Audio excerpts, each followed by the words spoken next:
Welcome to our Board of Education meeting. This is our study session. It is Tuesday, August 10th at 4 p.m. and we are in the JATC South building. We would like to welcome everyone in person and online. We have 6 board members present. Mr. Robinson, Ms. George, Ms. Atwood, Ms. Richards, Mr. Dunford, and myself, Ms. Miller, and Dr. Godfrey, Mr. Anderson, Mr. Larson, and our board attorney, Mr. Van Komen.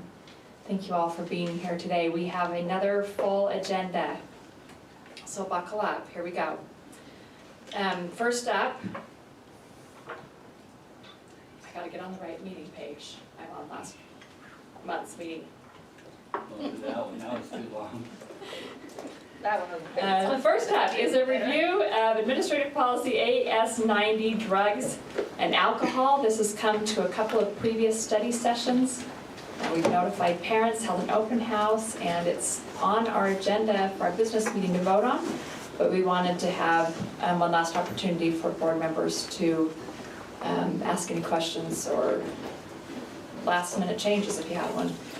So Mr. Anderson and Mr. Hamblin. Yes, thank you and good afternoon.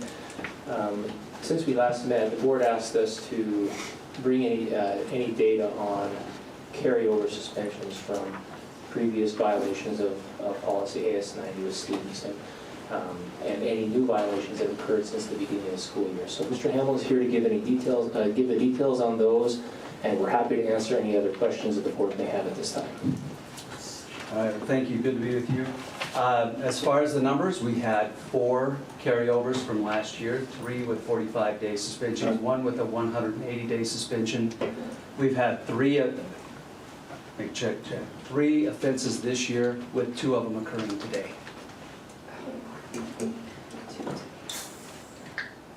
So the carryovers wouldn't have had a problem if we'd approved it they'd be in the same situation if we'd approved it previously. Or would the carryovers have ended that day the policy was approved? I guess that's true, they would have been approved. They would, because it counts the summer. Yeah, if The 45 days are counted in the summer, aren't they? They're school days, and so during the summer they're not. Okay. They're carryover from school days, and so it would have depended on how the board wanted to structure the implementation. So if the board wishes to have it approve it whenever you do, to have it be retroactive to the beginning of this school year, we can do that. We can have it active as of any day the board wishes. So I remind the board, when we approve this policy, if someone so wishes, they would need to motion, they would need to move that these 7 cases not necessarily fall under the previous policy, but now are grandfathered under the current policy. That was the question on the table, is how many offenses would occur in the first week of school. And that would be our recommendation. Okay. Okay, thank you. Any other questions? I had one question. Remember, we had the parent contact information. Has anything come in through that line? Not a single one. Okay.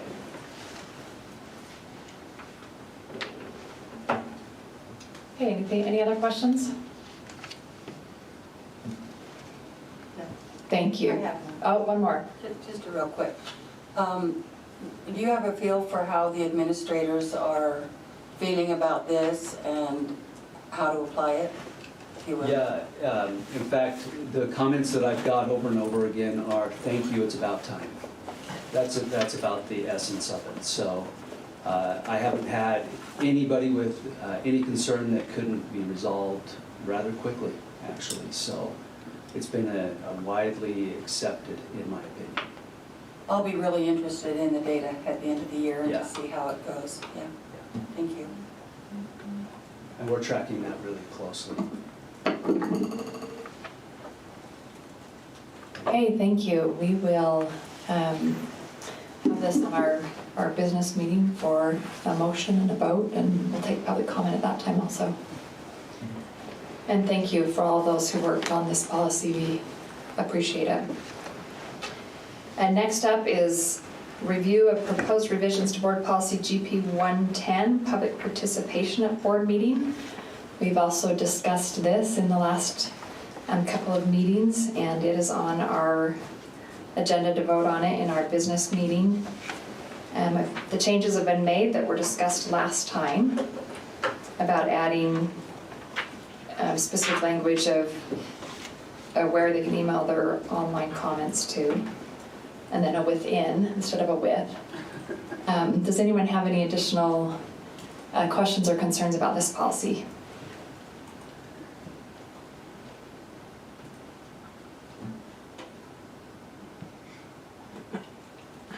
Okay, thank you. I'd also like to note that Mr. Young has joined us. And next up, we have information on the Day Ranch property. Our facilities committee recently received a report on the closing of this property in Bluffdale and wanted the rest of us to have that information, so we will turn the time to Scott Thomas. President Miller, thank you very much. I don't know how many board members, current board members were on the board in January of 2014. That's when we actually purchased the property. So the board authorized in January of 2014 the purchase of approximately 47.5 acres in Bluffdale for the construction of a new elementary and middle school and our share of the roads and development infrastructure. We accounted for about 31% of the ownership of that whole property. So in the agreement, it was that we would be responsible for approximately 31% of the infrastructure. Our cost per acre at the time was an incredible deal at $100,000 per acre. 2 years later, we began working with the city and developer to create a master development agreement. In this strategic planning phase, our property was cut up and moved around a couple of times, basically to be better situated within the community and to create kind of better school sites, and it would integrate better with the community and the development. So we underwent a couple of property changes. Not long after this, we began design and building of our 2 schools. At the same time, the developer and contractor were building roads and a variation of homes. And if you've been down there lately, you can see how that's just filled in a very short time. Part of the development agreement stipulated that the district had some surplus property that the board allowed us to purchase at the time, and that would be sold to the developer after, as part of a reconciliation. The surplus property would be sold to the developer. Those funds would be then used to offset or pay for the development improvements that the district was responsible for, and then the surplus property would be passed along from the developer to the city for the use of a public park. And so that was part of the agreement all along. As of August 13th, we closed on approximately 9 acres, which went to Woodside Homes and was used to reconcile our portion of the improvements. And I told John our goal all along was to come out of this in the red, and we did. We came out about $442,000 after everything was said and done. So the schools were built, the property's been transferred, all of our roads and improvements and utilities have all been covered with the surplus property. So it was an incredible deal. And the facilities committee, like President Miller said, asked that I would just come and kind of share that timeline with you. It's in our world, it's been a very long process, but it's been good. We feel like it's enhanced our relationship and partnership with the city. We feel really good about it. And you know, kind of the interlocal agreement we have with the city and with our schools, Mountain Point and Hidden Valley, to the use of our school and our fields, our theaters and things like that. So we're excited. We just wanted to pass that along to you. I want to clarify, you said the goal was to end up in the red. I think you meant the goal was to end up out of the red. Oh, yeah, correct, yes. Out of the red. To come out ahead, and we did. So John was pretty happy about that. Good. Yeah, any questions from the board? I don't have any questions. I do have a couple comments. And none of us were on the board, as I think about it, when this property was purchased. But I can distinctly remember the first opportunity, and I've told this story before, but this is going to be the last time I get to tell it, so I'm going to tell it. I can distinctly remember when I was first elected and had an opportunity. Scott and John took me around on a tour of our properties, and we went out to Bluffdale and turned down a little country lane road on what is 1300 West, I believe. It's 1300 West. That quickly turns into a dirt road, and we kept going, and then they pointed across the tracks to a beautiful valley and said, "This is where we own." Was it 30 acres? 30 acres. And the declaration was, we think we'll be ready to build here in 15 or 20 years, if I remember right. It was, there was no access to it, and it like I said, it was a beautiful piece of property, and I applauded the vision of the people that acquired it in being ready for the future. I think this project stands as a testament to what can happen and what can be when all the right people are in place with the right vision and the willingness to get the job done. And it speaks volumes to the tremendous efforts that Scott and his team and the district have put in building solid relationships with the city of Bluffdale. I can't speak enough for the city of Bluffdale's willingness to be partners in this. I never had an opportunity to really get to know the developers of the area, but it's amazing what can happen when people see a vision and are willing to do the hard work to accomplish it. I am just very grateful for the city of Bluffdale and their willingness. I'm grateful for Scott and his team, and for the board to make some tough decisions. A lot of people didn't see the vision of putting a middle school in that area, and I'm grateful that we were able to see that and make that come to fruition. It'll benefit that part of the valley and the whole district for years and years to come. I think as the Point of the Mountain Commission begins to develop that property, I think those schools will become even more and valuable, and with what Bluffdale has and so just congratulations. I'm grateful that you all are coming to present. It has been a long time coming, and this just stands as a true testament as to what can happen when people have the same vision and work together. Mr. Young, we appreciate your kind words. It's been a pleasure, and it's a centerpiece in the community, so we really appreciate the board's support and your vision. Thank you. Any other comments? Thank you. And stay right there. Our next discussion is on water conservancy and field use. Yeah, thank you. Again, I'm going to say it was about mid-June when we learned about the governor's water conservation efforts and the challenge to in the north area of the state to reduce watering from 3 to 2 times per week. So we immediately worked with the board. We wanted to support that initiative, so we went right to work and reduced the watering times on all of our schools, and we did that quickly. It only took a matter of about a week and a half before our lawns became very stressed. And then July hit, and it was the hottest July on record, and all of our lawns basically had a near-death experience for quite a while. We watched it carefully. As a result, we were putting the fields on a moratorium for July, and then we were encouraged, things aren't getting any better, so we better consider moving that moratorium into August, which was the right thing to do. When you have lots of players out on the field in their cleats ripping things up, when the grass is dead, you'll have nothing but mud and dust at the end of it. So we did that. We remained conservation minded. We went through that whole process. Now we're hitting fall sports area, and we have many, many requests from our great patrons who have been incredibly supportive, patient, and understanding.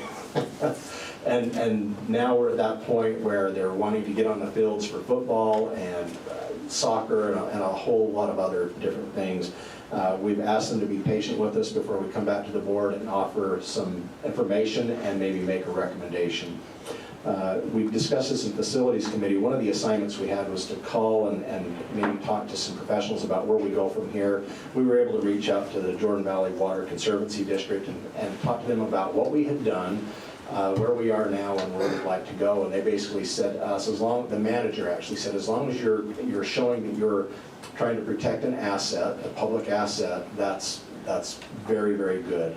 At the same time, we want you to remain conservative and be conservation minded. So we took that into consideration.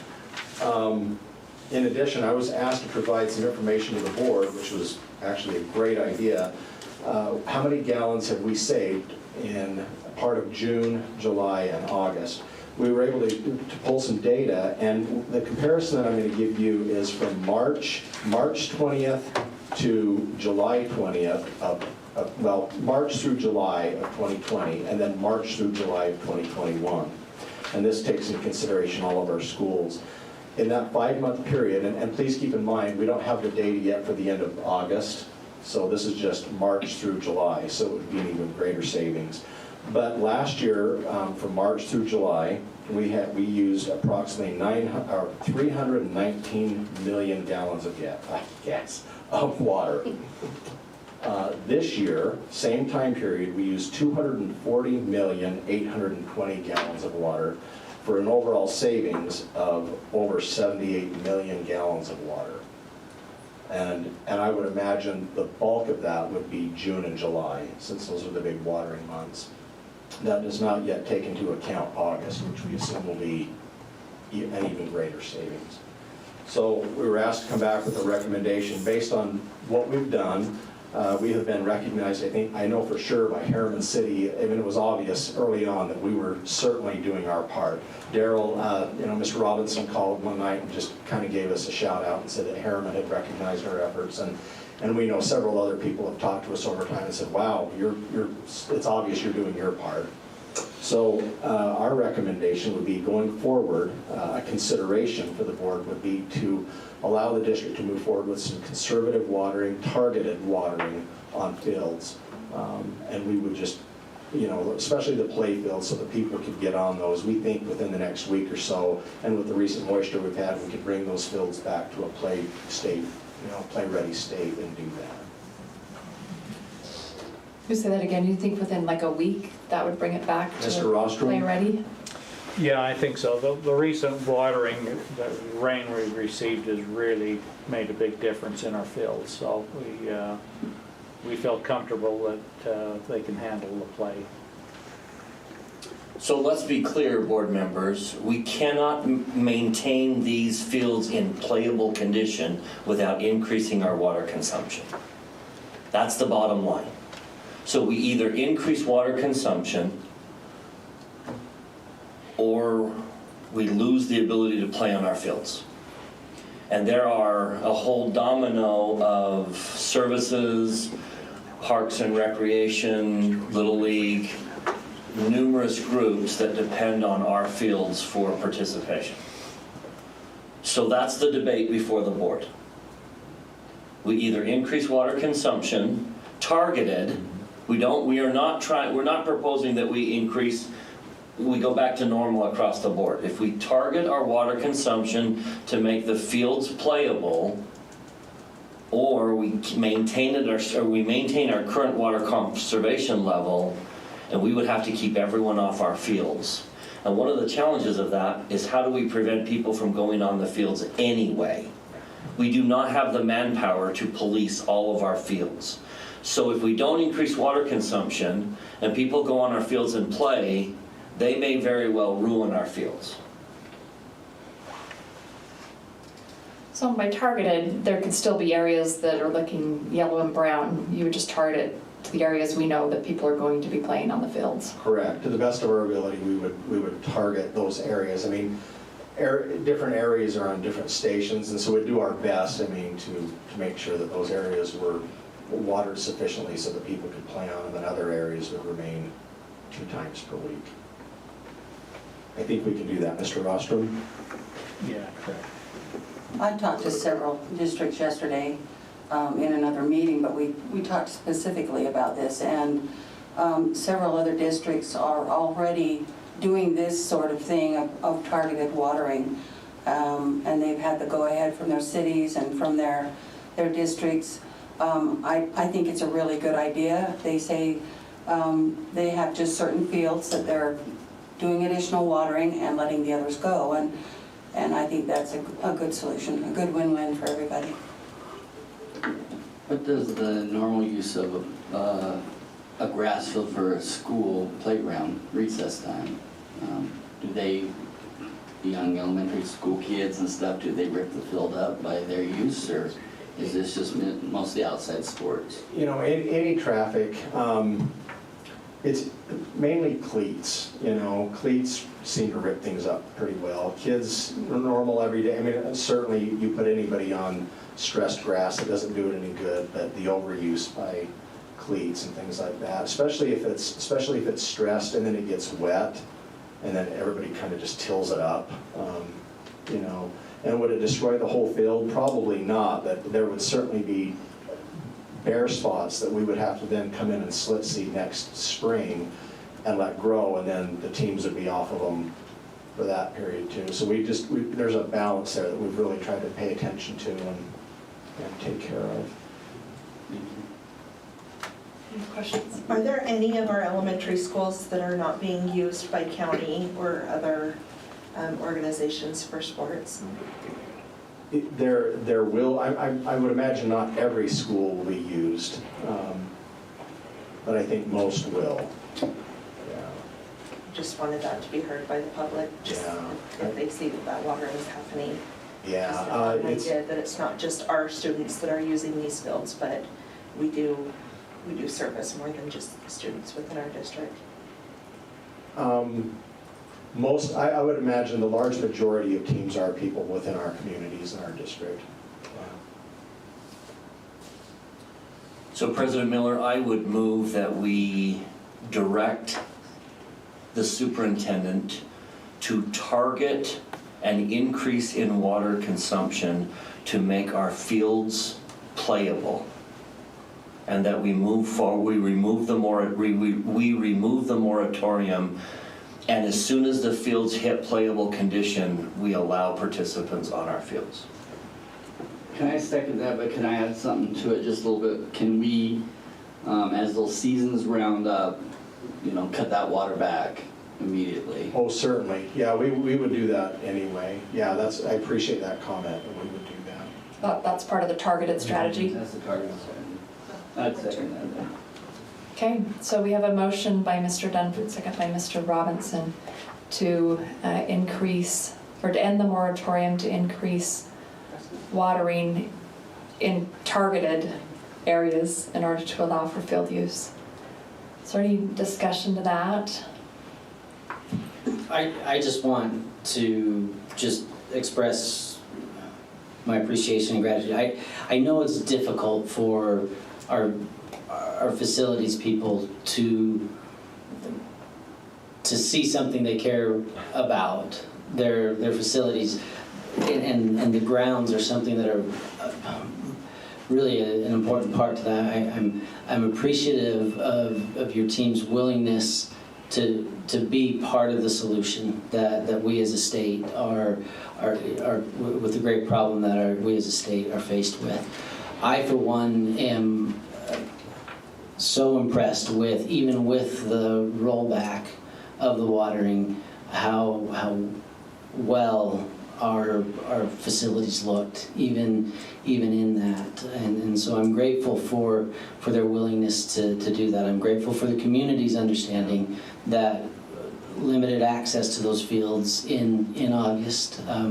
We draw a fine line as as a resource to the community, we need to be part of the solutions, but we also need to continue our service to the community. And it's clear to me that one of the expectations our community has is that they have access to those fields for their recreational events and for their sporting activities. And so I wholeheartedly support the fact that we will be creating that access again. I think this has been a good model. I hope that we get the kind of water in the coming year that we won't be forced into this next year, but just appreciative of you and your team, and grateful that the community has been patient with us, and look forward to having access again. Certainly, and it was the right thing to do, so we appreciate that. Just to follow up. Can I call for a vote and make sure all board members are, or did you have something to follow up before that? I think I just needed to include, if the board accepts the recommendation, it would probably start, there's a lot of people waiting, so we would probably notify them tomorrow to start for September 1st. I just didn't know if that was important for you to know. Yeah, good. Okay, Mr. Robinson? I vote yes.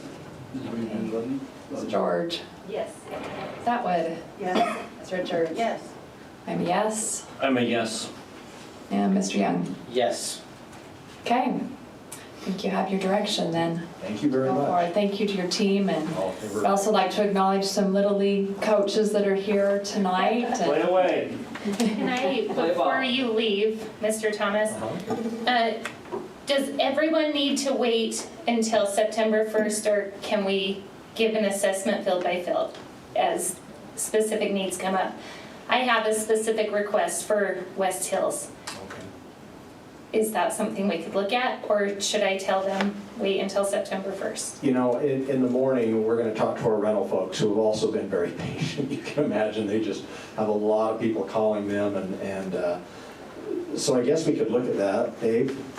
Yeah, we could evaluate. I think the motion on the table was as soon as the field is playable. Right, right. So at his discretion, I think that would follow the motion that as soon as the field is playable, it could be used. That is the only reason I voted before I asked that Yeah, question. if there's a specific request for a field, we'll evaluate that field, and if we can get on it sooner, we'll make that available. I would appreciate it. Thank you for your hard work. You bet, thank you. Thank you. Next up on our agenda is our summer capital projects for next summer.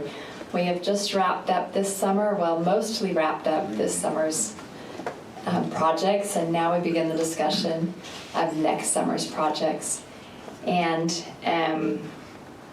we will start with Ms. Richards to go over the budget. The Finance Committee has carefully considered funds and made a recommendation on a budget that is available for summer project spending.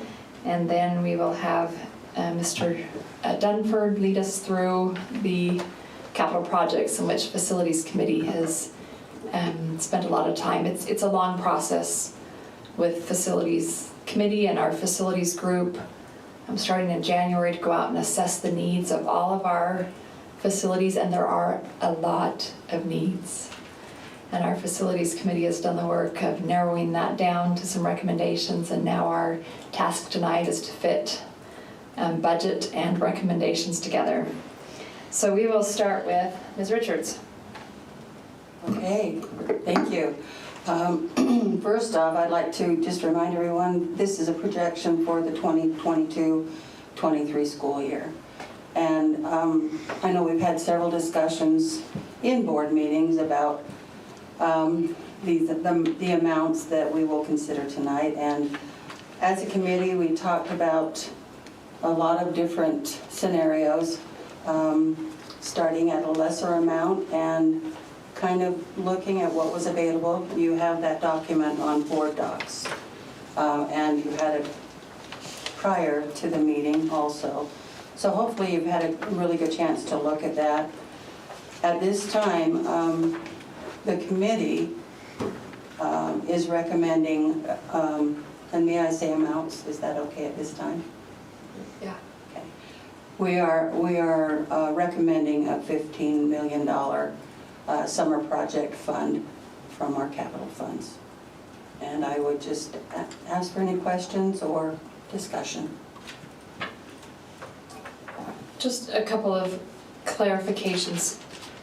Facilities committee recommended pulling roofs out of our summer project budget, and so I'm assuming that was taken into account for, and a separate budget's been created for roofs. Yeah, I'm glad you brought that up. That's not part of this 15 million? That is not part of this 15 million. Originally, like I said, we were discussing a lesser amount, and especially in light of the fact that it had been brought to our attention that it would be nice to have an ongoing roof funding to upgrade any roofs that needed that.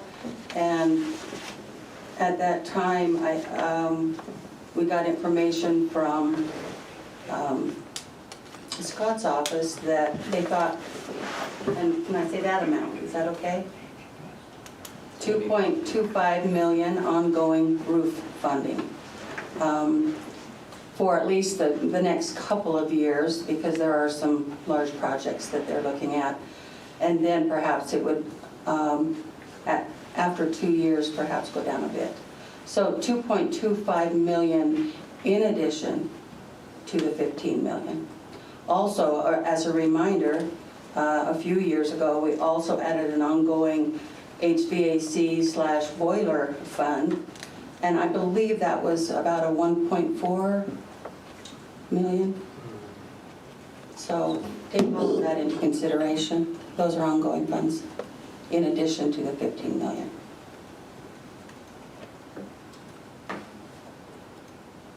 Should I say 1.14? 1.4. Sorry. And I appreciate you I think being that's right. cautious on the numbers. The reason for that is when we're actually talking about numbers of specific projects, we don't want to say the amount because those projects need to go out to bid and we want to get the very best bid possible. That's right. That's right. And so I That's see where why your I'm caution's kind of coming from, but on budget, we're okay. Okay, so recommendation from Finance Committee is 15 million for summer projects. Are all board members in favor of I've got some questions. proceeding? Okay, Mr. Yang. Okay. And I emailed these questions to you, so hopefully you've had a chance, Chair, to research them and provide some answers. We've got more revenue coming in than we have budgeted expenditures to the tune of, I believe, about 1.4 million. Did the committee have a discussion with regards to this discrepancy, and why have we not allocated that $1.4 million to be spent in the current year? Okay. That's a good question. If you'll all look at line 4, that is the estimated, and remember it's an estimate, a guesstimate if you will. Line 4 is the revenue source. And then if you'll look at the total of line 6, the difference of those is what Mr. Young is referring to. And it is about 1.4 million, as I see it. Yes, we did have a really good discussion about this.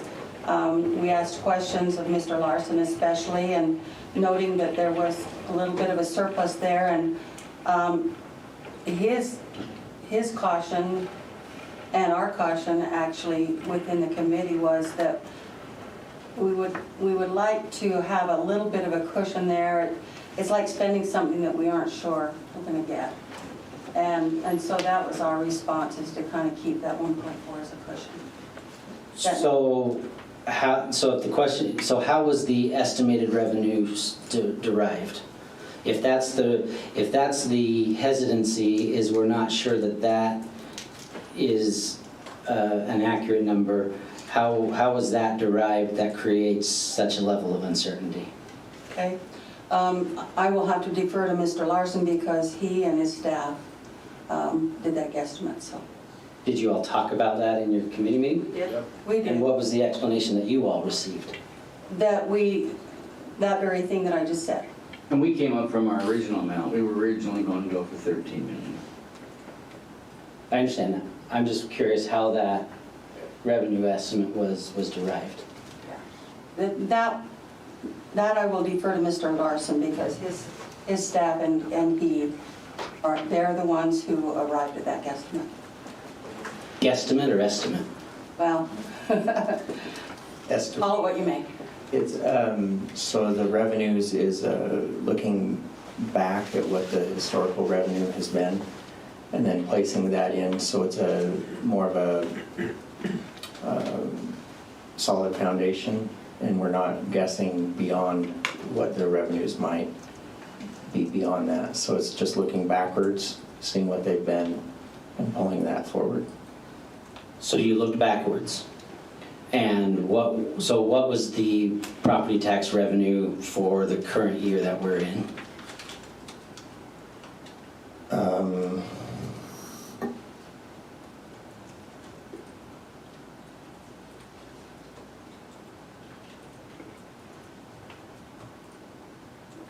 Is that what you look back, what did you look backwards at to begin to derive this number? At last year's property tax, And what was that number? $44.4 million. 44.4.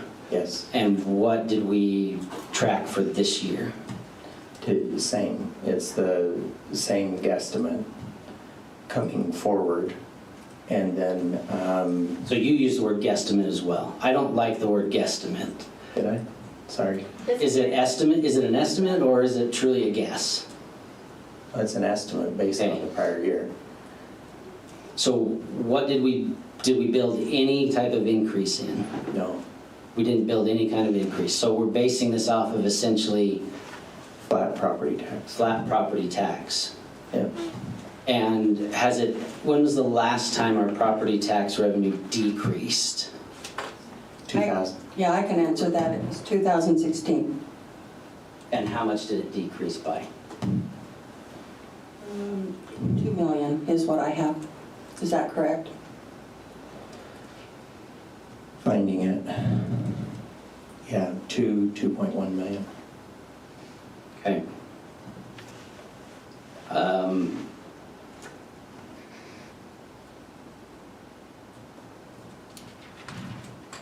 So in considering that, did you all take into account the overall reserves that we already have on hand on top of the emergency reserve fund balance of 27 million? Yeah, we took into consideration all of those things as we were moving through this document. And we felt really good about what we have.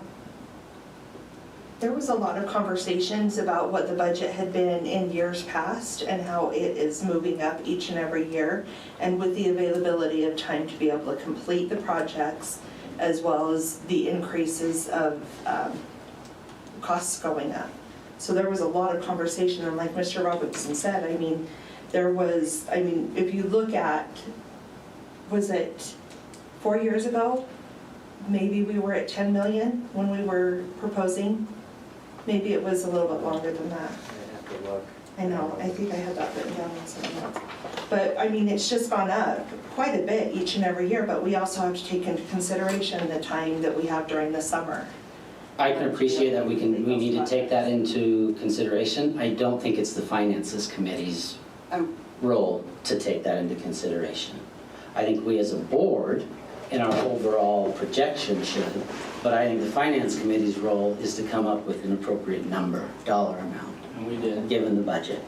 So I appreciate that discussion, but I think that's a discussion that we as a board as a whole. So should we not be discussing the amounts that it has gone up over the years? No, that's appropriate. And That's a dollar amount. conversation that we had. But the time constraints is something that we as a board ought to be talking about, and it shouldn't be, the dollar amount, that shouldn't be a limiting factor to a dollar amount that's presented, is all I'm saying. That's my belief. Finally, it looked like the equipment budget increased by about 900,000. Is there a specific project, specific items of equipment that are in there, or what's happening there? We talked a lot about that, and it seems like a great increase, but in reality, if we all consider what everything, the cost of everything is going up, it's increasing, and we felt it prudent to build in some kind of a, like I say, a cushion or wiggle room in the budget that for unseen emergencies, we're always buying mowers and large pieces of equipment, and felt like with the increasing cost that was prudent. So again, there's no specific equipment, we're building contingencies into this. For emergencies and such, yeah. Well, and there's also the fact that we do have more schools. We are building more and more schools, and that hasn't been raised recently. For the equipment budget? Yeah. When we build new schools, isn't the equipment already built into the construction of those schools? Yes, it is, but then as schools get older, we still have to be able to have the availability for equipment that, I mean, it's originally built into that, but. I understand, I'm just wondering, a 30% increase in 1 year, I just noticed that was a significant increase. I'm just curious. That was our thinking. What additional, so it sounds like there's a lot of what-ifs and contingencies built into the budget. What contingencies are sitting in the building budget? What built-in contingencies are there?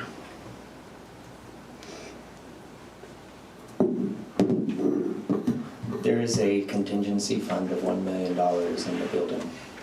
So there's a $1 million contingency fund built into that $24 million number. Yes. Okay. And noting, of course, and you know this, that 15 million, the 15 million that we're proposing is part of that building fund, along with the roof, the ongoing roof budget now, and other projects such as the HVAC, computer systems, portables, etc. And what's the portable budget for this year? 600,000, I believe, 600,000. And that went down due to the fact that we're not moving as many portables or needing to renovate as many.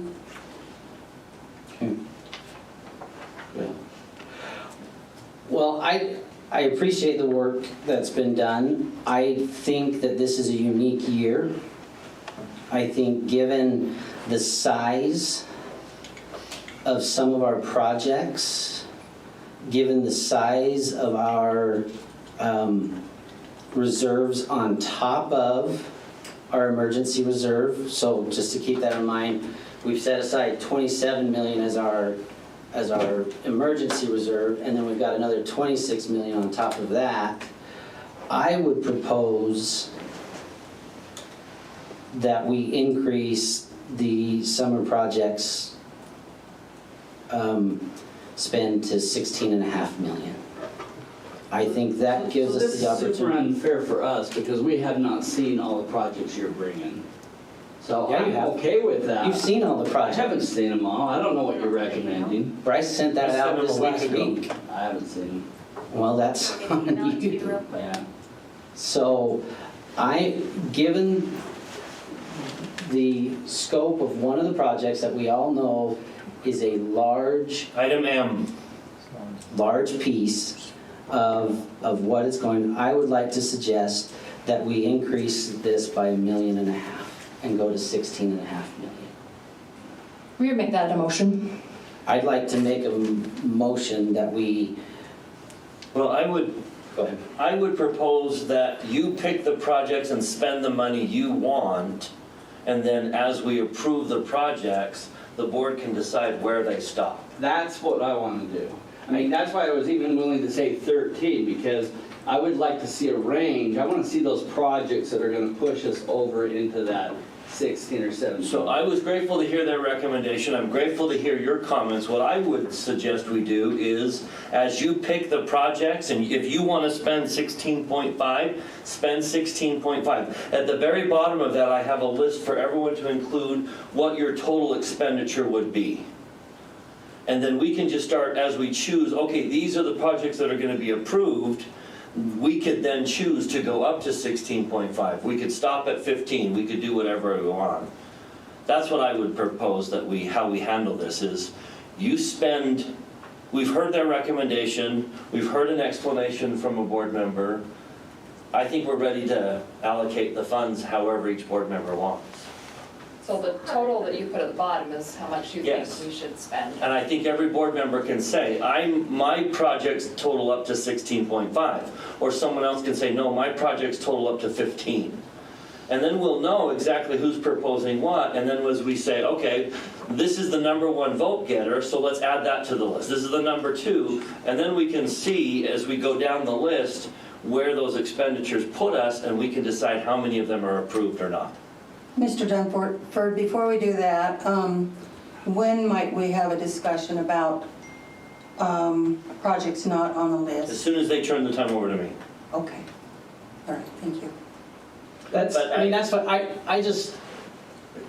I'm not suggesting we spend 16.5, I just, that we have, I want to put it out there that we have up to 16.5 million. And I think it's a very straightforward, we're not allocating everything that we're anticipating bringing in. I don't see the wisdom in coming in low when we have so many needs and we have such a high capital reserve. It doesn't make sense to me when we're trying to encourage people to spend today's dollars on today's projects that we're not doing the same thing here. And so I would just highly recommend that we expand our horizon a little bit, and given the sheer size of one of our projects, that we recognize that we have the ability to make a greater impact throughout the district by spending money that we do have and raise it to 16.5. So I have a comment as a board member and not as a finance committee member, that I do think that we do need to be mindful about the time that is allotted for some of these projects to be done. And this is the time to be mindful of that. So I would recommend as you do, this is your opportunity to say, I'm only going to approve 5 projects, because I don't think we can do more. And then when we vote to approve more, you can say, no, I oppose that project, or I oppose that project. I think that's exactly where we're headed. Is everyone has the opportunity to say, I think we're under the gun and we're only going to do 1 project. And I think we do have the facilities people here that could answer that question after we've settled on those, whether they feel like they have the bandwidth to do it or not.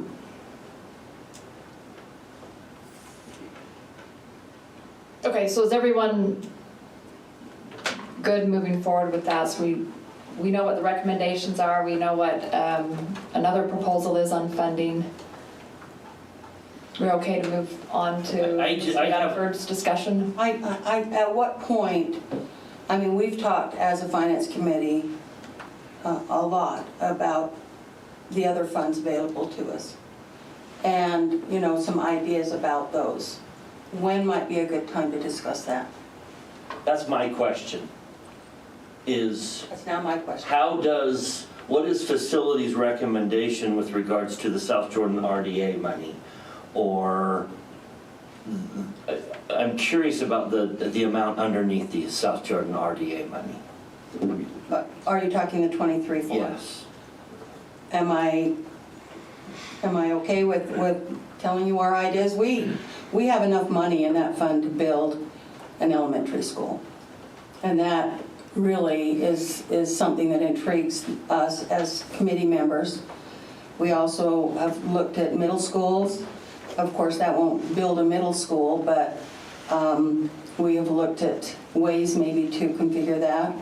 But I love the idea of being able to build an elementary school out of our capital, other capital funds.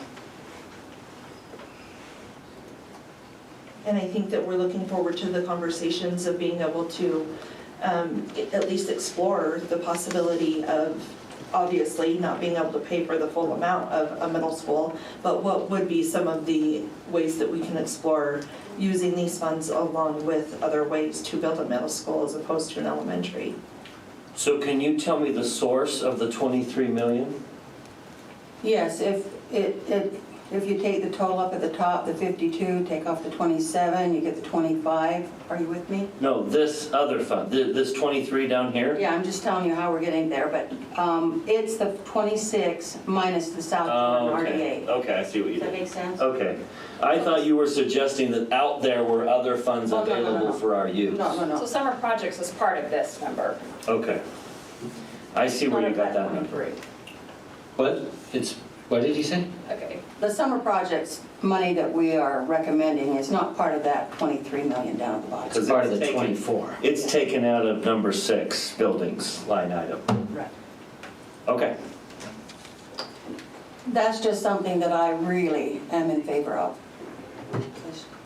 And our committee was very, very great about agreeing. I think we're looking forward to continuing those conversations.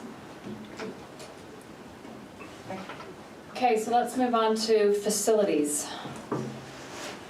Okay, so I am going to hand a worksheet to each board member. This is the same one I emailed a week ago with some typos fixed.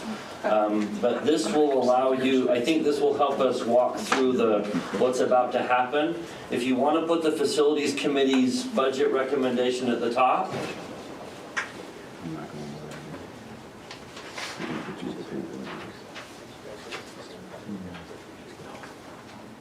You mean the finance committee's Sorry, that's what I recommendation? Okay, I was gonna say, I don't think I heard. If you want to add the Finance Committee's budget recommendation at the top, I would ask that you refer to these projects by their item number, A, B, A through R, in our discussion. Say, okay, I have a question about item M, or I have a question about item F. That way we can just kind of keep this, when we do go out to bid, we can get the very best price. We're not trying to be secretive, we're just trying to protect our assets when we do go out to bid.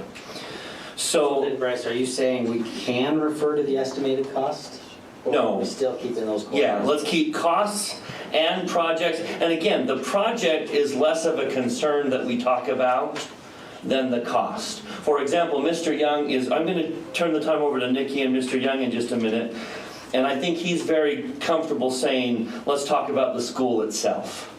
But just a word of caution, what we're really trying to protect is the cost estimate. And so that's why where we can protect that cost estimate, if you'd refer to the item letter. Each member of the facilities committee would like to just take a brief moment and make an explanation.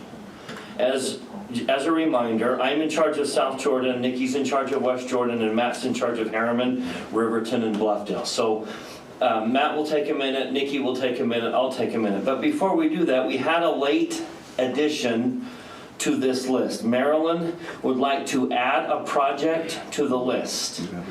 If you want to write it down as item S, I have made a place for it on the whiteboard as item S. She'll explain the project and the need for it, and while she's doing that, I will be emailing each of you last year's cost estimate for that project. So you're going to have to account for inflation and if you're going to add that money into your total, you're going to have to take what I email you and estimate what would it be this year. This is last year's cost estimate. So Marilyn, and then we're going to have Matt speak, and then Nikki, and then I'll go last. Okay, you want me to talk about item S? Item S. Okay. That is the Elk Meadows Elementary parking and pickup drop-off areas. It was on the list last year and didn't make the cut. As you know, 106 South is going under, it's under construction, massive, and so all of the overflow traffic goes to 9800 South, on which Elk Meadows resides, and 114th as well. Also, and so increased traffic. It's amazing how much traffic is there, especially at peak hours. And then to the north of Elk Meadows is, they're doing construction on condominiums for 55 and older. It has, talking to the principal yesterday, it hasn't been as bad as we had expected, but there are a lot of large trucks, dump trucks, that kind of thing going in and out of there, which creates a safety hazard for our kids. Yesterday, and that's why the late addition. Yesterday I became aware of UDOT and South Jordan City looking at making exits and entrances off of Bangerter on 9800 South, which for those who commute is a good thing, I suppose. It's not a good thing for Elk Meadows. It will just add to the traffic. I'm going to be attending a meeting about that on the 8th of September, but as you can see, that just adds more to our safety issue at Elk Meadows Elementary. So I just texted each one of you the cost estimate. If you'll make sure you'll check your text messages. If that didn't come through, I can resend it. You should have last year's cost estimate for the Elk Meadows parking lot. So if you want to add item S, Elk Meadows parking lot, and then what I just texted you as the cost estimate, you're more than welcome to check that as your chosen project. So I've got a couple of questions. When is the construction on 106 South anticipated to be done? I don't know that answer. I'm sorry. November. Scott, do you know that? Is it Dave, November of this Scott? year?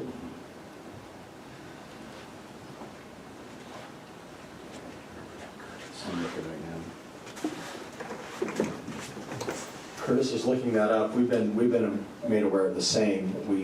I think it's starting, No, when is the 106? 104th. oh, to be 104 completed. to be completed, because that was one of the reasons that's diverting traffic over to 98. Yeah. Then you can just add to that when they start in 98. Yeah. 2 Like to years, know both. 2 years from now. They'll 2 start years is when they're making- starting 98. Yeah, the principal yesterday told me 2023. 2023 is When when they that'll start start. 98. When they start 98, which means they'll probably shut 98th down while they're doing that construction. I thought 104th was supposed to be done in November. But let us know. November of this year, of 2021. That was a month I heard, but I'll check. I'm working on it.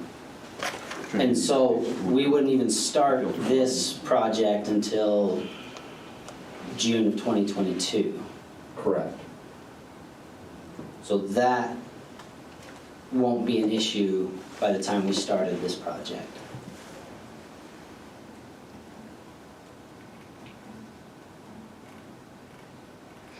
Project update, August 20th, 2021. East-west closure in place through early November. Of 2021. Okay. So, and then, okay, so Yep. the 106 will be open by November of 2021. Let's give them a couple months delay, just in case. January, February. We will not have even started on the Elk Meadows expansion until June of 2022. If I may, Mr. Young, we're in environmental studies right now with UDOT and talking about the location of the pedestrian ramps and stuff on 98 South and 134th. We are in environmental studies right now with UDOT and with some of our schools. The new closures will impact 2 years from now of 98 South, 134 South, and 27th west of Bacon. But that's 2 years from now. Yes, sir. And that's summer of 2023 that would be Yes, that's correct. That's what they're looking at. started. Okay. And then the other project, Ms. Richards, that you referred to was a plus 55 community. Yes, sir. And do you have any idea when that's slated to be completed? They've had a really slow start on that, so that is hard to say. Originally, I thought it was next year would be completion, but they haven't even got much in the ground. So that'll be pushed back. So, Where is that? Can you show me on the map? It's just due north. It's south of the campus of Salt Lake Community. Of the community college campus, the south section of that. Okay. It's almost where they're staging, Yeah. UDOT's staging all of their equipment right now for the overpass. For 104.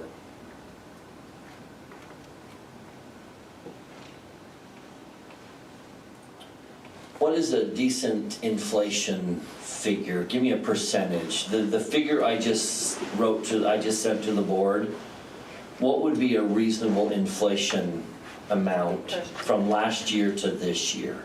5 to 8%, Dave? Correct, yeah. Okay, so I am now going to text everyone the estimate for, I'm going to text everyone a 7.3% inflation. So this amount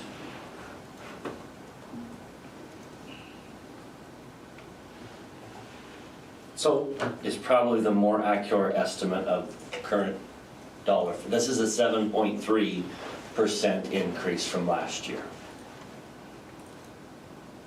So from the data that I gathered from here, I'm getting a sense that the real urgent point is really the summer of 2023. Is that a fair statement given the factors that were presented today? I think Is so. that it's really the summer of 2023 that this would need to, that the real urgency is there? Probably.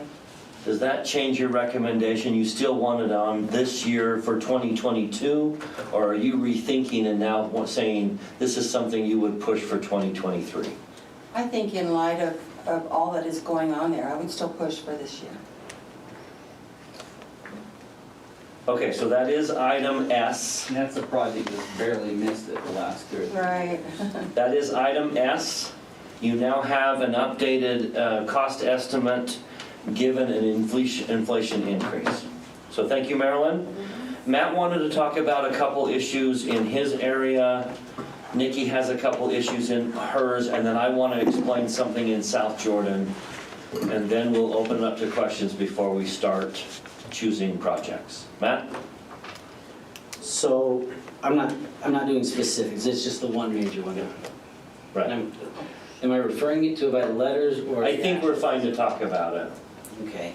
And so this Our intent actually, was not to hide the name of the school, but the cost estimate. this actually applies to all 3 areas. In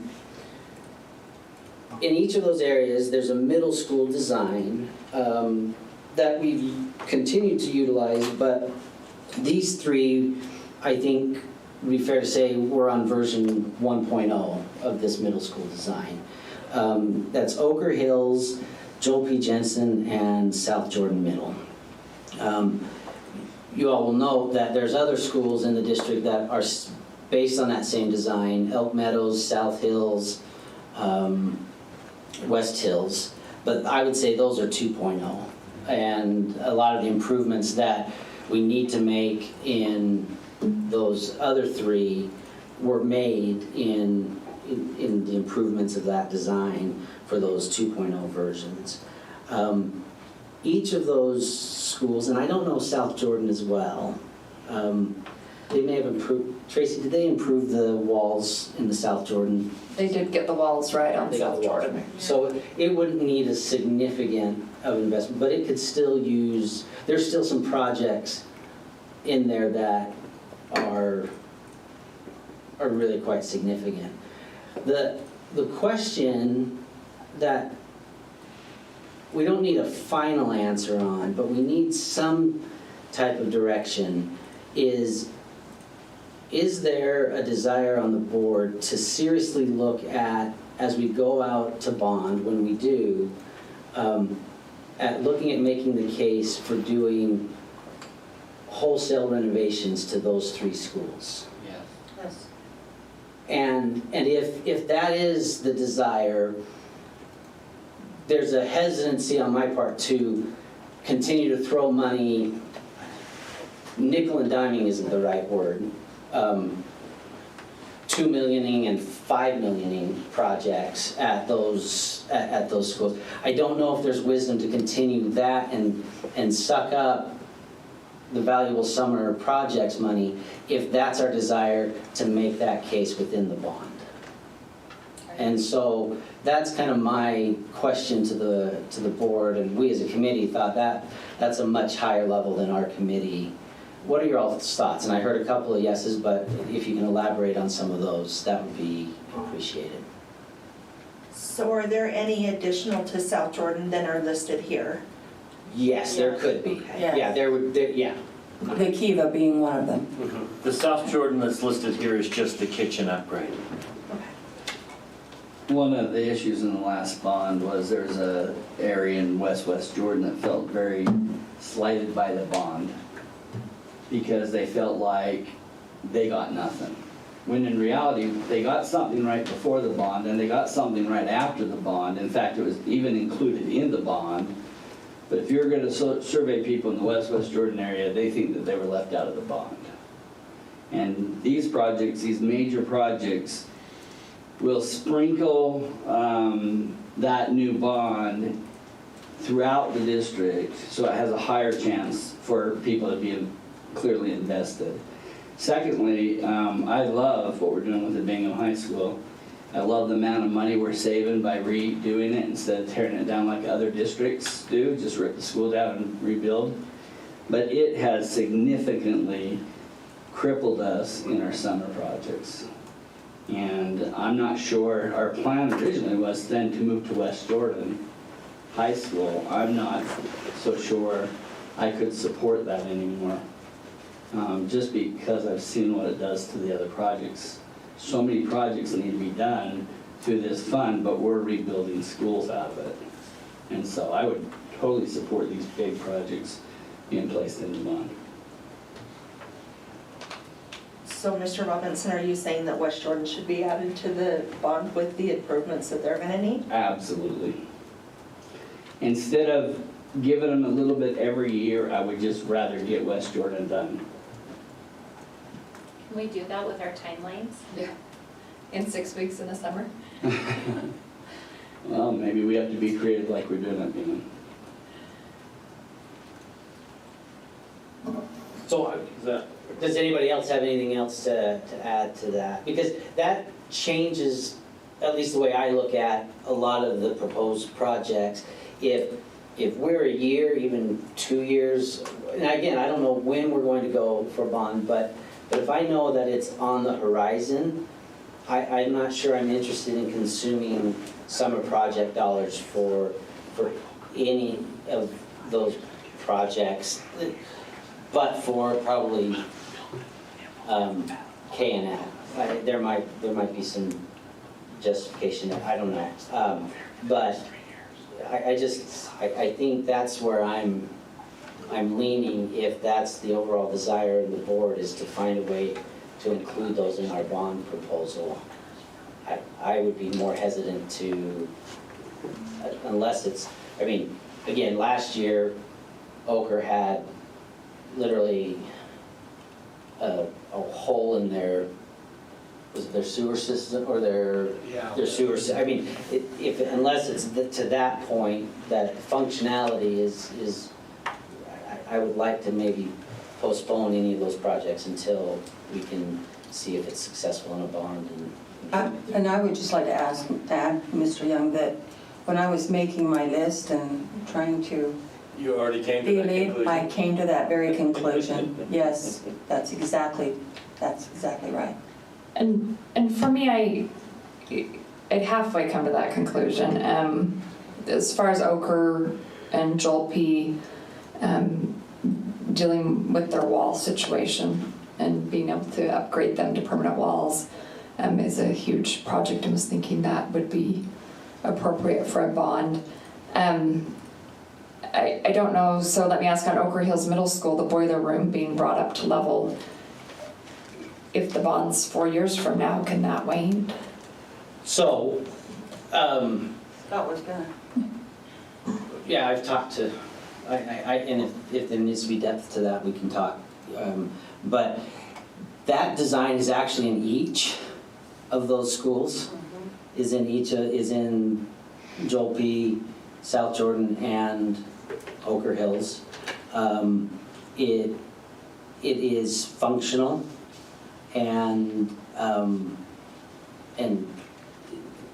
the infrastructure is solid and operational. It's not ideal, and if we weren't looking to put it on a bond in the near future, that boiler room would rise to the level of first in my estimation. There are some safety issues that would be ideal to have it on the level. There are convenience issues. This is not, the budgets that we're looking at is not changing any of the actual parts and changing the boiler. That would have to come from the other budget. This is purely creating the space for it. And you're saying that really needs to be done in all 3 of those schools? Exactly. This was just recommended first because Ochre Hill's the oldest of the 3. Right, yeah. And so that, things like that I think are ideal for that kind of bond discussion of this. Again, it's not urgent, it's not all gonna fall apart if we don't fix it this year. Right. Okay, that is helpful information. And then I also had considered Joel P. Doing the restrooms by the cafeteria and the walls, or the wall between the cafeteria and gym, because we did that for Ochre a year ago. Yeah. That it would be appropriate to consider that at this time for Joel P. Again, there definitely could be an argument made for that. The question, the more you add now, the more hesitant you'd be to make the best improvement, not the best, but maybe what could be a more ideal situation when you're looking at it more holistically. That would be the only. And I would add, it's not as if it's not working right now. I mean, it is working. And I just think, I mean, that would be quite a cost for that. Good discussion, I'm glad you brought that up. Thank you. Mr. Young, now Mrs. George. I feel like Mr. Young covered what I wanted to say pretty adequately with regard to Joel P. Jensen and the possibility of considering it as a bond item would help us to get more projects in. And then just, I'm curious if there are questions when it comes to the parking at Copper Hills High. I know that that's something that has been before you before. It's a significant need within the community. I understand that it's not the only high school that has that need, but it is a high school with a solution that we could start on and start to chip away at that need. So I'd love to see that receive some serious consideration among the board. I do have a question. I know that this has been a source of topic for many years. Yes. Are we still following plans that were evaluated in previous years, or do we have to go out? I may need to defer to Mr. Thomas for that one, as I wasn't involved in the previous discussions. If I remember correctly, we did have architects come out and show us exactly how that would be done. So that was designed, I think, at least 2 years ago. So we now have, and was it that long ago? I think it could have been at least 4 years ago. 4 years ago. And we currently have 80% drawings. We started the design process and then when it was tabled, but we still own that design. So that is what this amount would be with, is that design? That is my understanding. Using the same design. Nikki, you wanted to make a pitch for item R and maybe explain why this is an odd project, but it's more of a safety than a cosmetic project. Yes. So if you have been to Copper Hills, we have bleachers that are on quite an incline, as most of our high schools have. But then we have a section that doesn't have bleachers. Instead, and it's a cute idea, but unfortunately not functional. They've made cement cast of their letters. So Copper Hills High School on a pretty steep incline and set it onto the vegetation. So now we have this issue of having to maintain this ground around these letters. And the incline is such that it's actually becoming a bit of a safety issue. One of our custodians actually rolled a mower trying to maintain it because the incline is too steep a grade. And so aesthetically speaking, they've just let it, well, if it's not safe, then we won't take care of it. And so it's turning into a weed patch. It's an eyesore, it's a safety issue, and it's something that we would like to see addressed. Thank you. I just want to talk about a couple South Jordan items. Item I might concern you that it's a safety issue. We are not asking to replace the latches because it's a safety issue.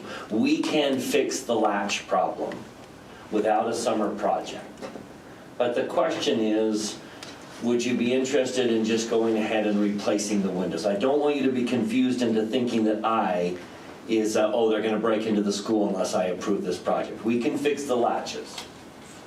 But it would be better at the same time, rather than just fixing the latches, to replace the windows.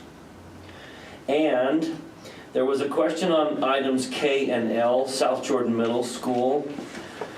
We are required by the sewer district to upgrade some of our grease interceptors. And that's why this project rose to kind of the top, is we need to replace the grease interceptor at South Jordan Middle. But then the question is, well, while we're in there, the whole kitchen needs a remodel. And so we've listed it separately on the summer projects, but in clarification, as long as we show a plan to improve the grease interceptor, we don't necessarily have to do it right now. We will not get in trouble if we don't replace the grease interceptor.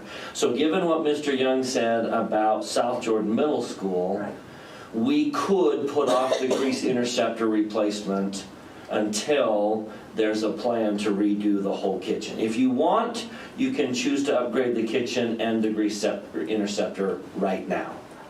But that's why those are separate. One was a little bit more, well, this is something we're required to do, but we don't have to do this summer. But if we're gonna do it, should we do the other? Are there other things in South Jordan Middle School that needs to be done if these other two schools were to be on a bond? Because they're all the same. Yeah. Yes. Yes. So would it be better? That whole plan would need kind of a facelift. So would it be better to hold that? What difference would that make to do it now versus hold that and include that in the bond? And Dave, you correct me if I'm wrong. I don't know how far the bond is, but as long as we show a plan to adjust that grease interceptor, even if it's a couple years away, we'll be okay. Is that correct? That is correct. We've made great strides in replacing a few of them in the past. We just did Terra Linda this year.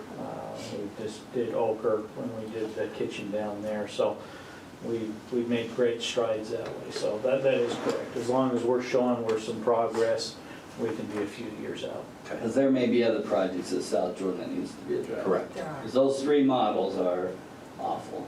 Correct. And you talk about exciting projects. There's nothing more exciting than a grease interceptor. All right, so are there any questions about capital projects? Can someone speak to me, what is the door entrances, especially, I just want to know about. Yeah, so if you remember, there are 3 elementary schools in our district that share a design. I call it the bunker design. I know they had a better name for it when we did but it's Jordan Ridge, Riverton Elementary, and Bluffdale Elementary. Okay. And so we started with Jordan Ridge Elementary. It's the oldest of the 3, last summer, and changed the doors. That creates as long as we're doing that, we ought to change. the chain reaction, I guess, is what it created at Jordan Ridge, and that's what's happening here at Bluffdale. Is we're looking at because we're changing the doors, we have to change the office. Because we have to change the office, we're getting up into the ceiling. As long as we're getting up into the ceiling, we might as well go throughout. And so that's that project. And so we've got Bluffdale, and then ultimately we'll have Riverton Elementary on top of that. And it's just to get those up to what the rest of our schools are with regards to. Jordan Ridge started because of the fire sprinkler. Right. And as long as we had to do that, then we Oh, is it a did the similar rest. project to what Jordan Ridge did then? But for the fire. But for the fire sprinklers. Yeah. And then just as I'm, we always think of Harriman as the new schools. But anybody know when Harriman Elementary was built? 1998.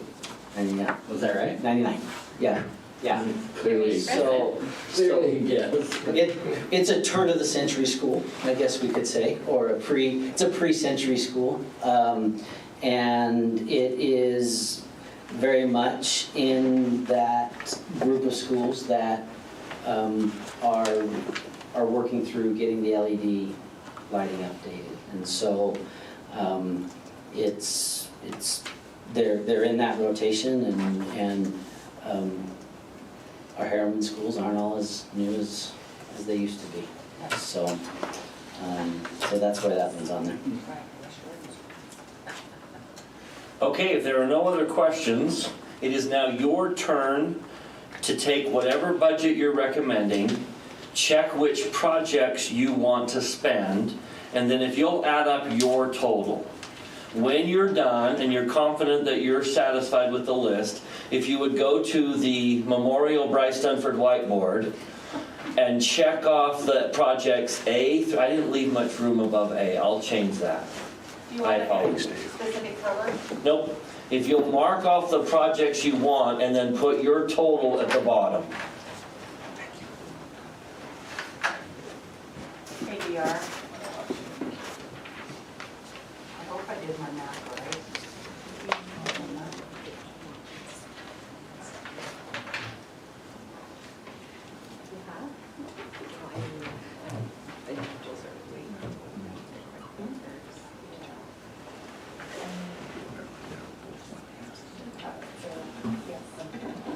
That's why I put it on there.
Shirley, you got me rechecking on that. I might be wrong.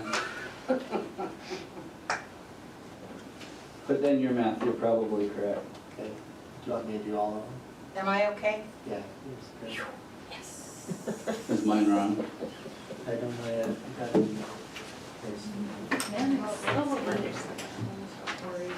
I don't usually work with that much money.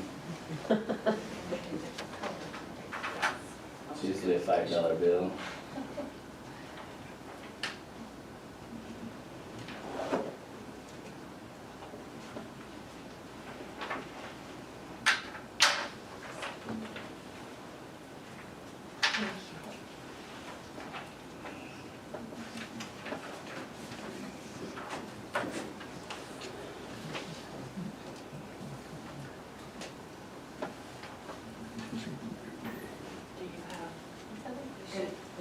Are you doing this from here? It's up here. What page is up here? Oh, no. Thank you. I feel like this whiteboard is flawed. What's the difference?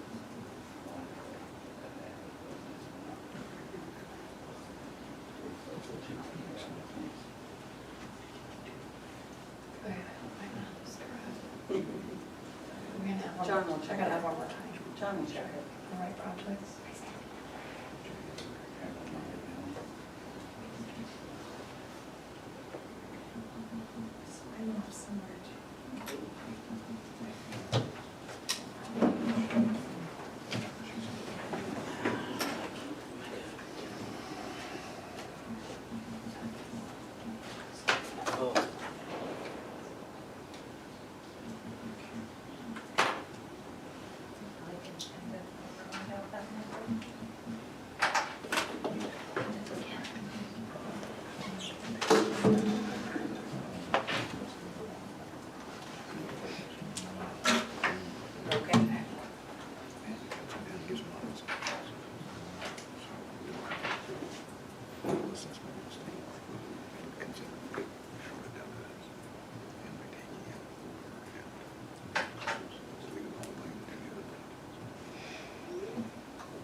Aren't you gonna put the phone? I haven't had a big yet.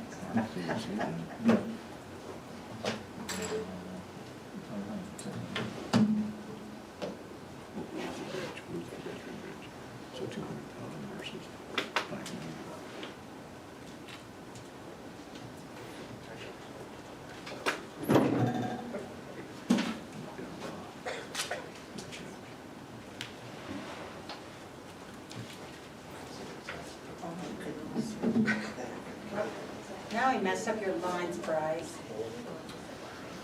Look at that.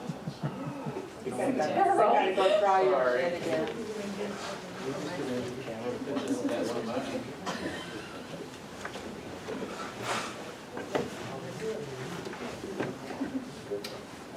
Now let's start. Check that math. It's probably wrong.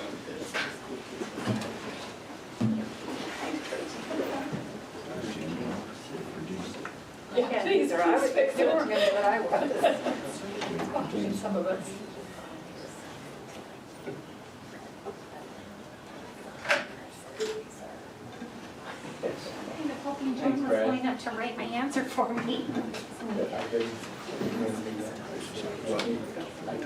I erased it because I got it wrong the first time, so you wouldn't have any confusion. It's on the second one.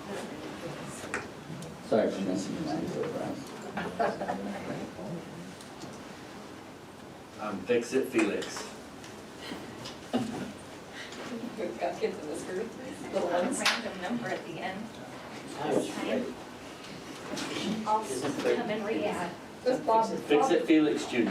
there's Bob the Builder back in the day, but. Yeah, who's the guy in Now Wreck-It it's Ralph? Felix. Fix it, Felix. It's Felix, I thought it was Freddy.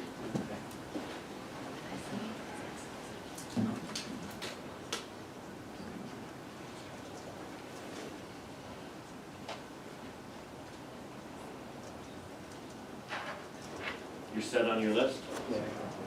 Jen? You got it, is it right? Will that be my captain? I feel like,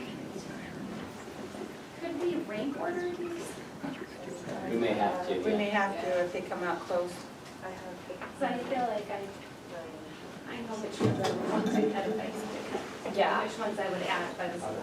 Yeah, so you're not. Yeah, I'm putting in ours, right.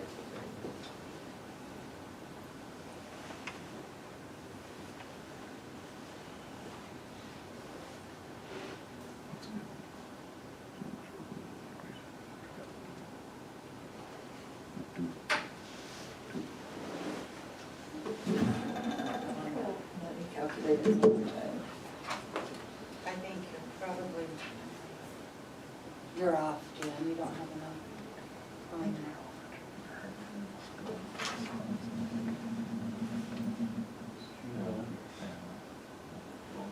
Maybe I'm gonna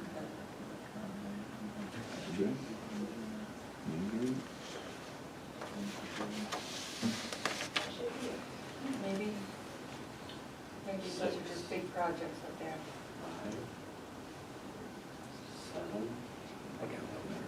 You have the same as we have. Good job. Johnny?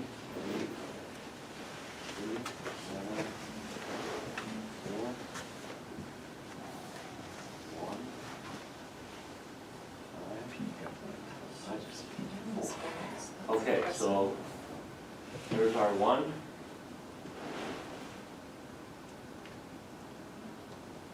Here's our twos.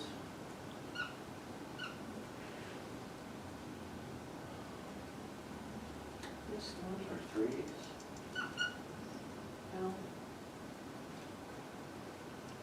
Just add that up. Okay, should we stop there? Yeah. Yeah. All right, John. I'm gonna say a project. Can you give me the letter? You give us a total. Well, You're gonna give. Not them a until- letter. I'm gonna give you a letter. yeah. You give us a running total after I've given you 4 or 5. Okay. So item C, or I'm gonna say project C and project M plus project A, D, E, and R. I'm gonna say that again just to double check. Thank you. Project C, I guess I can just do this. Go from there. A, There you go. C, D, E, M, AC/DC. and R. So those projects right there, the ones and the twos total, You want an exact amount? yep, 12,585. 12.585. Everyone okay to keep going? Pretty close to where we were originally. Okay, John, add B That's gonna throw us over. and Q.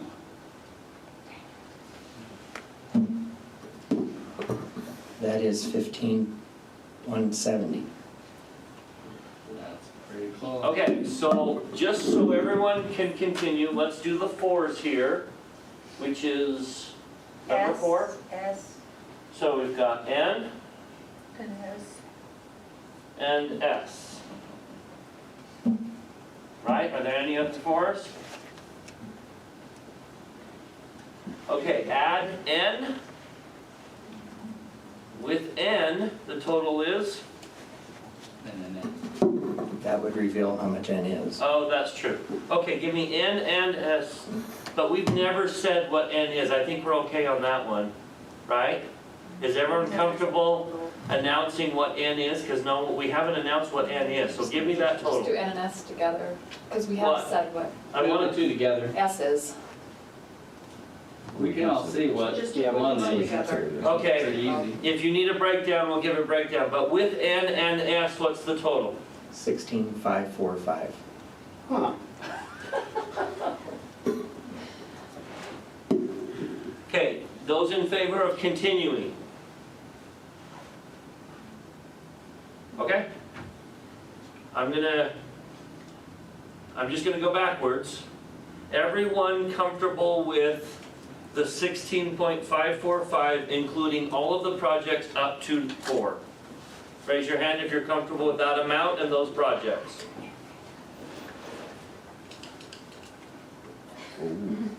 Okay, there's 3 votes here. That is not a majority, so I'm going to go backwards. Do you want to separate S and N? Okay, taking S and N off, how many of you are comfortable with the 5.175, which would include 1 through 3? We went too fast. Can we separate S and N? You can? I mean, I'm comfortable knocking N off for now. Okay, those in favor of everything on this list except for N, which you should be able to estimate what that would drop that number to. Yeah, okay, so that puts it. So knowing what N is, subtract 16.545 million, or subtract N from 16.54 million. Those in favor of stopping there, which would be all of these except for N, raise your hand. Okay, that's a majority. So we will take, Can I make a suggestion? That we take N out to bid, just in case people can digest the numbers and fully appreciate what money we do have. I'd appreciate that. those in favor of taking N out to bid and then bringing it back to the board to see where we are? Does anyone favor going one step further and take anything else out to bid? So those in favor of taking A, B, C, D, E, M, N, Q, R, and S out to bid, raise your hand.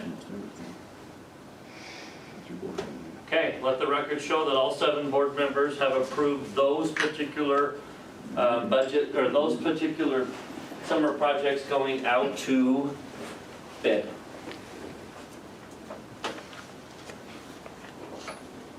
Well done, Bryce. Yeah, well done.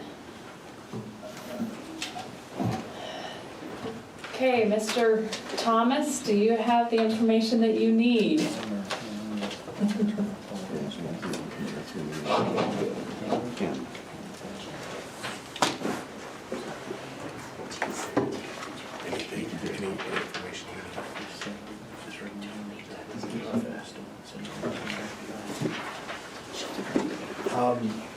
No, I think we do have everything that we need. Thank you, President Miller. And Dave wants me to remind you, these are extremely rough estimates. Right. Based on square footage, so we'll end up taking all of these out to bid, and then like always, we come back and, Dave, can you remember when we come back? Is it, we come back? Typically, as we start getting engineers and architects involved, we'll have a better idea and bring that back in the November board meeting. But we won't have actual prices typically until the February or March board. But it's usually the November board meeting where we get to reassess and say, okay, don't send this one out, or do send these ones. Correct, that's when we have the better estimates, after some of the design. Do we need to rank order at least the last few or not? Not yet. We're not spending any money other than architects and project managers to come in and say, that estimate is high, it will actually be this. And then we will decide in November how many we actually take out to bid. So this is approval to go ahead with the architects Yeah. and designs and getting a more refined projection of what the cost might be. We certainly appreciate this process and thank you. This is great.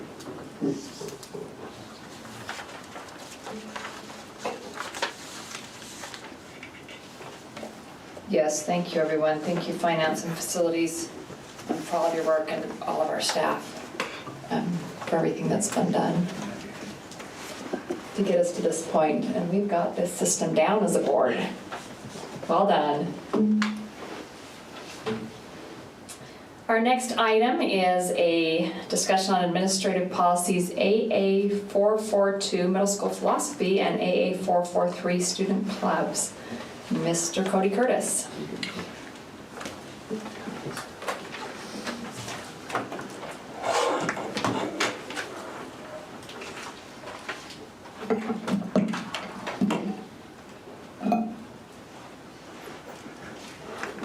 Okay, thank you, President Miller, members of the board. Yes, I'm here to review policies AA 442 on middle school philosophy and AA 443 on student clubs with the intent of adding student clubs to middle school.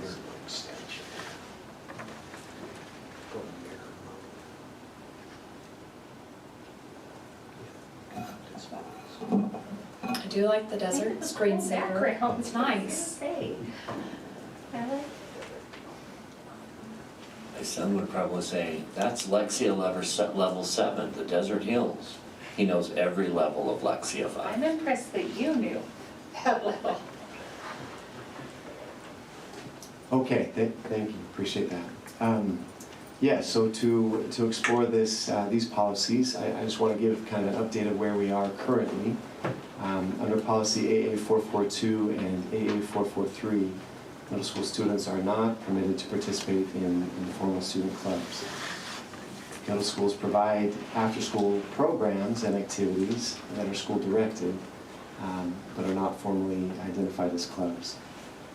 And therefore, schools are limited in what they can offer students without the club designation.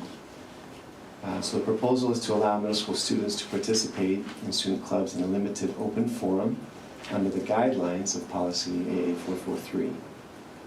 What that would entail, the changes to the middle school philosophy in AA 442, the language would read as follows: formal student clubs in middle schools shall follow policy AA 443, student clubs, limited open forum. That's the only change that would be made to that policy. AA 443, student clubs, limited open forum, the proposed changes would remove the specification of grade levels 10 through 12 in that policy language, and it would open the limited open forum to school clubs for all secondary schools, including the middle schools. And those are the changes that would be made to AA 443. The rationale, this would provide opportunities for middle school students to participate in a wider variety of activities and learning experiences. It would also strengthen students' sense of belonging and connection to the school. Additionally, it may also allow 9th grade students to participate in some high school clubs. So that's the proposal, and that's what it would entail to make those changes in policy to enact the student clubs in middle schools. And I just want to turn over to you to discuss and answer whatever questions I can at this point. Okay, you said you were recommending taking off the 10 through 12. Then would it read 9 through 12? No, it would just read all secondary schools. Okay, so then you're saying may allow 9th grade students to participate in high school clubs. So why that designation, I guess? Yes, there are some clubs at the high school level that 9th graders could potentially participate in, depending on which organization it is. Competition, those of a competing nature of that sort. But if the designation 9 through 12 is not there, would 8th graders and 7th graders assume, and I don't know that they will, assume that they could also I see participate. there may need to be some clarification on that point, depending on the club, yes. Okay, and my other question is, what does the word clubs mean on the middle school level? Yes, good question. Because we could fit a lot into that. Yeah, and that's a good clarification, because currently the middle schools are doing a lot of enrichment groups that don't need to be classified as clubs, right? And they can proceed with those school-directed groups. There's a specification between a non-curricular club, which is a student-led group with an advisor and a minimum of 7 students participating. A curricular club is school-directed as defined in policy AA 443. School-led and directed, not originating from students. Did that answer your question? Yes, but I still have some questions in my mind. Let me think about it. What's the difference between a middle school and a junior high? That's a wonderful question, Dan. The name. I've been asked that many times. I think I've gotten a different answer every time I've asked. I think really it's that middle level philosophy in our policy that kind of separates that the intent is to transition from elementary to high school, to not exclude students from athletic teams where they might be cut and not have an opportunity to participate. The competition is one of the things that is identified in that policy that separates it from maybe a junior high model. So by introducing clubs though, wouldn't we just be saying kind of junior high? Because we could then organize wrestling clubs or whatever, right? Like the districts nearest that have junior highs.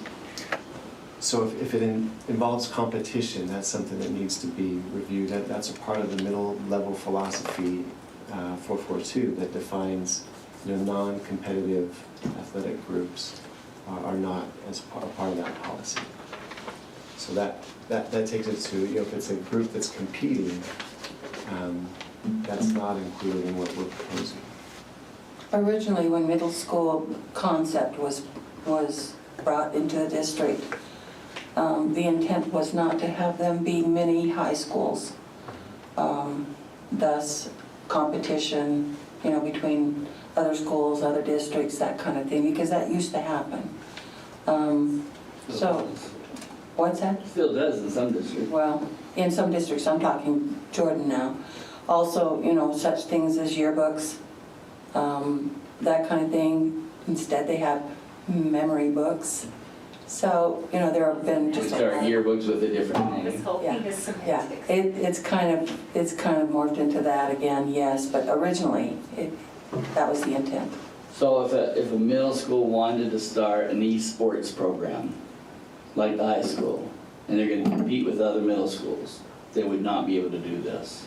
So the esports is a complicated one, and we would need to explore that. As the board approved esports for high schools last year, there's many layers to that, and even the platform where they compete, there's age differentiation, right? There's platforms that don't allow students younger than 13 to participate. So we would need to specify, and that may be one of the groups where a 9th grader could participate in a high school club to compete in that nature, whereas the 7th and 8th graders could be involved in a club that wasn't competing but exploring and could be intramural within their own school, not intramural against other schools. Could be a clarification with that particular group. What's bringing the policy change? What's driving it? There's a lot of interest to maybe formalize some of these groups that are already in place. Some of the affinity groups is a good example that we have in the middle schools that we're calling it an enrichment group, or it could be classified as a club. There's other interest in allowing students to come forward with their interests and get a sponsor and participate. And then really, in my opinion, under middle level philosophy, that does encompass that, to give kids a sense of belonging and a connection to the school through those special interest groups that kids can bring forward. What are you going to do about clubs when they want to have a uniform or a club designation as far as shirt or whatever? Sure. It would follow policy 843 as described. There's an application process, there's an approval process to be chartered. Local school administrators would have that discretion in a case-by-case basis with each club that's proposed. And all that goes with that, club fees, attire. Dues, yeah. Yes. What has the feedback been from middle school principals and teachers on this? They're pushing for it, they're excited about it, and talking in our principal meetings, they're ready to roll this forward. They have students asking, they have advisors, teachers asking, so they're on board. I think it could be a really big benefit to the middle schools. And I see how some of the enrichment activities have been beneficial. And I think that it's just pushing it forward a little bit more and being able to allow the teachers and the students to have a little bit more flexibility and creating an environment within their school that allows them to have that space.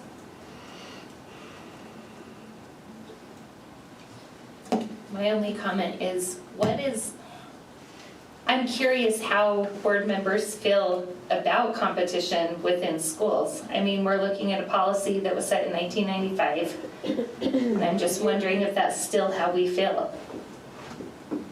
I'll lead out by saying, I have no problem with them having, I feel like we're forcing them to go outside of our schools to find the opportunities. And we could give them those opportunities right here. My comment to that, and it's just something to think about, transportation, liability, coaches, they have to be paid. Those are my hesitations. Why do they have to be paid? Well, if they're doing things outside of school, they would want some compensation, I'm sure. So I know we have groups that are competing. Are they classified right now as enrichment groups? Yeah, that's a good point. There are some more formal clubs that are in place, Science Olympiad, things of that nature. Yeah, the academic decathlon, robotics. That are a structured program that schools sign up to participate in, and I guess that's one way that it has gone through that, policies following these programs and formal organizations. So yes, to a degree that some of those things are happening. Yeah, speaking to Ms. George's original question, I'm fully supportive of exploring that. I wonder if, as we are looking at this, that we as a board need to review the board directive and see if it still meets with our desires, our board philosophy. I think those last two sentences, even given what's being discussed here, ought to be looked at. And I would be very interested in, because I think it is happening, just in creative ways. And I'd be very interested in looking at that. I mean, our 9th graders are already participating in high school athletics at a higher and higher level. So why wouldn't those non-athletes that are interested in DECA or a number of the other groups not be able to participate in those clubs and compete? And so I'd be very open to explore widening.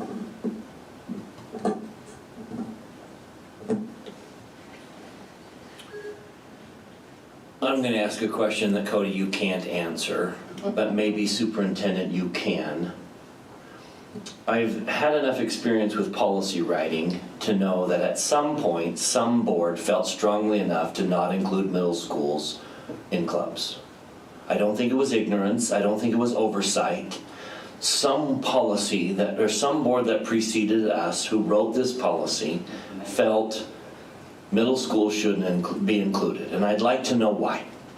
Why did they at that time with their wisdom say middle school shouldn't be participating in clubs? I don't want to open up a door that they've already opened up and closed. So where in our past, where in our history did someone feel like clubs in middle school were not a good combination? And why did they think that?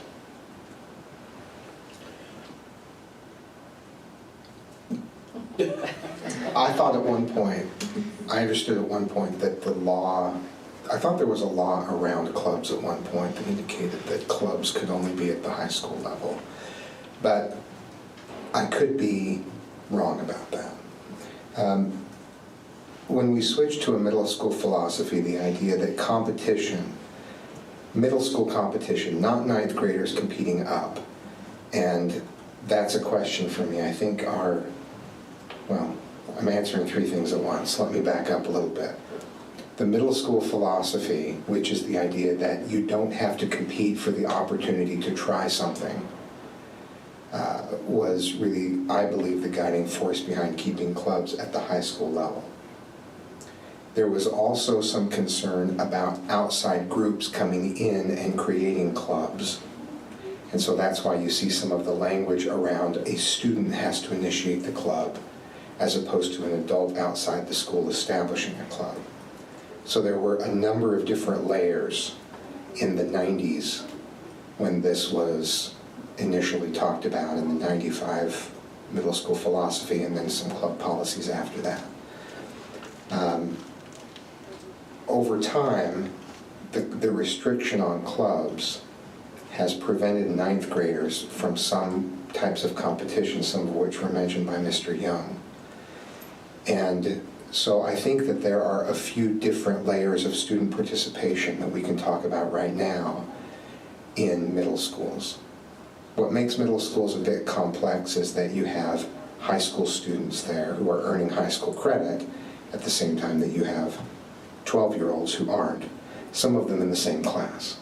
So there are some complexities around that combination.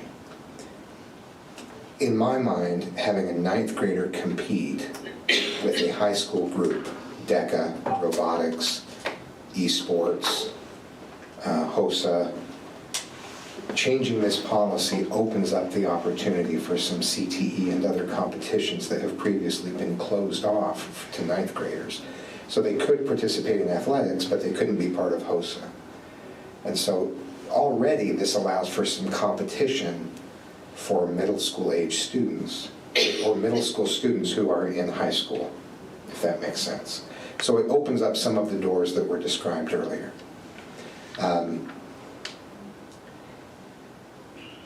Whether there is competition on behalf of a middle school, I think, is another layer to the question, and I don't know if that's what the board is looking at exploring, or whether it's allowing ninth graders to compete as part of their high school team, as part of a club, which has been restricted previously by that grade 10 through 12 language associated with clubs.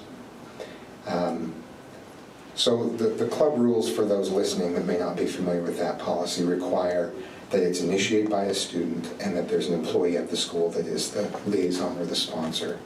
And this would allow for that to happen at the high school level and at the middle school level. And it would open up the opportunity for ninth graders to be part of clubs at the high school that have competition elements. So really opening this up is in keeping with the idea that we want students to feel a level of connection with each other, with the school. And I think the proposed changes accomplish that. So interscholastic competition for 7th graders and 8th graders, it would be a very different, it's something that we haven't done for a long time and haven't explored for a long time. But if you're talking about 9th graders now being able to participate in some of the clubs that were outlined earlier, I think these changes start to make that possible. But each group has its own rules and expectations around the competition. The other element is that there are even different levels of clubs and groups at the high school level. There are UHSAA activities, there are CTE competitions, and then there's the group that comes together and makes the Quidditch club. And that's just student-driven. There isn't a broader component beyond the school to that, but it's students with similar interests that get together and get to share that interest with an advisor that helps facilitate that. So this expands the opportunity for students to show some creativity and initiative, to feel connected to each other and feel connected to the school, and then for ninth graders to compete as part of a club at the high school level that has previously not been available to them. But the reason that wasn't previously available, there are a number of layers to that. Part of that was the outside groups, and part of it was, there was just an era where there were a lot of restrictions on clubs because of concern about, as I said, outside groups coming in, or just even at the high school level, there were a lot of restrictions at a certain point, and so I think that was part of pulling that away from all of our middle schools.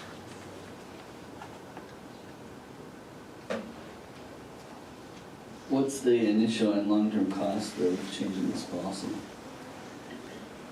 The cost involved would depend on the groups or the clubs that are approved. Middle school principals have talked about compensation for those advisors if it's outside of their contract time. I know the high school has a different point system for that. In middle school, we've talked about using school budgets, TSSA, and other things written into their plans to compensate via stipend teachers who do that. So the current budget would be able to handle it? Principals have agreed to that, yeah. Yes. Keep in mind that, and as all things do, this may get out of control a little bit. There are uniform costs. If you have competitive teams, it's expensive. Cheerleading, they're going to want a cheerleading group. They're going to want a mini drill team. So, there are a lot of directions this could go. I'm just saying. But you could also then charge a school fee for that, right? Careful. Yes. Now, I'm not aware that there are any competitive groups like or cheerleading or drill or any of those. I'm just saying it could come up. There could be a club with interest around that, but I don't know that this is it might be a t-shirt as part of a club, but not necessarily a uniform at this point. But I think your point is to say, once this starts, then it could be that things move in that direction. Yeah. Is that right? Yes. So here's what I'm thinking. I think there's two different issues on the table. It's what's already been proposed here, and I think we can come to some consensus or determination whether to move forward with that. But then I feel like there's enough interest at the board level to ask staff to pursue what it would look like to expanding competitive opportunities for our middle schools. Is that a fair statement, that those are two different things, that there's an interest in having administration pursue a little bit more to see what that would look like? And what guardrails we could put in to make sure it doesn't get to the point that it is a mini high school?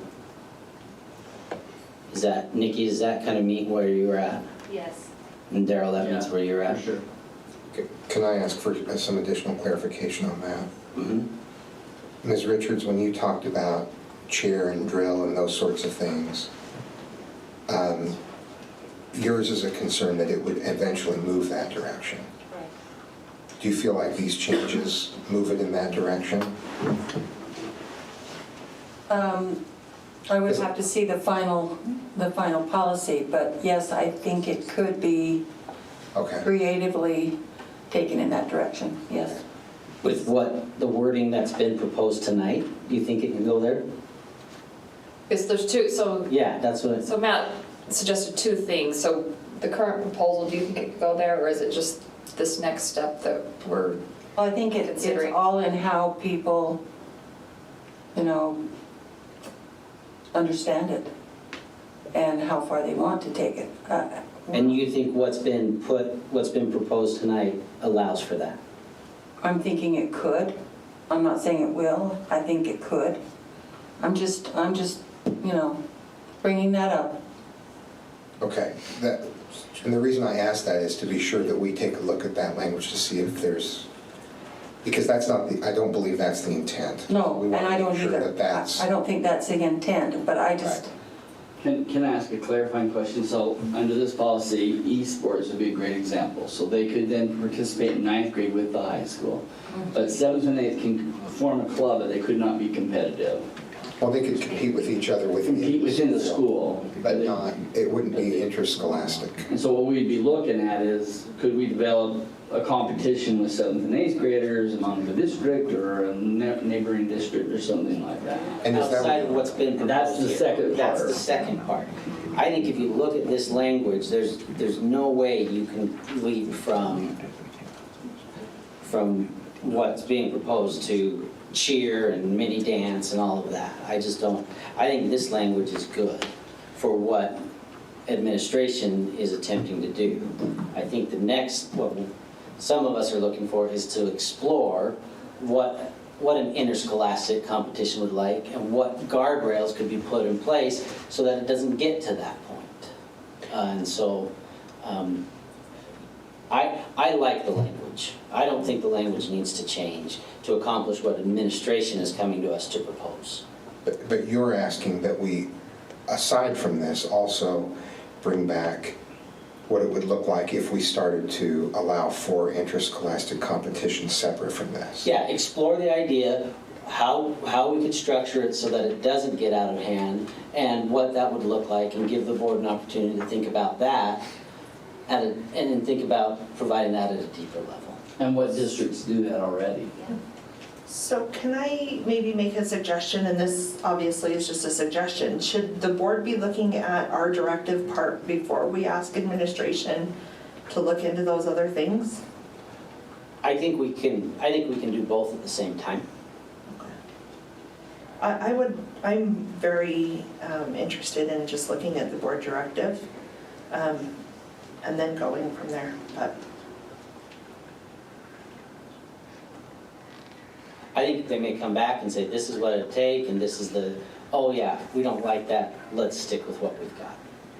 So that's kind of That's my... fair.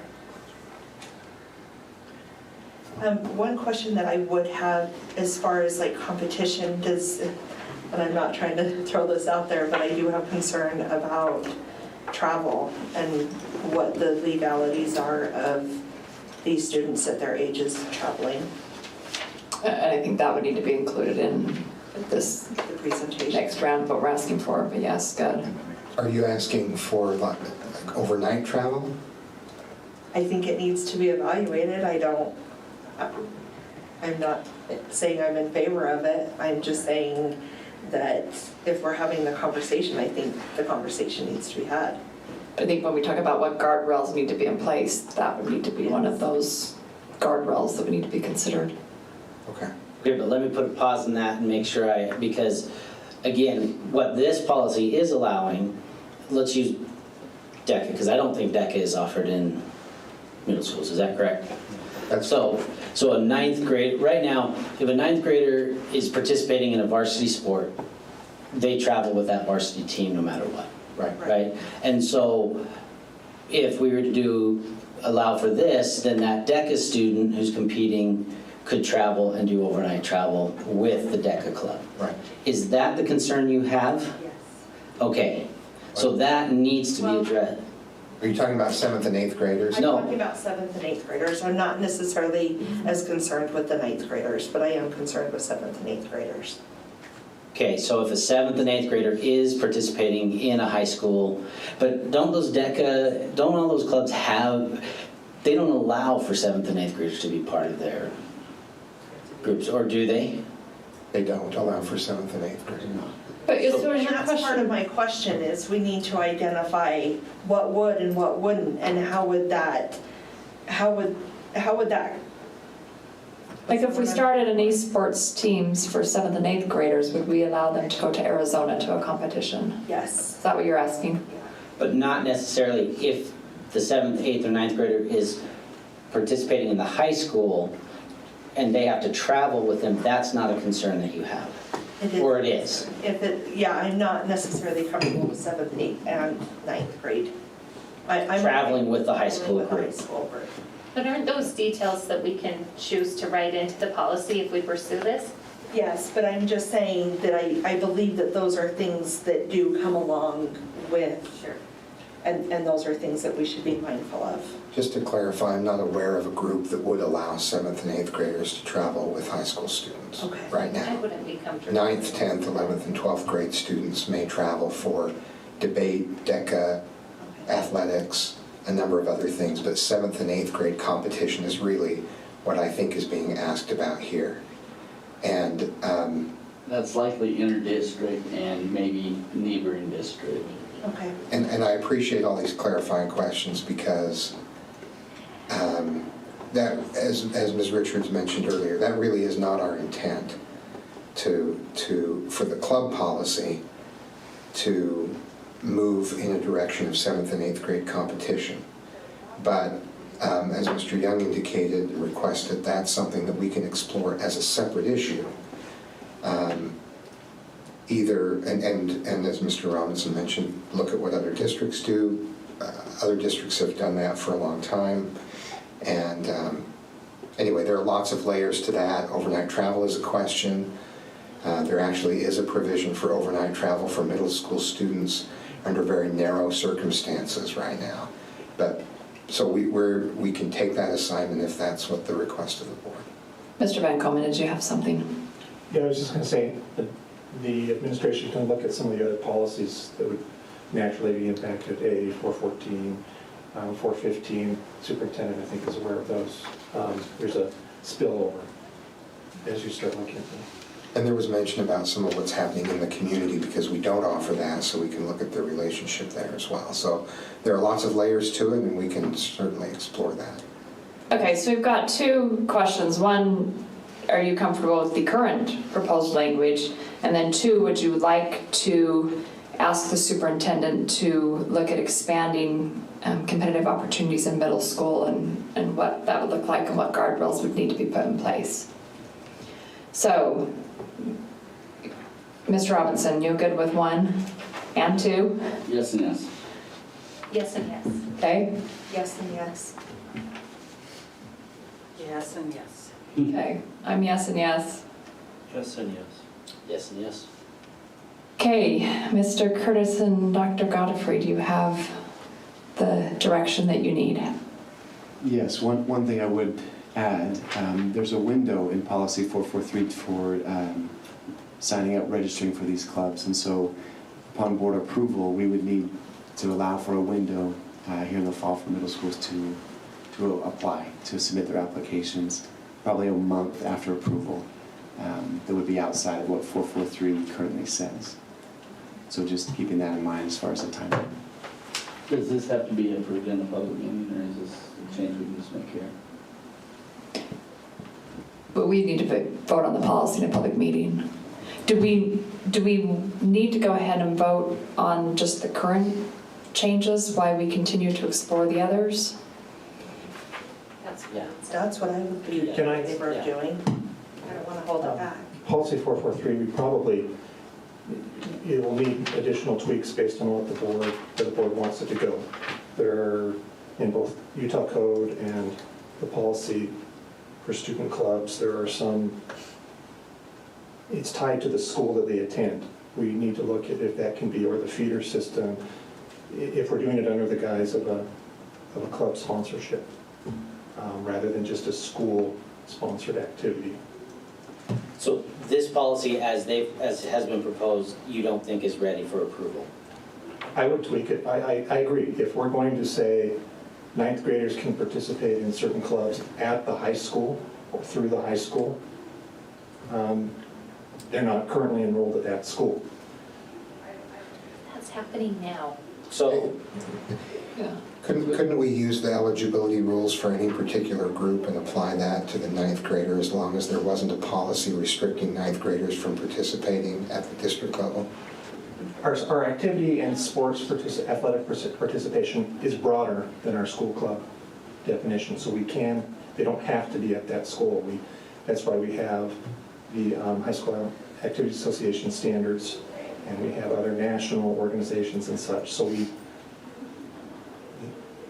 they don't have to be a member of the school. The definition of a school club includes an enrollment status at that school. Can we just review that with Mr. Yeah, I just want to Coleman, and we'll bring back any necessary changes that accomplish what we've discussed today in terms of club participation for ninth graders in competition. Is that? So just so the board knows, the window of an application for a club is between September 1 and October 1. So if this policy is approved at the second meeting in September, we should probably motion at that time to extend temporarily that window from October 1st to November 1st or something like that. So just as so the board is aware, the soonest we could probably approve this policy is the end of September. That would give them a few days. So. Okay, so let's move forward. We'll bring this back to a future study session, but let's move forward with getting at least the current proposal voted on as soon as we can. And then we'll continue to explore the second item. Thank you. Great. All right, we will take a break for 10 minutes and start our business meeting at 6:30.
ready to go?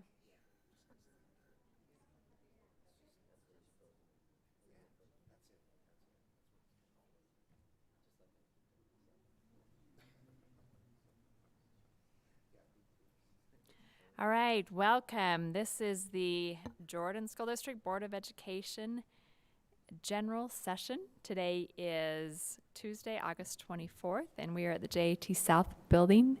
We have all 7 board members present, along with members of our administration and our board attorney, and members of the public. Welcome. We appreciate you joining us, those that are in person and those that are listening to our live stream.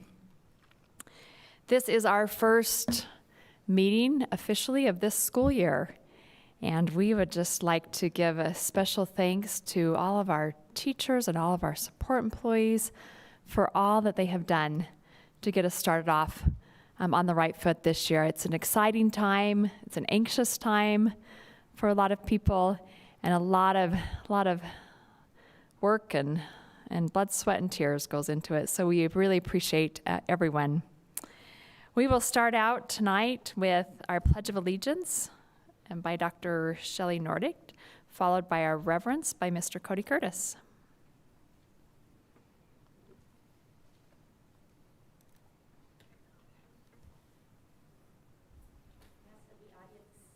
Will the audience please stand and repeat the Pledge of Allegiance with me? I pledge allegiance to the flag of the United States of America and to the republic for which it stands, one nation, under God, indivisible, with liberty and justice for all. Thank you.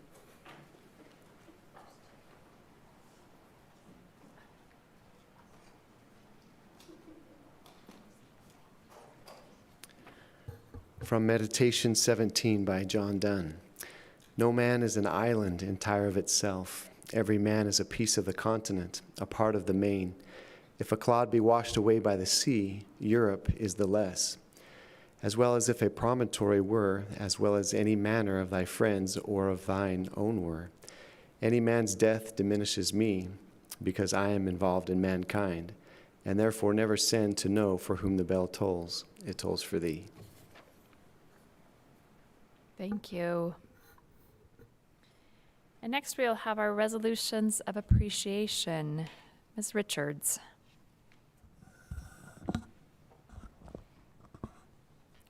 Whereas dedicated service to Jordan School District was faithfully and effectively performed, whereas they consistently and conscientiously executed their responsibilities with integrity, honesty, and loyalty, be it therefore resolved that the Jordan School District Board of Education and District Administration declare appreciation for the outstanding service that was performed in the cause of public education, and hereby express our sorrow at the death of these valued friends. Tiffany Ann Sampson Brimley, teacher. Kimberly Darker, classroom and nutrition assistant.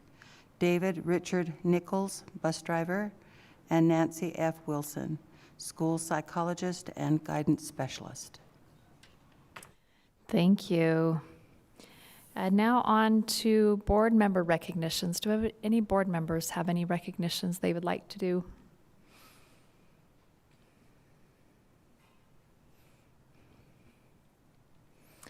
Okay, I've got 2. First of all, I just want to acknowledge and appreciate Bingham High School for being able to adjust and pivot with the construction there that's not done, and they've been virtual for 2 weeks. From my perspective, it's gone very smoothly and very well. And so appreciate all that they have done and to make that change, and really look forward to having our students back in class on Monday. And I would like to clarify while you brought it up, we have received from the fire marshal a permit of occupancy. So Bingham High School will be in person on Monday the 30th. Thank you for sharing that. And as a mom of a Bingham High student, I've appreciated the extra 2 weeks to sleep in a little bit. Just saying. Okay, my next recognition, we as a board would like to recognize someone who has been attending our board meetings for 21 and a half years. That's like 450 board meetings. Jerry Clayton has been taking our minutes at our board meetings for 21 and a half years. She has only missed 2 meetings over that entire time period. She is retiring at the end of this month. She has been incredibly committed and dedicated. She makes sure that we're getting all of our motions right and dotting our I's and crossing our T's. Does a lot of behind-the-scenes work. She's been there through, not only board meetings, truth and taxation meetings, boundary changes, bonds. She has seen a lot in her years, and she is going to be greatly missed. We are very, very grateful for all that she has done for our district. We have got a gift for her, and Ms. Atwood, would you like to explain that? So we thought that maybe the most fitting present in our appreciation for you, Ms. Clayton, is an art piece from a student within Jordan District. So this is an art piece that is done from a student at West Jordan High School. Her name is Allison Nilsson, and the piece is called Rooster. Rooster. Rooster. Thank you, Jerry.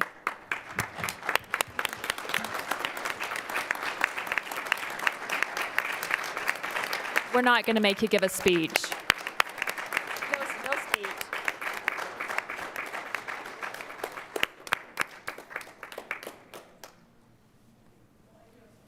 Oh, perfect. You can give one.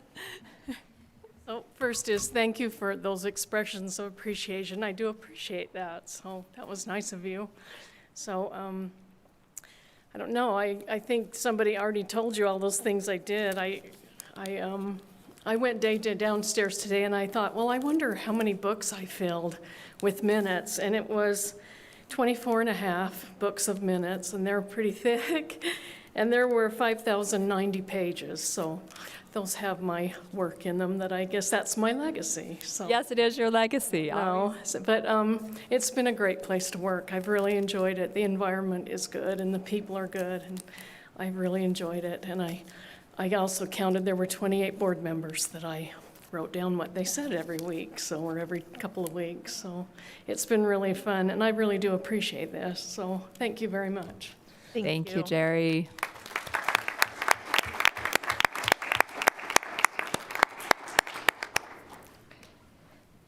I think she's been to more board meetings than all of us combined have been to. Okay, next we have comments by elected officials. I didn't see anyone come in. Did I miss anybody? Did you skip superintendents? Oh, thank you. Next we have superintendent's recognition. Dr. Godfrey. Thank you very much. First of all, thank you, Jerry, for all those minutes.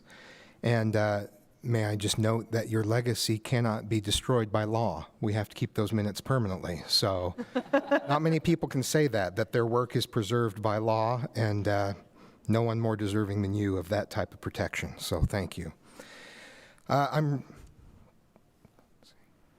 very excited today to have Jordan Ridge Principal Melissa Beck. And I'm emotional about this because it's the most important thing we're doing as a district, and that's literacy instruction right now at the elementary level. And Melissa Beck has brought a teacher, a specialist, and a coach with her that I'll let her introduce.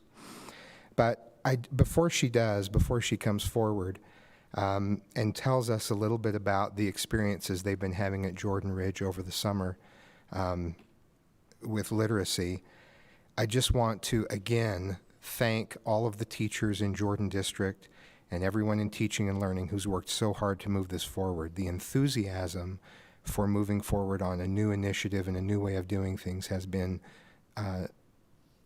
really nothing short of inspiring for me. And I'm just really excited to see the results in the long term.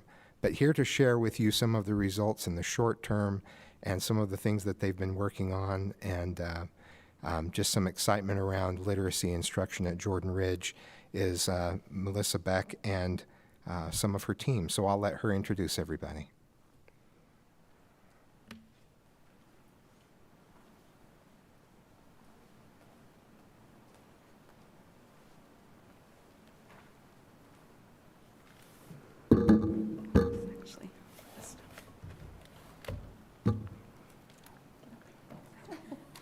This is a team effort. Thank you so much for allowing us to present tonight. I have the dream team here with me today. Actually, it's part of the dream team because the rest of the dream team is our teachers and staff that work at our school to help this amazing stuff come to fruition. So we have Jody Hutchins. She is our instructional coach. Sorry, I'll take this off so you can hear me a little bit better. This is Cindy Peterson. She is a first grade teacher at our school. And then we also have Rayleigh Gifford. She is our newly appointed gifted and talented coach at our school. So we're so lucky to have them. So instead of just talking about some of the tools or programs and the specifics that we're using at our school, we thought the most impact or the most helpful way to see how this all came to fruition was to kind of go back and take you along the journey of creating this process at our school. We will tell you about some of the tools and programs we're using as well. So it started about 5 years ago. We noticed there were a lot of gaps in student learning. And some of these deficits were carrying with students clear up into the upper grades, into 6th grade, skill deficits that should have or could have been filled in the lower grades. And these gaps were creating substantial obstacles for these students, so they couldn't reach their current content. And so we decided we need to figure out a way to bridge this gap in student learning. And we also decided that these gaps could not be filled by one teacher alone. There were too many, it was impossible. So we decided that it's going to take a whole school effort, a professional learning community to make this happen. So we created a PLC team 5 years ago, leadership team, whatever you want to call it. And our PLC team, we started with research. We started with attending conferences, reading books, discussing together. And we decided that in order to get this work going, we needed to have a vision. Vision was key. As you're probably aware, vision drives the work. We needed to know the why. What was our why? What was our purpose in the work that we were doing? We needed to have this solid why and purpose to help us to be motivated to drive this work forward. So as this vision came into focus, that's when we really saw the work starting to blossom. So what was our why? What was our purpose? I'm going to use the image of the golden circle. You're probably familiar with Simon Sinek and the Start With Why. And we know that it's most beneficial in any organization to start with the why and your purpose. So we created a school mission statement. Together we got feedback from the community, from our students, from our faculty, and this is what we felt as a school was our purpose and our why. This is our current mission statement. We are learners who lead, we commit to succeed. Followed by, we then created a vision statement after that, but it's really long, so I won't take time to share that as well. So we believe that this statement can also be translated into this statement here, that we believe that all teachers can successfully meet the diverse needs of each individual student, and not just doing it individually, but collectively as a school. So if we have our why in the middle, our mission statement, our purpose, the how and the what becomes much more easily. And we started with creating a structure. We needed a structure or a way for teachers to be able to perform this work. So this is our current master schedule, but this has been tweaked over the last 5 years, and we think that this year's is the most beautiful of all of the tweaks. So I just wanted to show you the most important part of bringing this all together was camp times. Well, why is camp time most important? Because camp time, and if you're not familiar with that acronym, it is our specialty, so art, music, PE. Camp time is where we are able to give teachers time to collaborate. So while everybody's in that grade level, they send their students to a specialty, our teachers come together to collaborate 4 days a week. That was a big obstacle to jump, to go from 1 week, what we were used to 4 days a week. But we felt that this work needs daily eyes, needs daily collaboration. So we moved to 4-day-a-week PLC, and we believe that one move has been one of the largest key factors in us being able to be successful in this work. We are also, another component that we added was RTI time. So we added this last year, and this is dedicated chunks of time within the schedule where we are providing interventions and extensions for students. So you'll notice on the master schedule, we just highlighted walk to reading. So you can see during that 30 minutes of time, now we have a better way of using that time, and I'll let our instructional coach talk about that and how that works. So during these blocks of times, everybody's students' needs are getting met. You'll also notice we didn't circle, but there's also math intervention time on there. So we're focusing on reading and math. So with this structure in place, again, we see the work moving forward. So I'm going to turn the time over to Jody, our instructional coach, to expand on some of this work. Okay. Which buttons? So just there. Okay. I don't know if you want Perfect. Okay. So like she said, my name's Jody Hutchings, and I'm the instructional coach at Jordan Ridge. When I started there last year, I wasn't there for the full 5-year road with instructional coaches just being put in last year. They were well underway in the subject of math. They had developed proficiency scales, they were working on CFAs, they were implementing RTI process. So our focus last year really became reading. And it sounds like across the district that became the focus from our superintendent to get these reading scores up. That proved a lot more difficult than math. Math is so concise and it's so easy to just break down. I say easy. Teachers out there, you put in a lot of hard work, so let me just clarify. Not easy, but easier, right? And so after one of our GEL meetings last spring, one of the teachers happened to say, whenever we're in our PLCs trying to work on the content area of reading, I feel like an enormous elephant is sitting on the table with us, slowing down our progress. So we took that and said, okay, what if this elephant is no longer a hindrance, but a vision? And what if we're not trying to have each grade build an entire elephant? What if we're trying to have K through 6th grade teachers unify together to create one elephant? And we defined the elephant with a vision that's up there. It says, we will work together to develop capable, confident readers who read for enjoyment and read to learn. We will build readers who can convey thoughts and ideas in writing using supporting evidence from the text. That's what we wanted by the time they left elementary school. Capable, confident readers and writers, right? Who can do all of these components. But coming out of kindergarten, they're not going to do all those components. Coming out of just 1st grade, they're not going to do all those components. So then we took the Science of Reading's Big 5 components and said, okay, let's take the Big 5 and let's put them into our elephant, and where would they fit? And the team, all the teachers throughout the whole building came together in their PLC teams to unite in this vision and say, let's put the foundational skills as the legs. Because if the elephant has no legs, it cannot stand. So if a reader has no foundational skills, it cannot stand. Then they went from there, and they decided to say kindergarten through 2nd grade should have that be their main focus, which means all of a sudden in PLC work, kindergarten through 2nd grade goes, we know which essential standards to select, because our job in the elephant is the foundational skills. That doesn't mean they're not teaching their content. They're still teaching their content, but they're focused with their essentials, taking it to the RTI process on those foundational skills. Then the 3rd through 4th grade teachers said, okay, if we've got foundational skills already in place by the time they come to us, we really can dive into the comprehension. And they put that as the head of the elephant for kind of some obvious reasons, the thinking that needs to happen in order to comprehend text. That gave way for the 5th and 6th grade teachers to say, by the time, if foundational skills and comprehension is pretty solid in place by the time they come to us, then we really can focus on the writing. And the writing was put as the TUSCs because it's the way that students can assert with power. They can have a voice. Then the other 2 components from the Big 5, which are fluency and vocabulary and language, the teams decided those need to fit everybody. You need fluency of foundational skills, you need fluency of comprehension, you need fluency of vocabulary and language. Once they had this vision in place, it was like our building just ignited. The work in the PLCs just took off.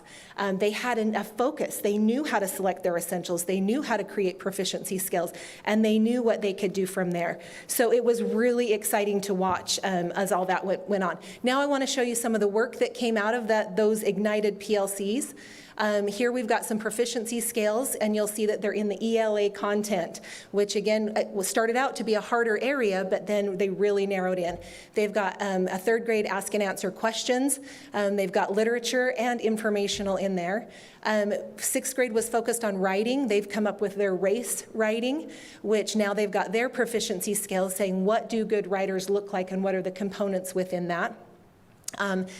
After that, we've got some common formative assessments that were created. 5th grade's got a writing common formative assessment with a rubric right there on the top. 1st grade's got a literature retell comprehension, or a common formative assessment with their rubric right there on the top. And we've even got teams who are now transitioning into learning skills, which is now take that learning and make it visible.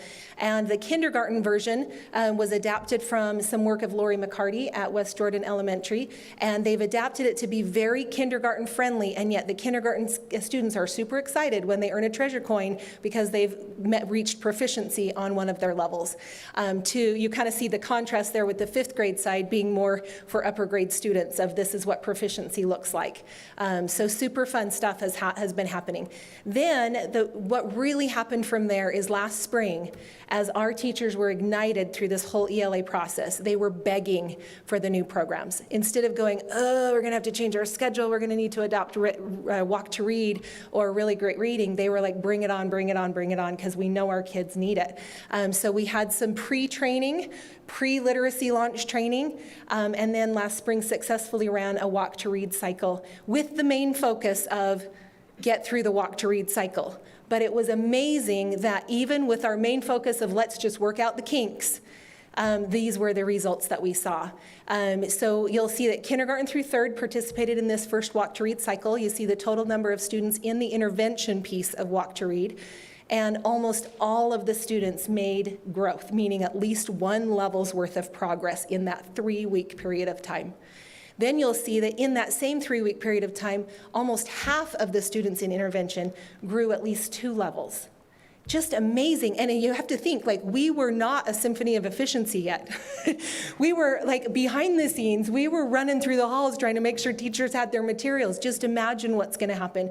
So we carried that forward into our summer school, and we ran 2 more complete Walk to Read cycles in our summer school program, intervening on students' individual levels, and saw similar data. I just don't have that compiled for you today. Now we're super excited because our teachers are kindergarten through third is beginning their Walk to Read cycle for this school year next week, which is 3 weeks ahead of where we have to be or need to be.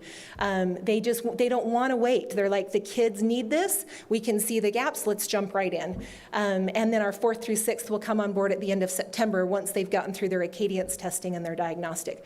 So just super great things that are happening. So rather than just hear from me, we want to hear from our teacher, Cindy Peterson, who's a 1st grade teacher and can tell you what it's like on the teacher level for all of these pieces. Okay. Thanks, Jody. Hi, I'm Cindy Peterson. I'm a 1st grade teacher at Jordan Ridge Elementary. Really Great Reading is a program provided by the district to help strengthen Tier 1 phonics instruction. Walk to Read is the program we use to support interventions. Last August, we had the opportunity to participate in a virtual training for Really Great Reading. After training, a few of us teachers decided to just jump right in. I loved how this program kept all students engaged in learning. I also noticed that during Really Great Reading, students who didn't typically volunteer to read, they were eager to participate. They started to believe that all students could be a great reader by applying their knowledge of letter sounds, open and closed syllables, and things like digraphs and trigraphs. One afternoon during independent writing, one of my students who struggled with reading and writing confidently walked up to the board, pointed to a word and said, "This is a digraph. It has 2 letters, but it only makes 1 sound." I wanted to cry. He told us the sound of the digraph and proceeded to read the 2-syllable word accurately. I've also had the opportunity to participate in a 3-week cycle of Walk to Read at the end of the school year, which gave us the data we needed to identify students who would benefit from summer school interventions. This is another amazing program. Walk to Read targets the skills our students need to become confident, successful readers. During the 3-week cycle, I worked with a small group of students who came in every day ready to learn. They were excited for activities such as identifying the spelling patterns and reading with a partner. The targeted skill intervention groups included fun, fast-paced activities. Our time was short, but our lessons were very intentional and effective. In fact, this became many of our students' favorite time of the day. They worked at their own level with a group of students who had similar reading challenges. This time also was set aside for our students who had mastered those reading skills but needed extensions to continue to support their reading success. As a teacher, I love these programs. I love looking out among my students, knowing which students are working on kindergarten skills, which students are working on 1st grade skills, and which students have mastered their grade level reading skills and need extensions. I'm going to turn the time over to Rayleigh Gifford, who will talk a little more about our extensions. Thank you.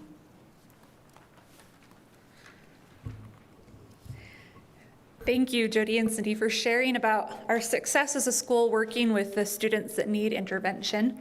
My name is Rayleigh Gifford, and I am the Gifted and Talented Teacher Specialist at Jordan Ridge. We're really excited this year to implement Walk to Read at all grade levels. As we move forward with these intervention cycles, our goal is to meet the individual learning needs of all of our students, and this includes our students that need extension. This year, we're ready to turn more of our focus to meeting the needs of students on both ends of the learning spectrum. Our focused work in PLC will allow us to better meet the needs of our students who need extended learning opportunities. As our school's Gifted and Talented Teacher Specialist, I'll be working closely with grade level PLCs to plan and implement meaningful extension opportunities during Tier 2 math and language arts instruction. We've already started professional development this year on how to use tools like Junior Gradebooks for extension groups as part of the Walk to Read program. And we plan to use our monthly faculty meeting time to introduce more gifted curriculum throughout the year, such as Birdseed TV and Jacob's Ladders. I'll also be working with individual teachers to help them plan how to meet the needs of their individual students.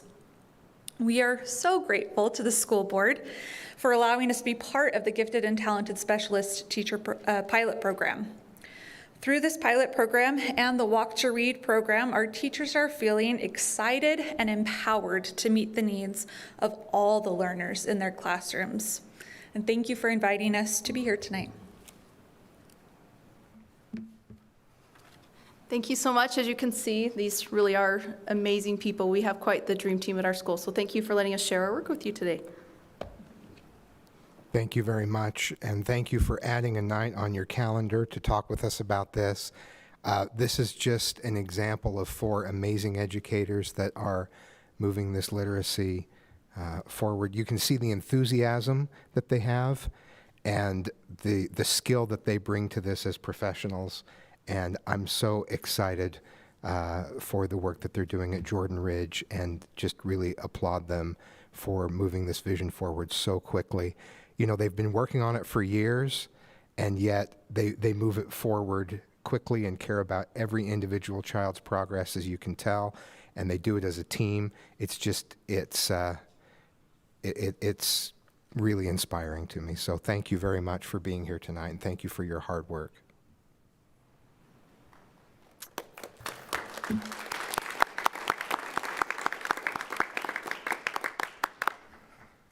Thank you. Okay, we are now ready for patron comments. We, as a board, welcome people coming to our meetings and sharing their feedback with us. We have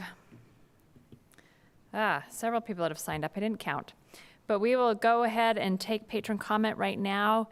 When you get to the podium, I'd ask you to state your name so that we can make sure we know who we're hearing from. You'll have 3 minutes to address the board. And just as a reminder, we don't take public comment on personnel issues or statements regarding character, professional competence, or the physical or mental health of an individual during board meetings. If you do have concerns about that, you're welcome to email board members or talk to us. So we will go ahead and hear first. Oh dear, I hope I'm saying these right.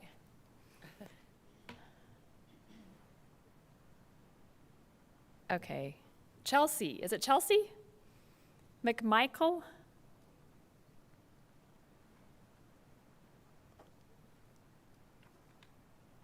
That's what it is, Chelsea McMichael.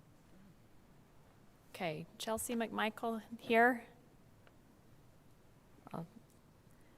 Okay, let's go to Cindy Norfelt.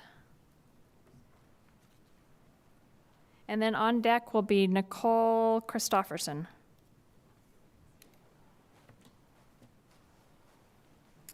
Hello, my name is Cindy Nordfelt.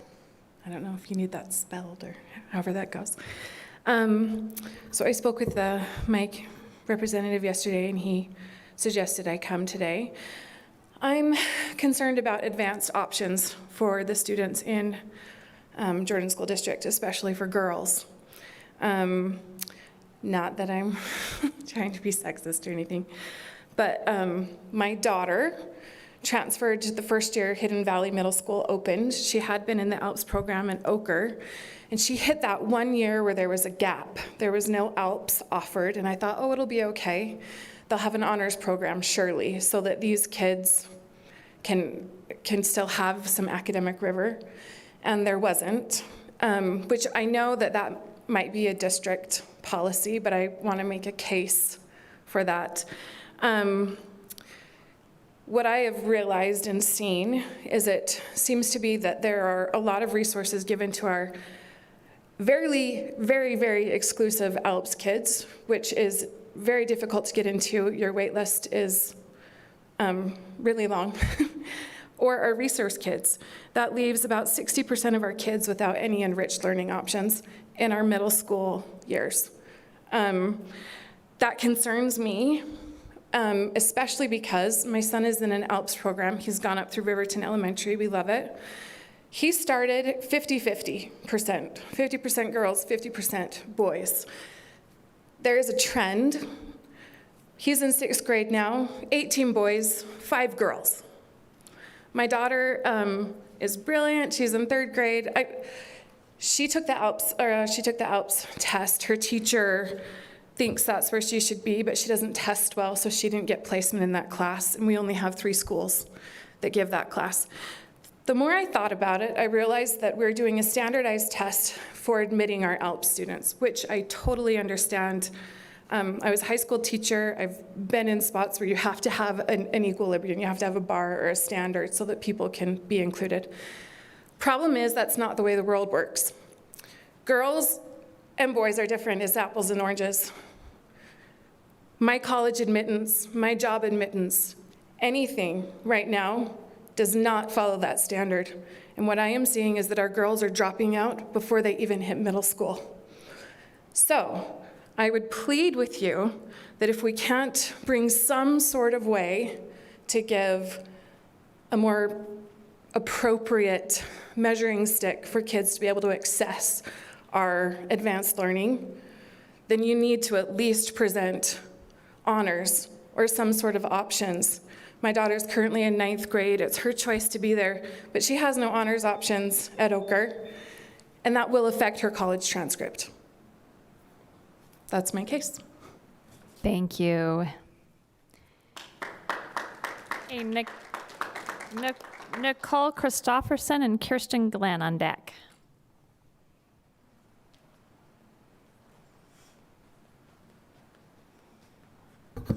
Thanks, Cindy. I have one of those daughters too, wherever you are. So, okay, thank you for the opportunity to address the board tonight.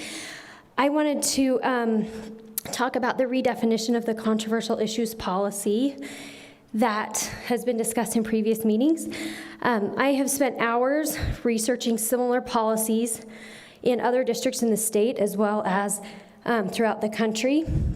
And I'd like to say that I think we have a pretty good policy, but it does need some changes. And one of the biggest flaws right now is the lack of enforcement that has happened.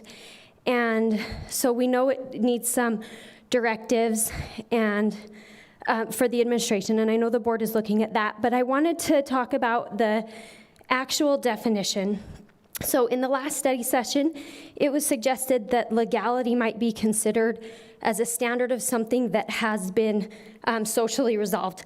I'd like to suggest that legality by no means renders something uncontroversial.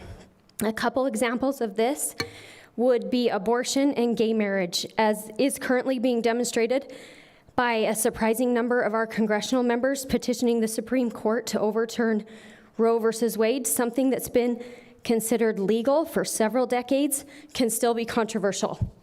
Many people recognize the legality of certain situations, but don't believe that something's right just because it's legal.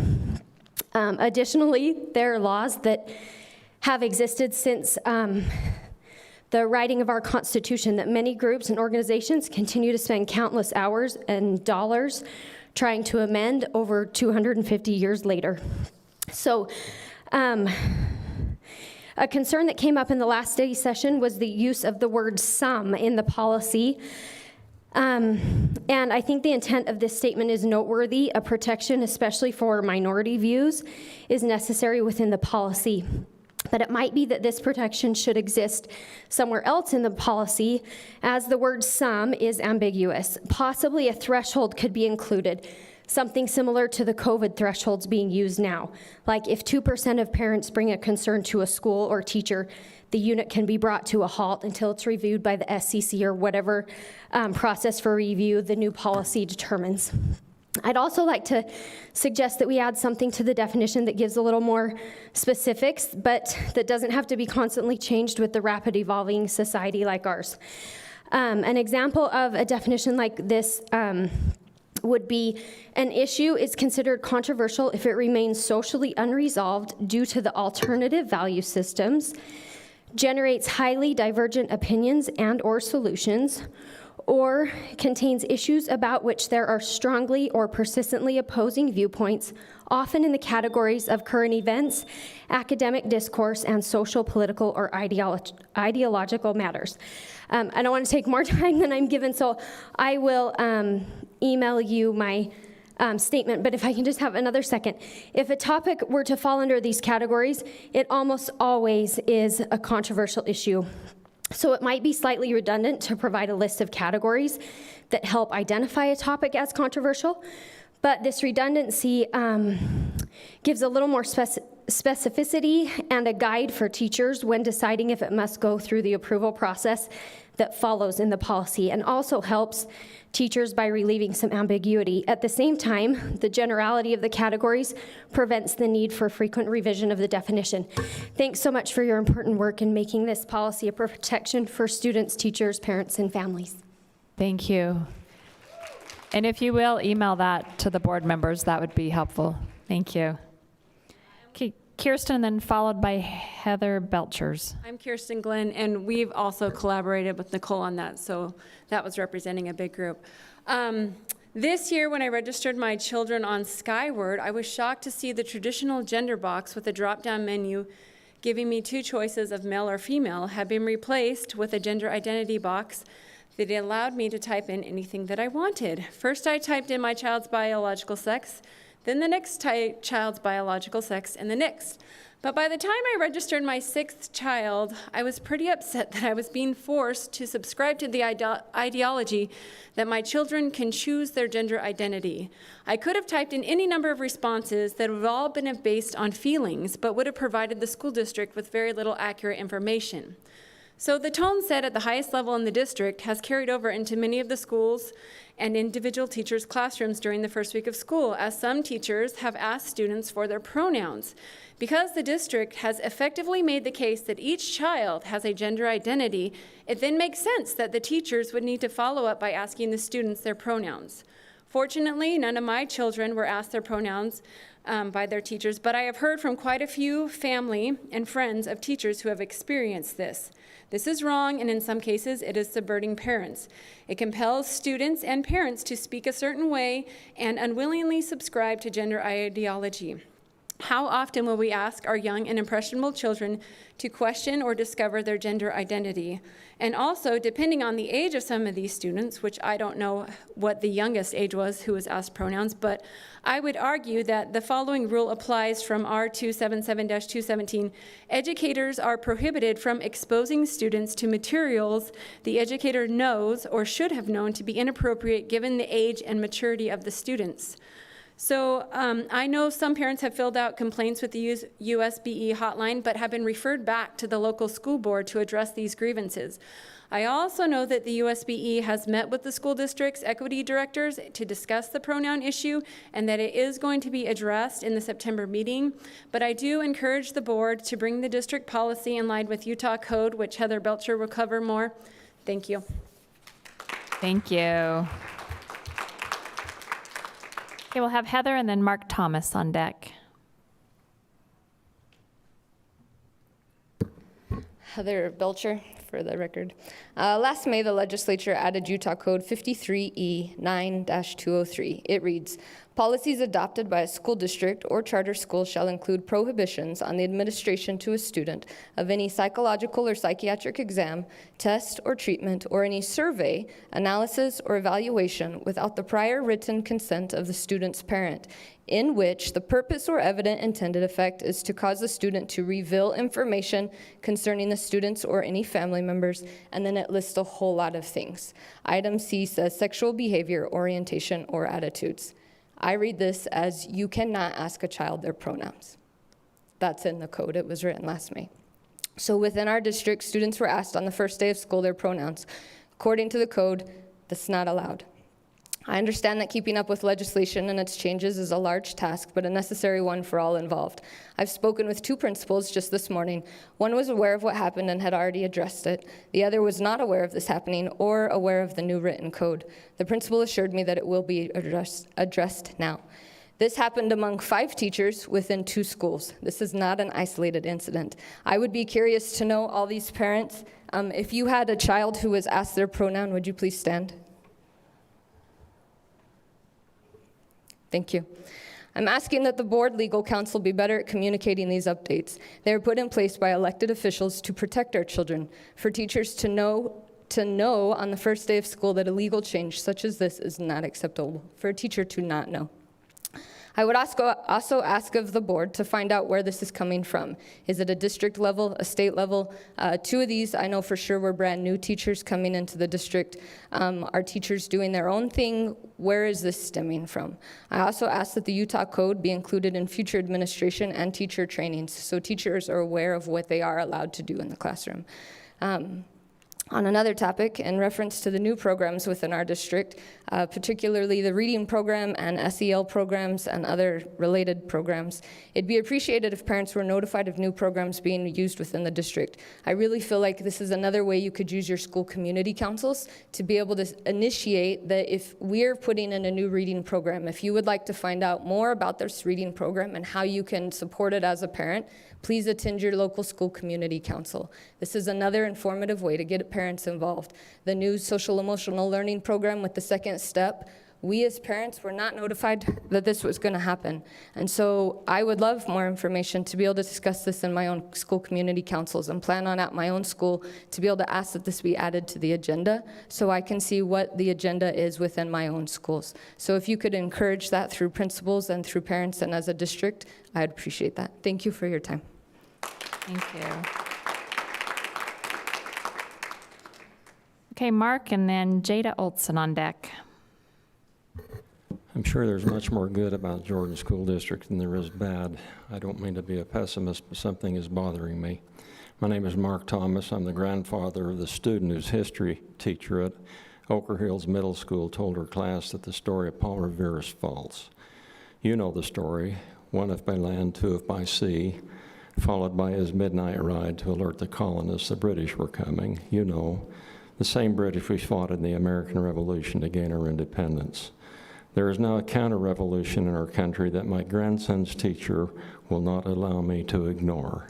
I thank her for that.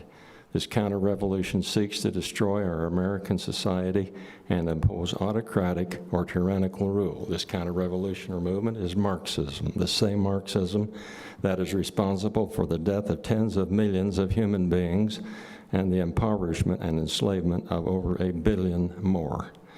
Progressives, democratic socialists, social activists, and community activists are all Marxists. They have created new names for their organizations such as Black Lives Matter, Antifa, the Squad, etc., and claim to promote economic justice, environmental justice, racial equity, gender equity, etc., and they have invented a new theory that I feel is being forced down my throat, and this is critical race theory. The teacher's false teaching about American history comes right out of the manual on how to teach critical race theory, or CRT. A principal doctrine of CRT is an assault on the traditional teaching of history and on American institutions and traditions or the dominant white culture. As this is a school board meeting, I will address how patriotic citizens may respond to this threat to the education of our children.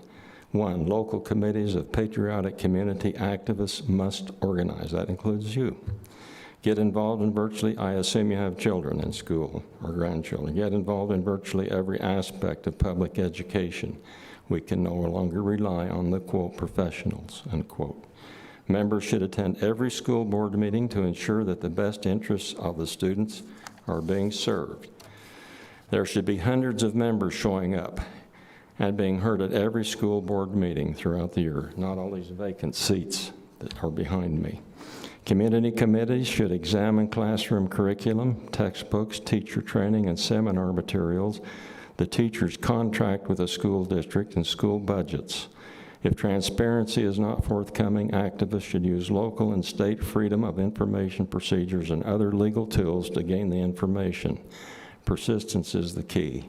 The goal is to create a permanent presence and a voice of community committees in our school system to counter and monitor the school boards, educational bureaucrats, and unions that have had free run and total control over education up to this point. Much of what I have prepared and read to you has come from Mark Levin's book, American Marxism. I recommend you read, reread, mark up, and study this book.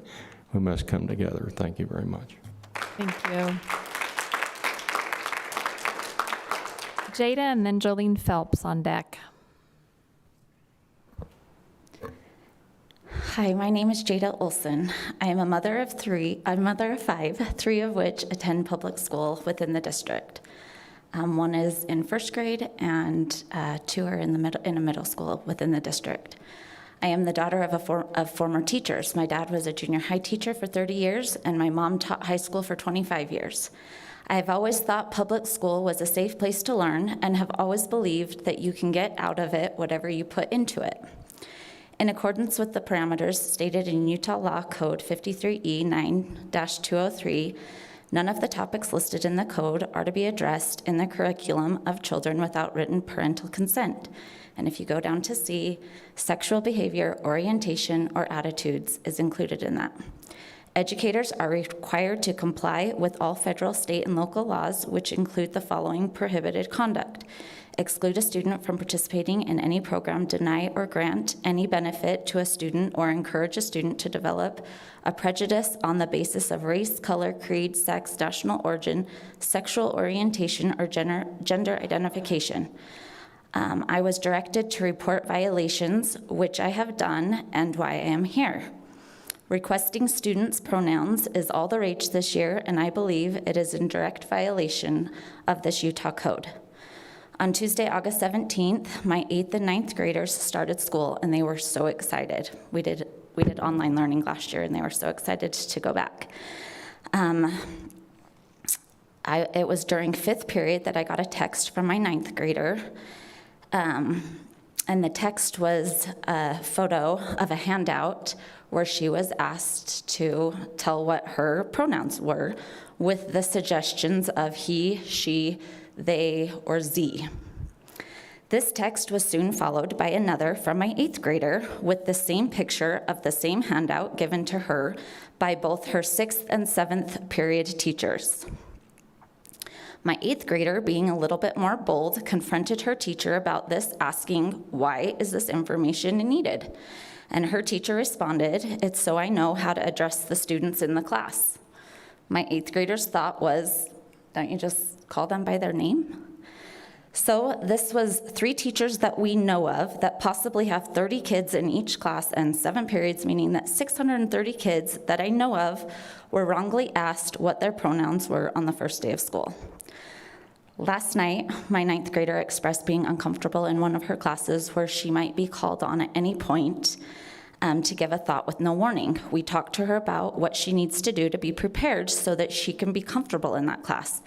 I don't think this is any different. Any student who may unfortunately be struggling with pronouns and gender should be directed to work through this directly with their teacher so they can be called whatever it is, whatever is appropriate to make them feel comfortable in that class. This should not be the standard going forward for a get-to-know-you disclosure statement. I would hope that the teacher would have office hours or an opportunity through email or phone call that the students and parents can approach and discuss such personal and sensitive topics with that teacher directly. Thank you. Thank you. All right, we have Jolene and then Rinsley Jensen on deck.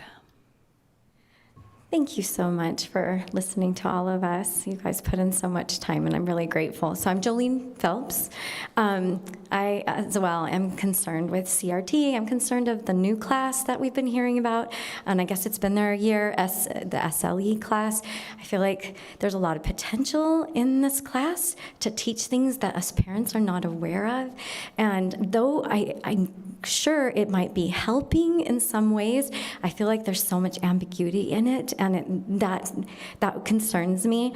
One thing I do, Matthew Young was so nice to let us come and talk to him a couple months ago, and I loved his concern for people. And I'm Cuban American, so my mom came from Cuba. She's an immigrant from there, and so knowing what happened there and the process of what it takes, we just see it happening in our country, and so it's very concerning.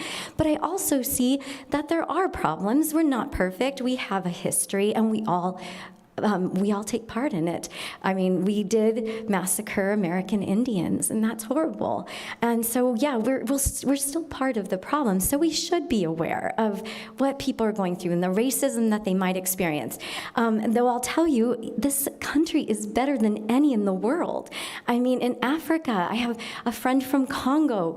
The horrific things that are happening there, the racism throughout the world is so much worse than here.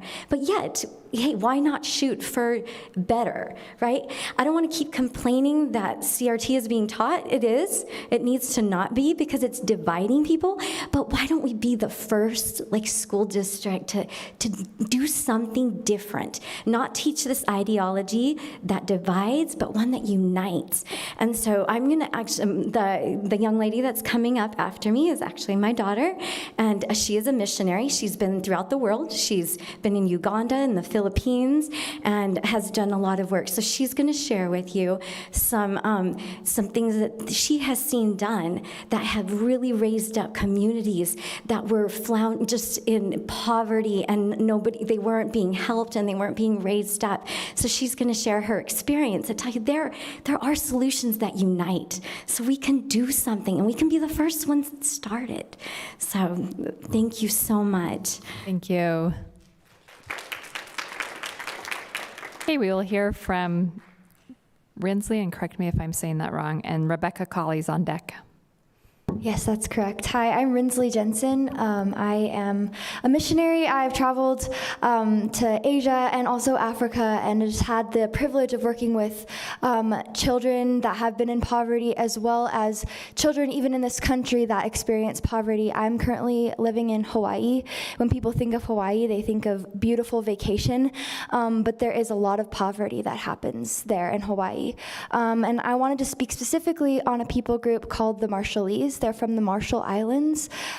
These people have had to come to America, and we've given them a place in Hawaii because it's very similar to their island, because back in World War II, they were testing bombs on their island, and because of that, their island is now sinking.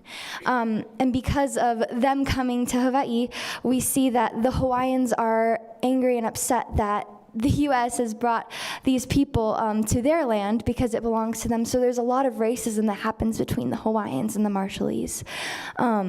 These people live in government housing, and so I've had the privilege of working with these kids. And so what we've done is we've brought in people who are mentors, people who are my age. I'm 23. So younger adults as well as younger teens to really come underneath these kids and empower them and help them to see their value and how important that they really are. And so we've just been so blessed, and we've seen these kids just raise up and become incredible young people, people who know who they are, people who are just doing incredible things in the world. And so it's my belief that it would be so wonderful if we could, instead of teaching CRT, instead of teaching these kids that they are victims or that they are oppressors, we should show these kids the value and the beauty that comes from each culture. We need to celebrate them. We need to show them that they are so much more than just victims, so much more than just children that are of descent of those who have been oppressors. I truly believe that if we do these things, we will see a major shift in their confidence, even maybe so in their mental health. And so that's all I have to share, but thank you so much for listening. Thank you. Rebecca.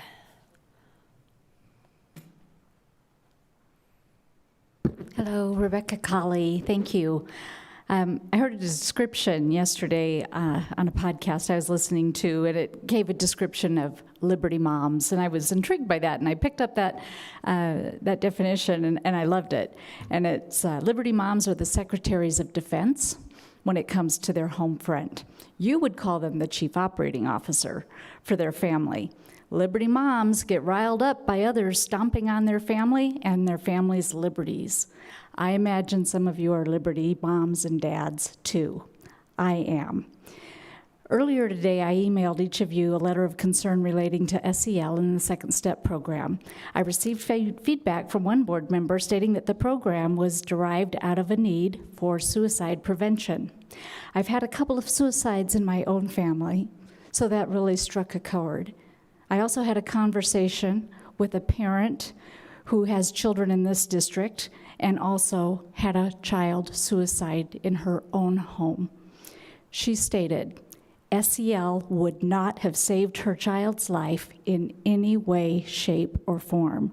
She said, if a child is going through a mental crisis, a fully licensed therapist and psychologist is the only way to save that child. SEL and Second Step is somewhat helpful for children who haven't learned to express themselves in a sitting or situation they have never encountered before. One thing they may learn is, what if someone hurts you at home? Go tell a teacher. That's a good thing. I like that approach. But if a child is having or expressing a mental issue at school, the appropriate response is to call their parents immediately and pretty probably call the Utah Crisis Line as well.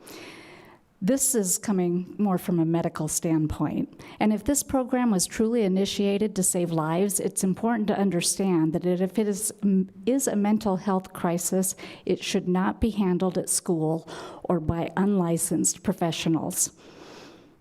A class where a teacher gives a 5 to 10 minute lesson only helps those who don't need help. A child in a mental health crisis is not thinking straight, and at this point, issues run so deep, being told you are good enough in a 5-minute lesson by your PE teacher isn't going to have that big of an impact. As related to SEL specifically, as you know, the Collaborative for Academic, Social, and Emotional Learning, also known as CASEL, calls programs like this transformative SEL. Their training and webinars reveal their agenda to incorporate adult SEL to train teachers to become community organizers who will in turn want to educate their students to be social justice warriors or activists and entice many, as the Lehigh teacher did on video, to disregard their parents and the values they are being taught at home. The CASEL goal is to, little by little, totally usurp and undermine God-given parental authority. Canyons put this program on hold for a few days in their elementary and middle school classes. It's rolling out in high school, but I pray for each of you to do the right thing in getting deep in this ideology that you have invested so much money in through the CASEL program. Thank you. Thank you.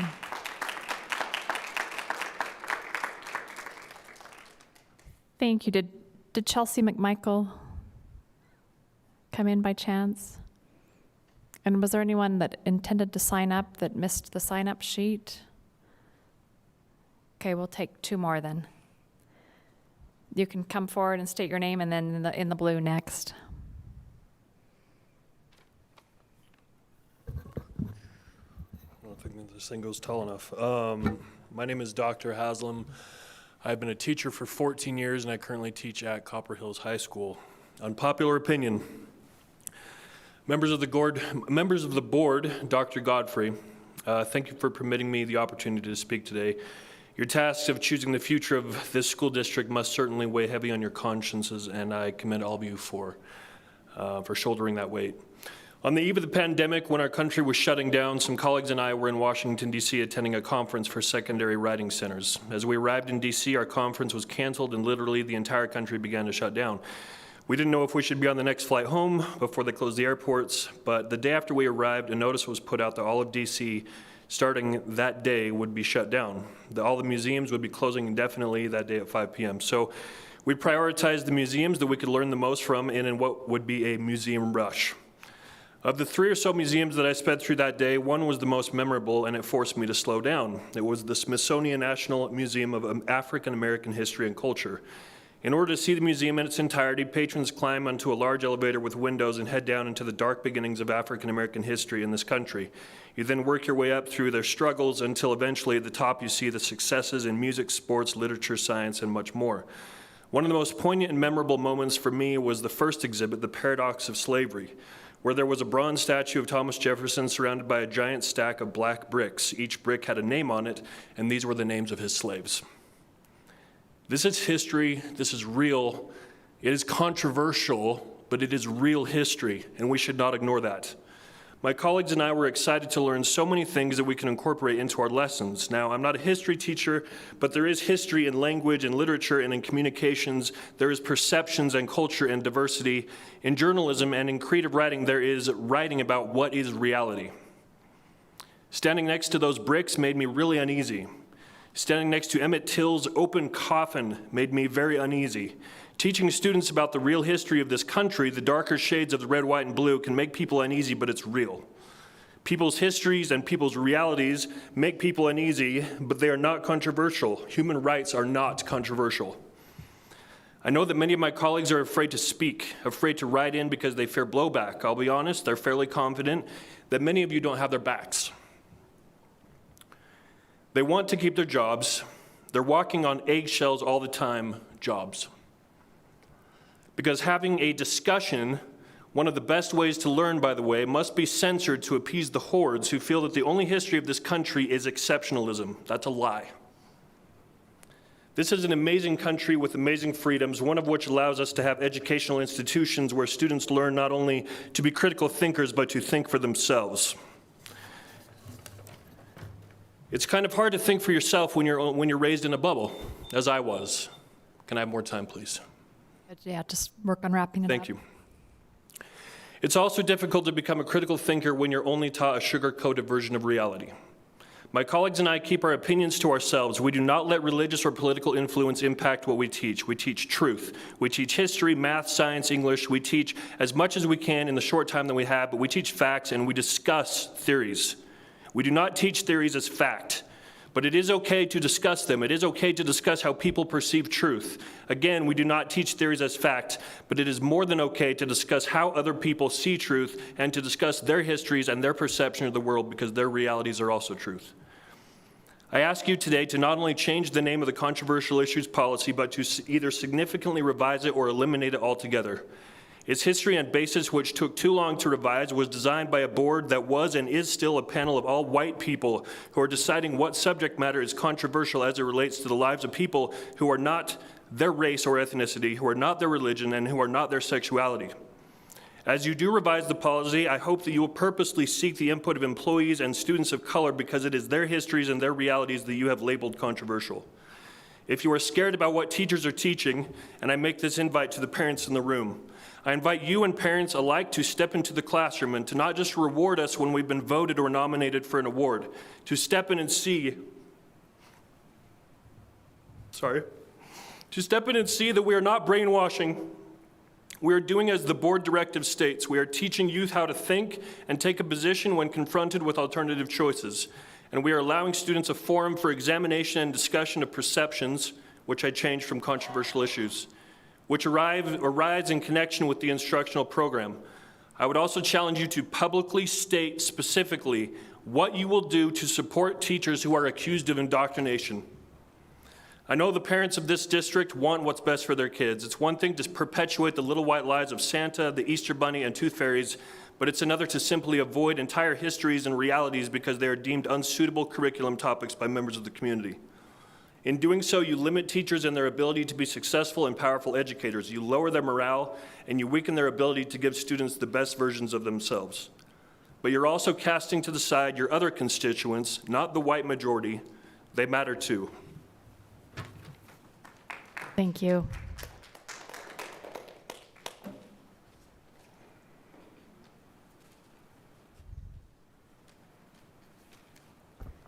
Thank you for your time tonight. We appreciate you listening. I'm Shannon Galladay from South Jordan. I just wanted to bring up 2 points. So our daughter's at a charter school called Providence here in the district. And I got an email saying that there's a PBIS reward system. I don't know if you're familiar with it. So I don't know if it's a new program, but I was concerned about it. It's a tracking system to track our students, and they get rewards, and it's in an app, and basically just tracking our students throughout the day. I don't think our students should be tracked, so I just thought that was something to bring up to be aware of what's been happening. Also, I was aware of, so in a seminary class, there was a big flag on the screen saying, you know, welcome LGBTQ plus, I don't know all the letters, but, you know, just a big flag there. And that's great. If, you know, we want to include everyone, we want everyone to feel welcome. But my feeling is that we are focusing too much on including everyone, and we're forgetting who we are as Americans. Someone made a comment from Australia, because there's been so much going on in Australia right now, and they're saying, remember who you are. Remember who you are, America. You know, we were born with a Bible in one hand and a flag in the other, and, you know, our patriotism runs clear through the bones of knowing who we are and standing up for our freedoms. So let's not get so far to one side, representing all the minorities, making everyone feel welcome, which that's important, and of course we love and include everyone, but let's not forget who we are. Let's remember our core. We are Americans. We broke off from England, and we are here, and we want to teach our children that. We want to teach our children who they are, and to stand up for who they are and understand their core values.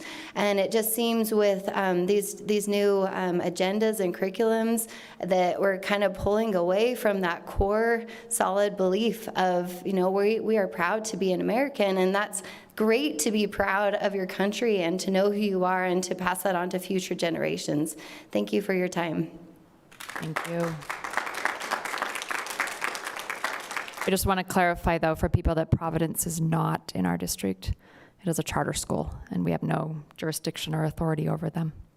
But the message was good. We heard the message. So, okay, that is the end of our public comment period. Appreciate everybody, especially appreciate your civility and how well prepared you were. You've done your research, and appreciate your feedback.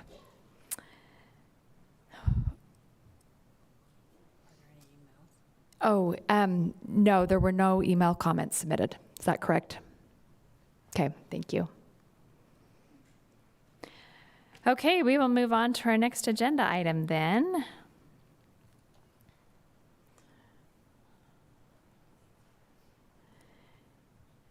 Can I get a motion to approve the consent agenda items, which are our board minutes? I make the motion to approve the consent agenda items. I'll second that. Okay, motion by Ms. Richards, second by Ms. Atwood to approve the consent agenda items. All in favor, please say yes. Yes. Yes. Anyone opposed? Okay, that motion passes unanimously. Can I get a motion to accept the consent agenda items? And I would also like to point out that we have a new consent agenda item on here this time, and that is the non-compliance report that the board asked that we have included in the meetings going forward. So can I get a motion there? I'll make a motion to accept the consent agenda items A through E. Okay, motion by Ms. Atwood, second by Ms. George to accept consent agenda items A through E. All in favor, please say yes. Yes. Yes. Is there anyone opposed? Okay, that motion passes unanimously.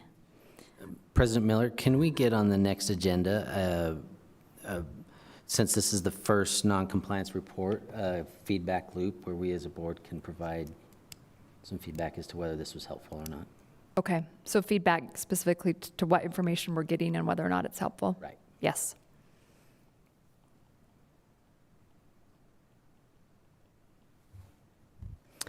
Okay, next up are our bids. And can I get a motion for the first bid for HB Chromebooks and licenses?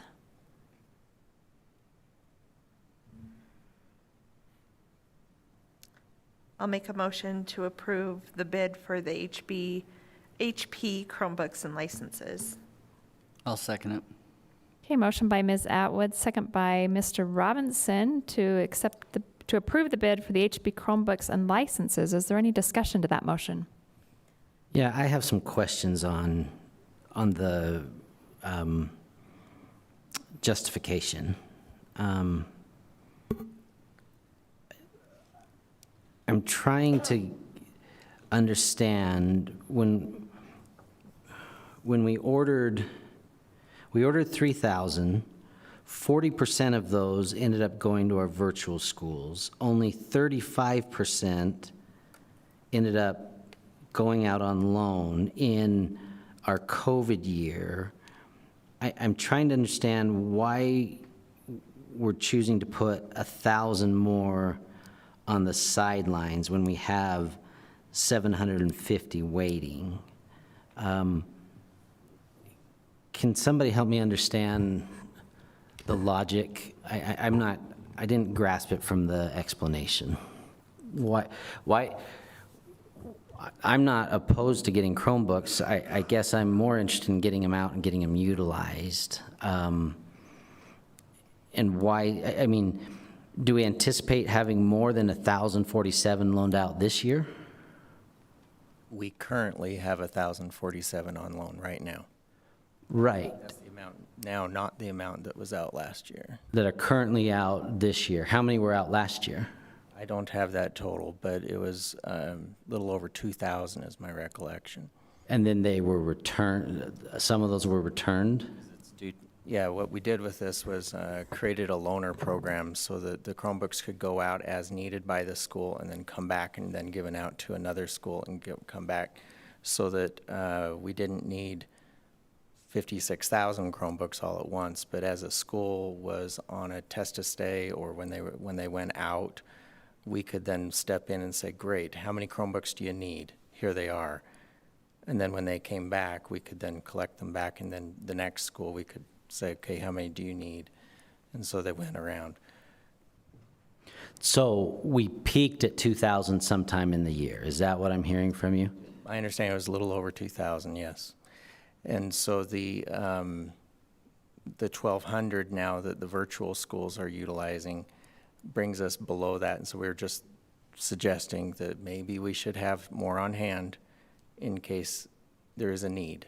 And if there isn't a need, then we have Chromebooks on hand, we can distribute them to schools.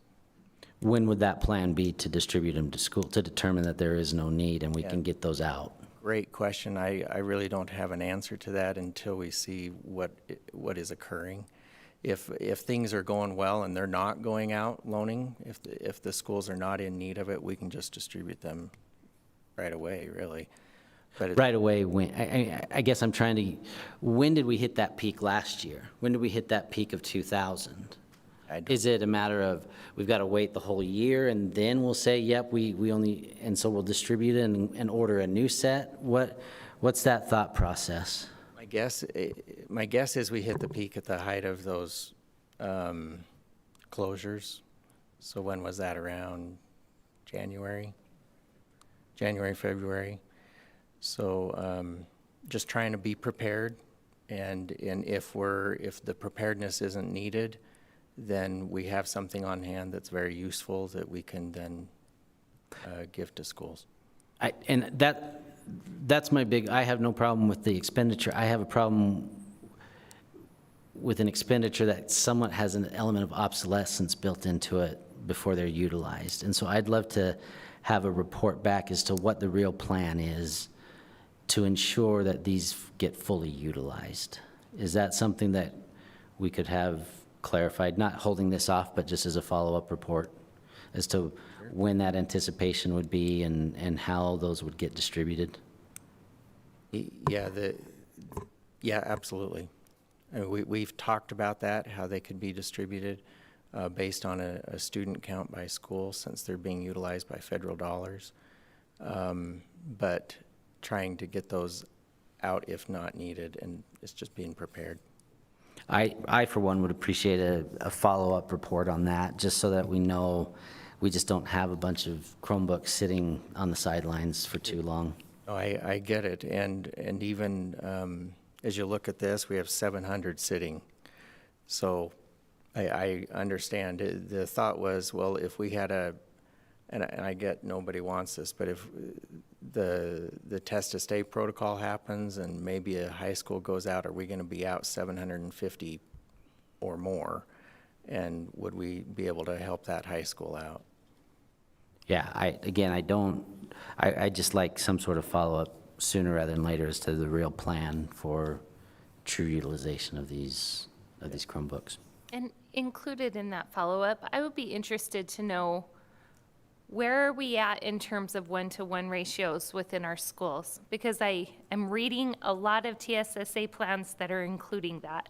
Yep. And I think we're creeping ever closer.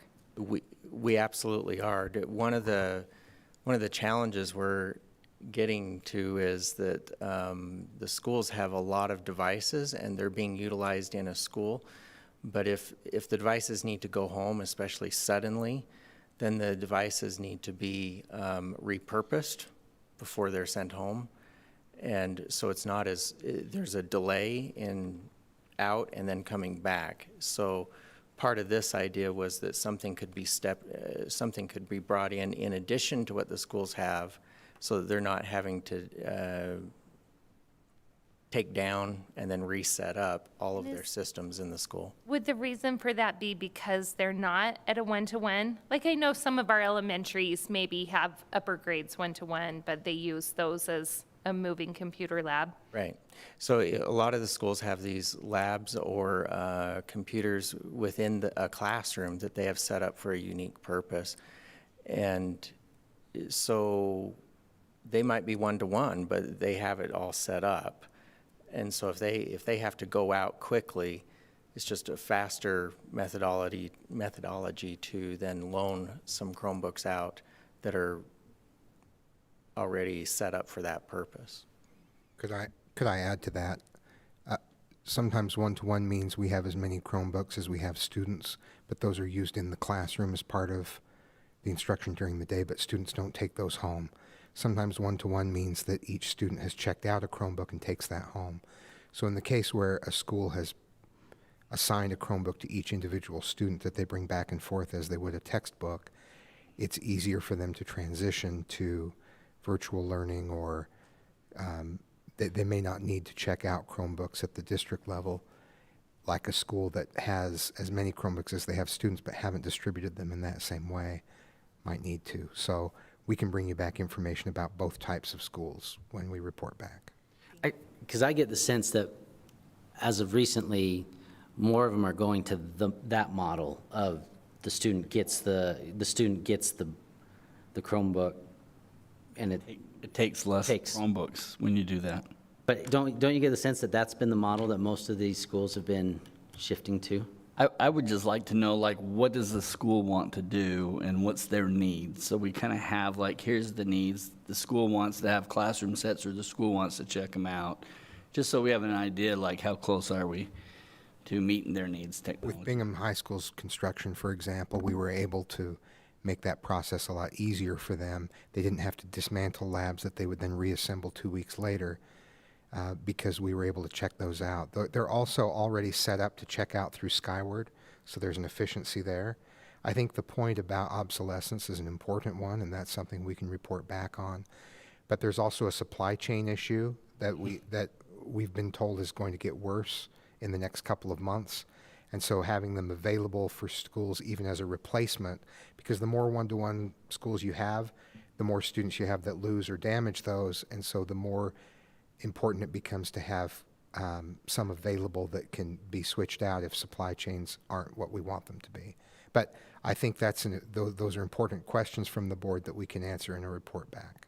So I think that you may have answered my question. I just want a little bit more clarification on my question, though, is that if schools are getting or having a delay on getting their Chromebooks that they have purchased, are we allowing the schools to come and get those Chromebooks and then replace them when it comes into the school? We loan those Chromebooks out to schools for whatever purpose they may need, and that's one of them. We've had damage, we've had lost Chromebooks, and we need some to get us through until an order comes. So there are lots of reasons to check those out. Construction was one of those that had popped up that hadn't come up before. But like I said, those are important questions from the board that we can answer in a future meeting. And Mr. Young, are you thinking an email follow-up, or should we do a future agenda item on this? For my purposes, I would just need an email. If the rest of the board is interested in it and thinks a session agenda item, that's fine, but I don't necessarily, I don't want to take the board's time if I'm the only one who I would be okay with wants that. As long as we all get the email, I'm great with it. I know Mr. Young brought it up, but I'm also curious. Yeah, so that's good. Let's make sure we get an email follow-up. And then if that prompts anyone to want further discussion, feel free to request a agenda item. Right. Okay, any other questions on this bid? We had a motion, right? Okay, and a second. Okay, all in favor of approving the HP Chromebooks and licenses, please say yes. Yes. Anyone opposed? All right, that motion passes unanimously. And next, we are on to our special business items. These are all items that we have been working on as a board and are ready to take a vote on. First up, we have a recommendation to approve a legal services agreement regarding vaping litigation. As a board, we have had a discussion and presentation on vaping and the possibility of joining a mass action lawsuit against Juul. And we've moved ahead with drafting a legal services agreement. So Mr. Van Komen, do you want to address that? I think you summarized it well. At the last study session, the board just asked that I work to make sure that the engagement letters were in an appropriate form. I believe that those are ready for the board's approval at this point. Does anyone have any questions or concerns?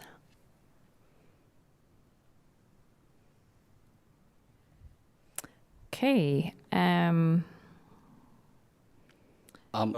Public input. Do we make the motion? We need a motion first. Okay, we need a motion. Make the recommendation that we approve legal services regarding the vaping litigation. I'll second that motion. Okay, motion by Mr. Robinson, second by Mr. Dunford to approve the legal services agreement regarding vaping litigation. Do we have any input from the public? Okay, seeing none, any further discussion by the board? I'm just really thankful. I see Mr. Wright here in the audience, and really grateful for the very proactive nature. It's interesting, the number of groups that have expressed interest in us pursuing this, and I look forward to, there's still a lot of work ahead for the legal teams, but look forward to hearing updates and the results, and I think this is, I'm grateful for the opportunity to be a part of this. Okay, so we have a motion and a second. All in favor, please say yes. Yes. Yes. Anyone opposed?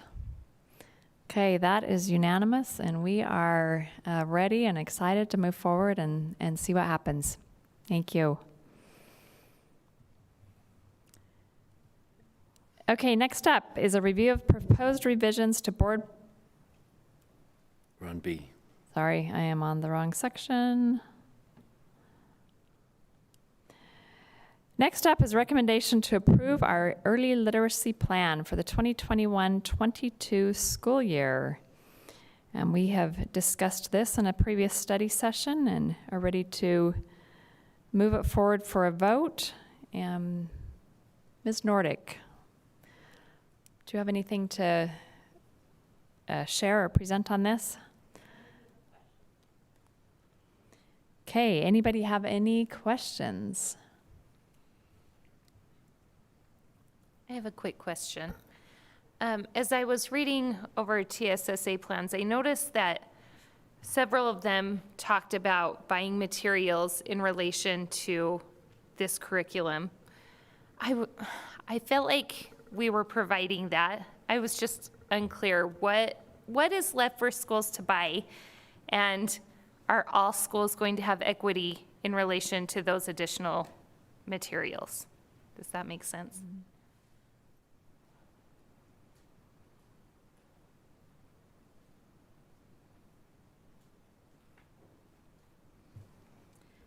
I've brought Michelle, so help me. The materials that are needed for the implementation of the program have all been provided to schools. Last year, there were a couple of schools that wanted to move it into the into third grade and purchase some of the materials, but we're actually reimbursing them for those this year since we're providing third grade materials to all third grade. So I don't know of something specific that they would buy that they need to implement. It might be something special that they're doing in the rotation of the Walk to Read. I specifically remember in one instance reading that it was for books that were related to the curriculum. We've actually provided them additional books. So we provided some decodable books that we typically haven't had, and it could be they want to do additional ones than the ones that we've provided. But if there's a need, we certainly will address that. But we have provided equitably to all schools the information or the materials they need. And that was really what I wanted to make sure of. When I read it here and not there, I was like, do all schools have access to all materials they need? They do. And if they don't, I hope they would call us. Thank you. While you're there, will you just give just the really brief why? Why we have a pretty significant change in literacy in our district, and why? What is the need and that we're addressing, and the why? So I'll give mine, and then I'll let Michelle give hers. I was a fifth grade teacher and always thought that I could teach any grade, but it didn't take me very long as a fifth grade teacher to realize there's something about teaching reading that there are a lot of things about teaching reading I don't know. I wouldn't have been able to teach reading. It's not until I've been in this position and have spent time with Michelle and Mandy and actually have taken some of the training myself where I believe now I could teach reading. I think there are a lot of teachers that are primary grade teachers that are excellent teachers. I think there are a lot of teachers that are not quite sure really the science of reading and how to teach reading, and this will teach them how to teach reading. So as we've looked at data as a department, we've noticed that our reading data in early grades is really not where we would like it to be. When we look at surrounding districts, we see that some of them have scores that are much, much higher than what we have. And so we have been fortunate because we've been able to collaborate, ask what has been working for other districts, what things they've implemented, what things they've done, what changes they've made. And they've been very gracious in talking to us and showing us, and the things that they've done have been very much in line with the science of reading. And we came back in 2019 and 2020, and we had some schools who were willing to begin implementation and try some of the changes before we decided that we wanted to take this to an entire district. And the changes that we saw in the schools who implemented some of this instruction and even parts of the instruction and the changes, it was astounding. It was absolutely incredible what we saw happening in schools. And we have just seen testimony after testimony from teachers like we saw today, earlier from Jordan Ridge, that these programs are making significant differences for our students, the instruction that they're getting. We've been hearing from teachers saying things like, wow, this is something I'm even learning alongside my children. And we're now able to pinpoint exactly where a student's reading difficulty begins, and we're able to provide targeted, specific instruction to that reading difficulty and quickly get those holes and gaps filled and move them along their way. And so my hope is that we have all students in Jordan School District reading at grade level, because reading is a skill that we use every single day, and a skill that will help them to be successful in upper grades, junior high, middle schools, high schools, college, and for the rest of their lives. And I just truly feel that there's nothing more important than we can do than what we're focusing on and what we're doing for these children right now. Thank you. Thank you. Can I get a motion? I'd like to make a motion to approve the Early Literacy Plan 2021-22. I'll second. Okay, motion by Ms. Atwood, second by Ms. Richards to approve the early literacy plan. Is there any public input regarding the literacy plan? Okay, seeing none. Any discussion by the board?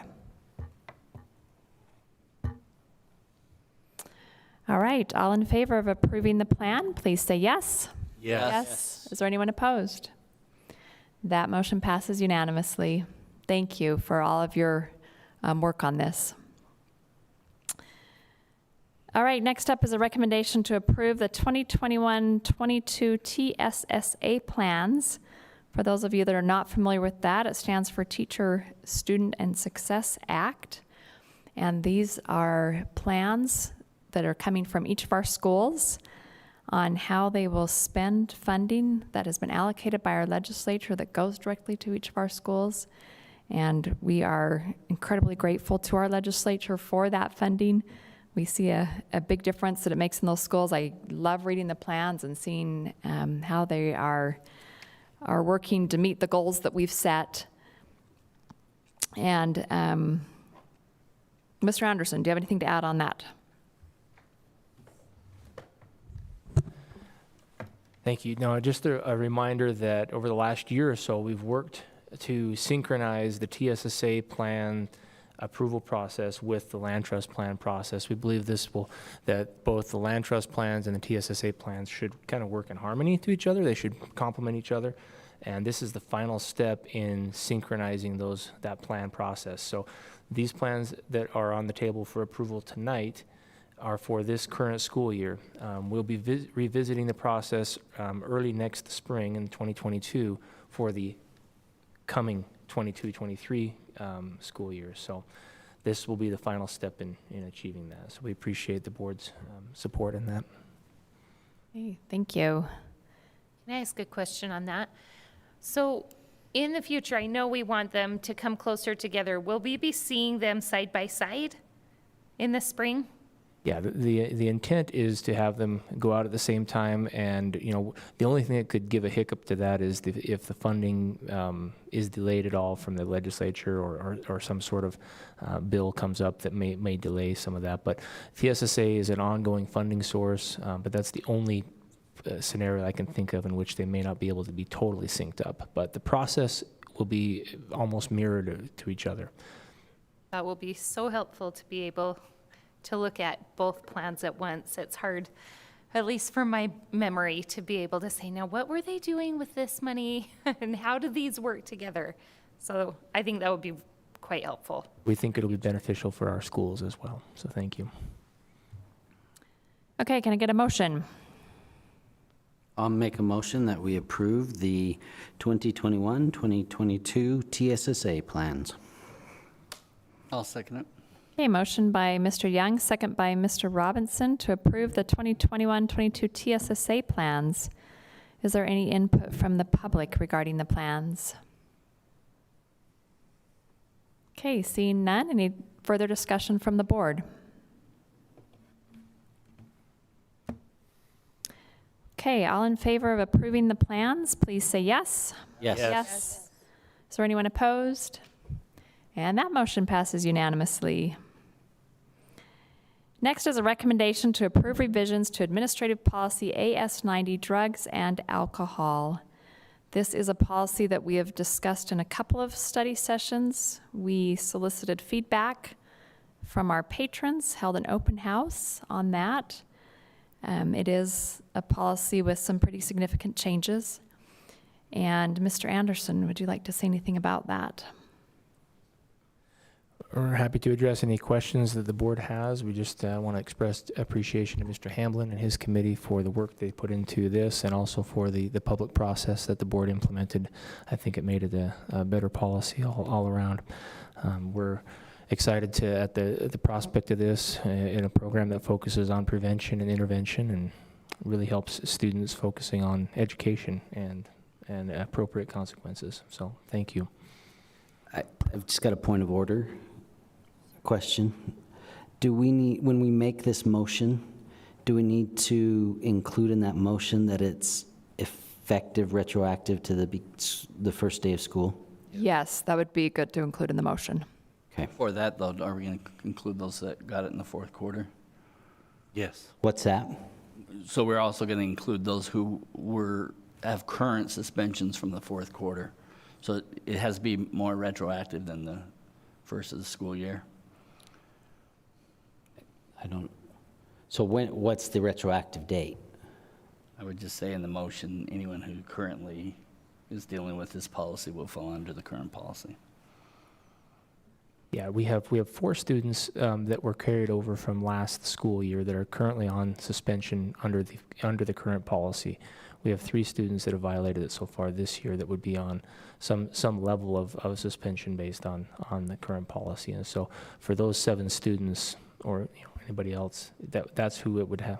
We would request it be grandfathered in, if you will, or this policy be retroactive to include them.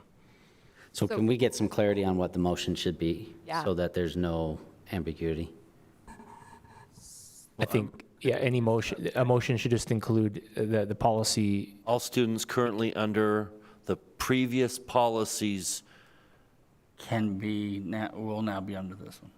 Yes, that any student out on current suspension or currently being disciplined under the current AS90 policy will now be under the new AS90 policy. You got that, Bryce? Yep, I'm prepared. All right, I'll We should call. also note that the policy name is changing to illegal substance, right? Say that again. The policy name is changing from drug and alcohol to illegal substances. Oh, yes. Just want to make So the sure that motion that's on the record. Accept the correct name of the new policy. Okay. Mr. Dunford, would you like to make this motion? I move that we accept the revisions that have been presented to the board regarding policy AS90 and that we retro apply this policy to all students who are currently under the suspension rules of the previous policy so that this current policy will take effect in their suspensions, as if this current policy had been in effect when they were suspended. That was so long Jerry's going to retire. I'll second it. Okay, we have a motion from Mr. Dunford and a second from Mr. Robinson. Just, is accept the appropriate word, or do we have to approve it? We do need to approve it. So can I offer a substitute motion that we Please. approve as opposed to accept? Yes. Okay. I'll second what. Okay, so our substitute motion's to approve rather than accept, and everything else Mr. Dunford said. Jerry, we okay? We're just breaking in the new person. Okay, is there any public input regarding this policy? Okay, come forward. Yeah, I don't have any comment on this, but this would mean so much more to me, and I suspect others. If you put yourself in my position, I'm totally ignorant about what you're talking about here. Could you just give us a 2 or 3, I don't want to take a lot of your time, you take a lot of your time, just 2 or 3 sentences to let me know what the dickens are you talking about here. Okay, Thank you so much. Mr. Anderson, would you like to do that? Yeah, I'll give it just a quick cursory overview. So policy AS90 governs the administration of consequences for students that violate our drug and alcohol policy. Currently, there are mandatory sentences or mandatory consequences, if you will, for first, second, and third offenses that include suspensions up to 45 or even 180 school days. A 45-day school day is the equivalent of 9 weeks of school or 1 quarter, and a 180-day school day is an entire school year. We found that when that occurs, a student that is suspended as a high school student for 180 days of school is almost assured not to graduate. And we found it also could foster current habits of either drug use or distribution, and might make the matter worse. And so the revisions under the new policy are aimed at focusing more on prevention and intervention and getting the students the help they need, because if they're using or distributing drugs, there are probably they're at risk for many reasons, and there's probably underlying issues. We want to address those underlying causes. And so the proposal and the revision process is, it's been about a year, over a year that we've been doing this, and we reviewed multiple policies from around the state. We've tried to include, again, changes that would help prevent and address the current issues in the school, and focus more on keeping kids in school and not kicking them out. So that's it in a nutshell. It would reduce the mandatory suspensions from 180 and 45 down to a maximum of 10 days, with the option of sending them to a district level hearing in which a committee and a panel of experts would determine an appropriate placement for the student or a longer suspension if necessary. But it would be based on a case-by-case situation according to the student's situation and according to the circumstances that they find themselves in. We believe that the best place for students is in school. We want to protect the innocent. We want to protect other students. And so there's a balance between that. But we've come to the conclusion that the best thing to do for a student is not to just kick them out. The best place for students is in school. So this is a balance between let's keep them in school as much as we can and yet still protect the innocent.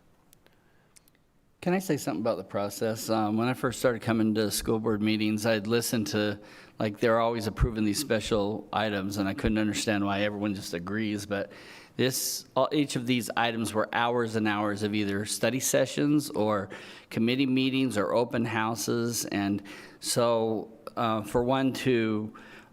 first of all, I think the study sessions, if you're going to have to pick between the meetings, study sessions always the best one to get involved with, because we'll talk about it, and then you have time before we approve that. And so all of these, if you wanted to go and get a history behind them, you can go back to our board meetings and take a listen to what we've been talking about. Okay, is there any more discussion to this item from the board? All right, we had a motion by Mr. Young, and a second by, no, we had a motion, a substitute motion by Mr. Young, a second by Mr. Robinson, and the primary motion by Mr. Dunford, to approve revisions to Administrative Policy AS 90 and to include any students under current suspension in that, under the new policy. All in favor, please say yes. Yes. Yes. Is there anyone opposed? Okay, that motion passes unanimously. Our next policy is GP 110, public participation at board meetings. And this is a policy, again, that we've discussed a couple of times in our study session. The primary reason for bringing this policy forward is at the beginning of the pandemic, we started allowing people to submit public comment electronically for those that didn't feel comfortable coming in person. And so we have reviewed that and decided to make that a part of our policy, that we will continue to allow electronic comments, but take in-person comments first and then move on to electronic comments. So that was the main change to that policy. I've reviewed, kind of been looking at this policy, other boards' policies around the state, and I feel really good about our public participation policy. A lot of school boards are limiting public comment a lot more than we are, and I'm proud of this board. Did you find any that are allowing electronic? That are allowing electronic? Yeah, there have been some boards doing it. I don't know if it's part of their policy now, but boards have been doing it during the pandemic. I haven't seen a policy for that, so. Yeah, I don't know if it's in people's policy. So can I get a motion on this one? I would like to make a motion to approve the revisions to Board Policy GP 110, public participation at board meetings. Second? I'll second. Okay, motion by Ms. Atwood, second by Ms. George to approve Board Policy GP 110. Is there any public input regarding this policy? Come forward.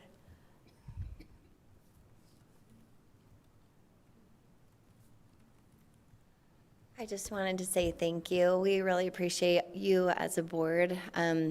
We've heard from other boards and other parents that have tried to speak to their boards, and so we just wanted to show our appreciation for giving us time to talk and submitting comments online, so thank you so much.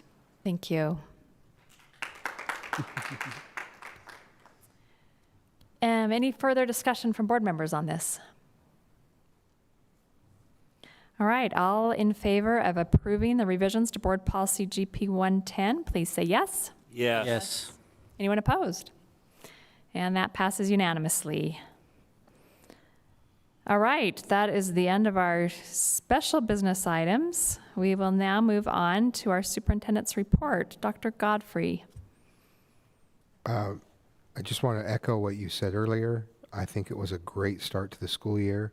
There are always bumps to be addressed, but I'm just really thrilled at the collective effort of parents, students, and all of our employees to make this such a smooth start in what is another uncertain year. So I just am deeply appreciative and really proud of those efforts. I also wanted to thank specifically Sandy Reesgraff, Doug Flagler, and Chad Margetts for their help with the Supercast. It's been 2 years since, a little over 2 years since I became superintendent, and we are at 100 episodes of the Supercast. We've only missed, thank you. We only missed a couple of weeks due to just circumstances beyond our control, but otherwise, every Thursday, a new episode drops, and that's because of the dedication of those three. And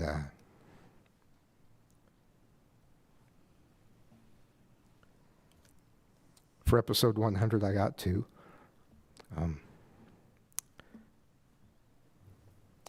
interview the principal that hired me when I started as an educator. I talked about him the day that I was hired by the board as superintendent, and it was fun to revisit that with him. I stole his phrase, education is the most important thing you'll do today. We'll see you out there, because hearing that every day, it was ingrained into my DNA. So when I recorded the first episode, they said, well, you got to have a tagline. And I just said, well, education is the most important thing you'll do today, because he'd made that a part of who I am. And so I just, I'm grateful to him. I'm grateful to you. And I'm grateful to Doug, Sandy, and Chad for making that possible, because I've been able to get to know so many people in this district so much better through that Supercast. Those who listen, those who've participated, and I'm excited for the next 100 or however many you allow me to keep doing. 5,000. However many more. But just thank you for your support. In the last month, we had 44,000 visits to the Supercast webpage.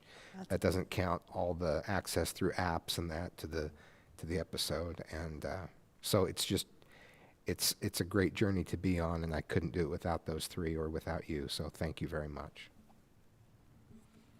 Superintendent, could we get a quick report on our virtual schools and Majestic Elementary? Our virtual schools have continued to add teachers. We now, for example, have 3 teachers at every grade level for Rocky Peak. Wow. We started with 1 for every grade. Now we have 3. We know that the enrollment will reduce when vaccines become available for younger students. We know that's a reason some parents signed up. But what's exciting about the number, having about 550 students at Rocky Peak right now, is that many students have had access to learning that is different from anything they've experienced. Even if they learned online during the pandemic, this is different. And it's something we haven't offered before in this form. The other thing that I've seen, as I've talked with faculty at all 3 levels, K-12, is just the sense of family that they already have, because they're on an adventure together doing something different. It's really unique. It's really something. And they express that to each other. They've expressed it to me. And it's just really remarkable. We have over 216 students at Kelsey Peak. And I don't even know the number at the high school right now, because there's so many partial schedules and full schedules. And we have had to add faculty at the high school level a number of times. I just want to say this very clearly in case I left anything out. First of all, I'm a crier, but I'm very, very proud of all 3 schools. Very proud, because it takes a leap of faith to say, yes, I accept this job at a brand new school that embodies a brand new concept.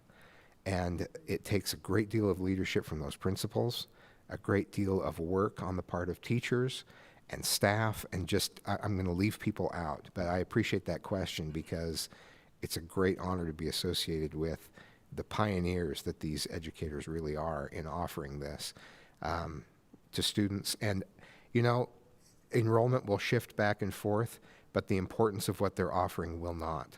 And that will not ebb and flow. That's just going to be an enduring and important component of the range of opportunities that we offer students. So thank you for that question.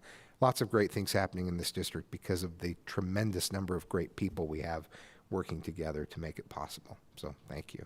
And Majestic? Majestic. Sorry, Majestic. My heavens. They had a red carpet event to open their school. They're building partnerships with, I won't mention by name over the microphone, but with all the names you know in performing arts. We have a new principal that is absolutely on fire about making this a unique experience. And in terms of the numbers shift. There are students who move out, there are students who move in, but the momentum is there, and it will continue to come as this is no longer a concept but a reality. And what I do want to say very clearly is just the surprise, as I've talked with the principal, not surprise, but just the delight at the support of the board in making resources available and having the vision to make possible a school that is very unique. And we talk about really reaching for something that isn't already there. And this is going to be unique. I know that schools have emphasized arts before, not like this. We have the right leader in place. We have teachers who are very, very enthusiastic. And speaking of the Supercast, you're going to hear a few episodes. I've done several virtual episodes. I've done several episodes about Majestic. You're going to hear more and more because it's just an exciting thing happening. So, like I said, another rate, we've got the IB program. It's just, there's a lot that I'm going to leave out because the board makes that possible with your vision and support and the resources and making it safe to try those new things. And I think students and families and educators are going to benefit for a long time. How exciting to be an educator that gets to do something in a new way because of these schools that you've provided us the space and the support to create. So Majestic could not have been off to a better start, and they have great things ahead, and I'm excited to keep reporting on those to you. So thank you very much. Thank you, Dr. Godfrey. We very much appreciate your vision and leadership in our district. Next is committee reports and comments by board members. Who's got one? Mr. Dunford. Facilities has taken a lot of time on the agenda, but there was one item that we felt would be best coming up in committee reports. We received numerous assignments from the bond committee. Some of those assignments are ongoing, and we will report at another day where that's more appropriate. But one of the assignments was to connect with stakeholders of our current building plans to see in what ways the plans could be improved. Now, we've done that every single time we've rebuilt a school based on that plan. We went to the old school, we asked how we can improve it, and then the new school was improved. So we don't feel like we need to go back very far, but we would like to start to coordinate stakeholder meetings in our current buildings, the most recent builds of all three levels. We feel like it's important to meet with PTA, people who use the community, the people who use the building, and the architects, because we anticipate them saying, well, it would be nice if we could do this, and have the architects there to say, well, the reason we don't do that is because of this. So we are seeking board approval to begin to organize stakeholder walkthroughs at our most recent builds at all three levels. That would involve architects, people who use the building, and PTA and members of the community to walk through the building with a member of facilities committee and staff to say, here's how we would recommend improving this plan. And then we would anticipate bringing that back and reporting to the board when we've completed those. We're not in a rush to do them. We'd like to do that in a way that doesn't inconvenience the schools, but we are seeking board approval to start moving, because that's a considerable time investment from everyone. So we are seeking board approval to begin to move forward with those we're going to call them walkthroughs. Stakeholder walkthroughs with our current building plans at all three levels. Can I add a group of people? So the police department and fire department have both shared with me some concerns with their building designs. Right. And we've left them out in the process in the past. And so can we work them into I think this would be an appropriate place to put them in that design of what they think would be safe and reasonable. And it's a great suggestion. Thank you. Did you mention inviting elected officials too? Yes, well, I meant to suggest that. We include them in what we consider stakeholders. Okay.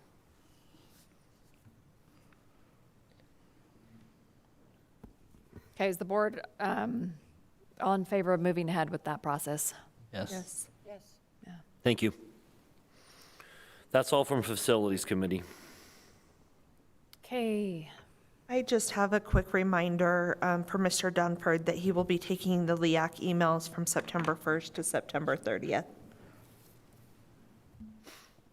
Thank you. Ms. Richards. I took a lot of time in study session, and so I'll just kind of sum up a few things. I sent you the engagement letter from our internal auditor, and I didn't hear back from anyone, so I'm taking that as a go-ahead. So we'll go ahead and get that going. Also, just a reminder that we are required to watch the USBE videos. If you haven't done that, would appreciate you getting that done sometime in the near future, and then report back to either John or a member of the Finance Committee. And then from Utah High Schools Activities Association, fall sports are in progress, as you're well aware. There have been some issues because of dead grass on the field. We heard from Mr. Thomas tonight, and some venues may change, so just to be aware that if you're attending some of the events, make sure you know that you're going to the right place. I think that's all. Thank you. Thank you. Anyone else have a committee report or a board comment? Okay, I've got a couple. The bond committee had a very productive meeting on Monday, and just so you'll know a couple of the things we went over. We, as a board, looked at the survey results from Lighthouse a couple of meetings back, and the bond committee went through that and the feedback and kind of developed some focus areas, because our next step is for Lighthouse to hold focus groups. And so we put together what areas we want them to kind of get more information on during those focus groups. And I think I'll send an email out to you so you can all see that in writing. And then if you have any feedback or any other things that you think we need to focus on, you can provide me that feedback. And then just assignments, facilities committee is working on stakeholder feedback, and that is something we do want to move ahead as soon as possible, because we want that feedback before being able to start an SOQ process. So appreciate you jumping on that. They're also continuing the process of looking at the inventory we have, and if we have what we need, and then if there's any excess property that needs to be sold. And then Finance Committee is going to move ahead and work on the RFP for bond counsel and for a financial advisor. That's just an RFP. It doesn't, bind us to use any of them yet. As a board, we have not made the decision to move ahead with a bond, but they will go ahead and work on that RFP that will cover us over a number of years.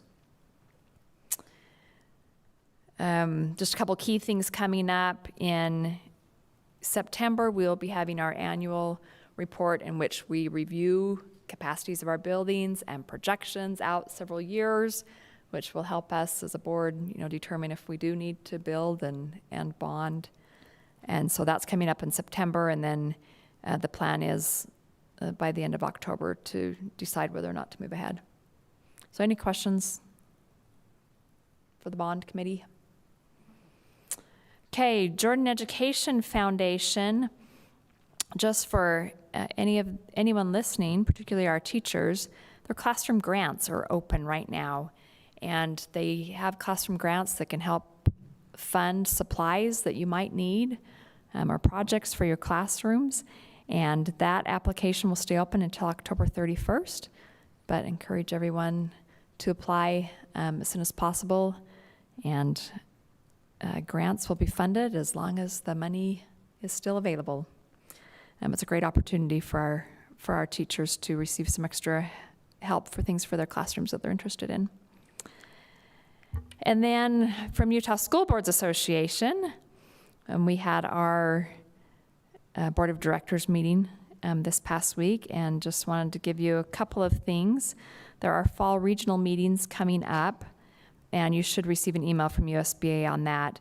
The one for our district is September 23rd, and it's at the USBA office at 6 p.m.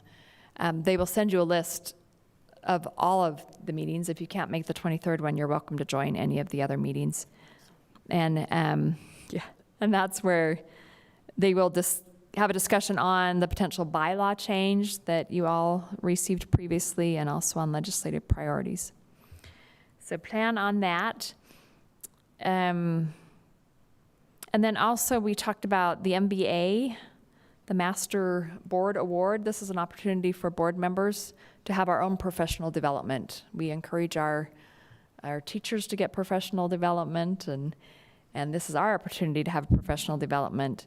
So if you're not familiar with the Master Board Award, I will send another link out for that. And you can work through, some of those items and some of those trainings. If you want to be recognized at the January conference for earning a level, you need to do that by December 1st. And I think that is everything from USBA. Okay, anybody have anything else? All right, that moves us to the end of our business meeting. We will take a break for 15 minutes and we will resume our study session at 8:55. Thank you, everyone, for joining us.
I mean, it's not that big of a deal when it's not a school night, right? Like in the summer, John.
And Brittany's having a boy, just so you know.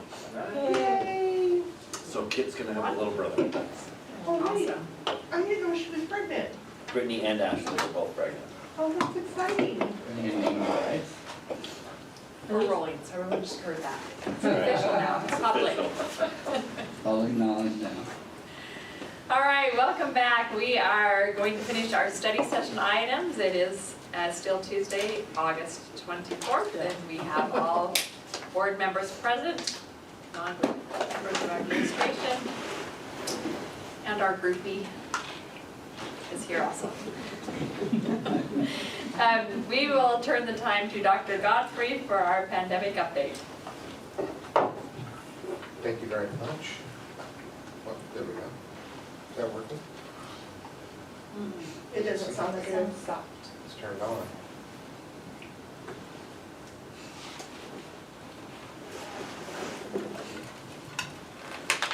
Here's mine. You guys probably didn't hear that. There we are. No, you're right then. All right, thank you. Pandemic update, we have continued to have a weekly meeting with Dr. Angela Dunn and other superintendents and representatives from charter and private schools. We were given the opportunity to work with the health department on how we would conduct contact tracing. And what we have done is worked with the health department to conduct that so that they are a partner in doing that and are able to help alleviate that burden from the schools. It's worked out very nicely for us to turn that over to them. There are a lot of bumps to still work through. The timing, they're building up their staff, but we've shifted more of that to the health department, and that has been helpful. There's a lot to work through still, but we've appreciated that ability to do that.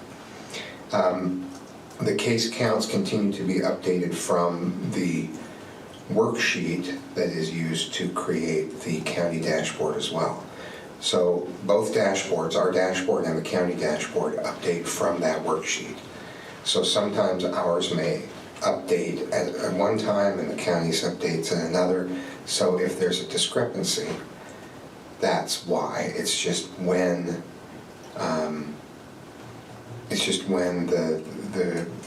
each dashboard has pulled information from that worksheet. Was it you or they who did the 1-5 instead of the actual number? Is that us? Thank you so much. I really appreciate that.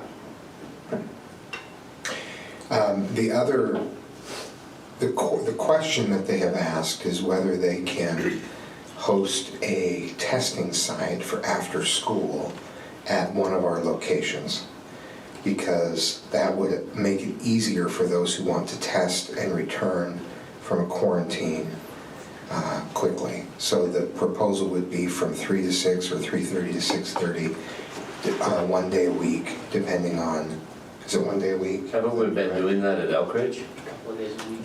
That's been state testing. Okay. And so this would be from the county. And so we've been doing that. At Elkridge, we had quite a number of testees. It was 274 the last day that we did that.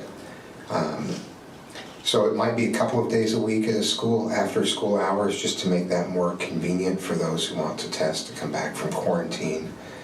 And I wanted to get the board's reaction to that concept. It would need to be inside, so we'd have to figure out a way to give access to a classroom or two, or if it wasn't a school, to enough space to do that, but away from, outside of the time that space would be occupied. Would it always be at the same school? I think having it at the same location is probably what we would plan, just because it's easier to communicate and people get used to that. Would that be just for our students, or is that would be open to anyone in the community? The intent would be for those students so they can test and return on day 7, but the county has made it clear that it would be open to the public, especially the families and the members of the household that are testing. That's the intent, but anybody from the public would be able to test there. And would any of our staff need to be helping out? Probably it would be the custodians making sure the doors are unlocked. It would be after school hours, but during custodial work hours, after students are gone, ideally. They would prefer a building of type with an outdoor entrance so that they can just, funnel them in without maybe disrupting the day-to-day operations or the main entrance of the school or building or whatever we end up needing to use. That would be the ideal. Have they explored utilizing their own libraries, their own rec centers, as opposed to using our schools? I had asked them about utilizing other buildings. They just indicated they would prefer a school site so that students are familiar with it and they know where to go, and that's what they indicated. So that the intent is to help students test it. And it's only after school hours, not during the day? No, it would be after school hours, most likely from 3:30 to 6 or 6:30. I can ask them about other county facilities as well.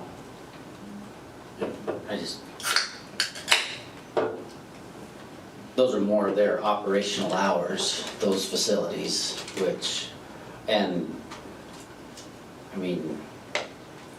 our students are going to be as familiar with those rec centers and libraries as they are with a school on the other side of the district.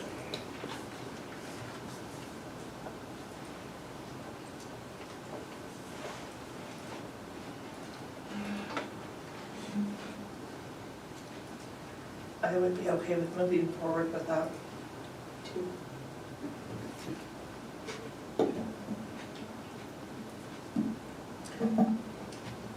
I'm fine having it in the schools, but I would like to explore that option and, figure out what the best use of resources is for the county.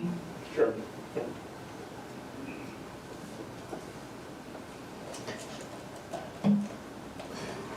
Any further direction on that? I'm okay with the use of the schools after school hours. It's a government entity that's asking to use our facility, and I'm okay with it. I prefer to have more locations than just one. From my house to Elk Ridge is a pretty long drive for somebody who has been sick like that. I asked them about multiple locations, and right now the way they're staffed, they have the capacity to do one location. They're going to start with one location in every school district. Okay. That's what they start. But I did ask the same question. And will they be rapid tests? They are going to be test kits, and there may be a combination of testing available. The PCR tests, the spit tests are a more thorough test that can detect variants, whereas a rapid test cannot. So if students wanted to take the test in order to come out of quarantine early, they won't actually be getting the results back in time to do that? Yeah, like I said, they were indicated to be a mix. They prefer to do the PCR test so they have a better data baseline and they're able to trace whether or not it's a variant. But you're right, those results don't come back right away. Although the turnaround time has improved pretty dramatically.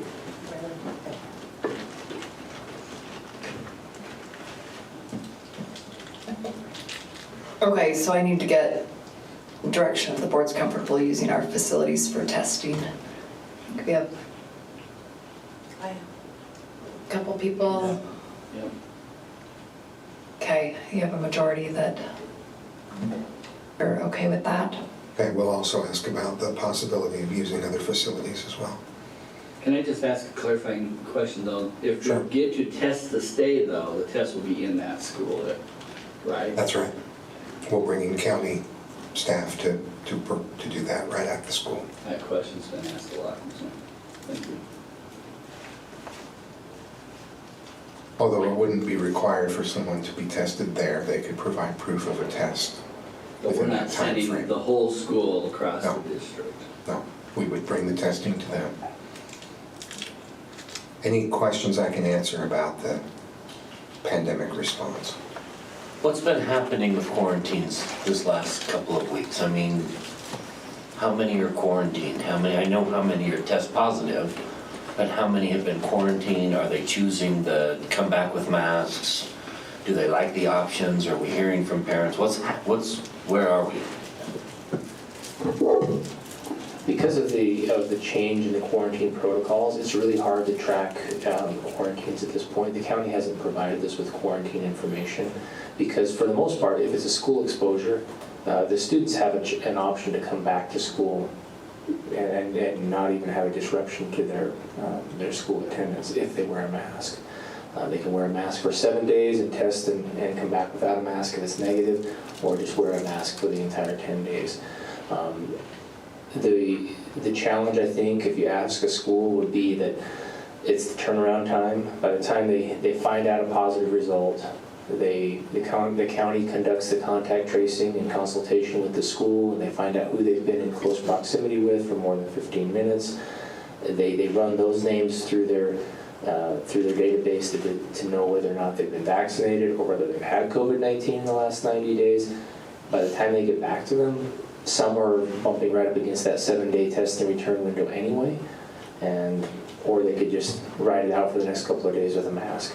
If it's a household exposure, the quarantine protocols are different. They have to stay. They don't have the option to come to school, right? Because the household exposure increases the risk of infection dramatically, and so that the county is recommending that they not come to school if it's a household exposure. Okay. So the circumstance that you and I dealt with. If a student is vaccinated, then they can continue to come to school no matter what. Okay. In that circumstance, the student was vaccinated. But the household exposure with an unvaccinated student, they would have to stay home during that time. And that's been clarified on the state's website as well, because that was ambiguous for a while. Do you get a sense that we're being consistent across all schools throughout the district? Or are we still getting some inconsistencies in application? Yeah, we've tried our best to make the process consistent. We've held 4 different meetings with all principals and all points of contact for the schools. Had 2 separate meetings, but 2 separate times as well. So 4 meetings in which we've just had a series of updates and enabled principals and points of contact to ask questions. Very good discussion. There is a kind of an old habits and old desires kind of, they're hard to go away sometimes. And so some schools have a harder time not doing the contact tracing than others. They wanted to kind of hold on to that, thinking that they can do it, but we've tried to really divest them from that and put it on the county. The county will do the contact tracing. The schools will do the contacting once the county gives them the information they need as to who should be quarantined and who should not. And there's been some transition with that, but for the most part, principals have enjoyed that. So. Yeah, I can't see anybody being eager to keep contact tracing. It's just that they think that maybe they can get it done in a more efficient manner or faster. And while that may be true in some cases, I have to remind them that they still need to send the information to the county, who then runs it through the database to determine if they've been vaccinated or not. And that process still takes some time. So it may be efficient and faster right at the beginning, but then the process still takes some time to get back. So it's. So far, I mean, people have been patient, they've been understanding, and I think the news is much easier to share with students when you give them an option to be able to continue to come to school. We just don't have those numbers.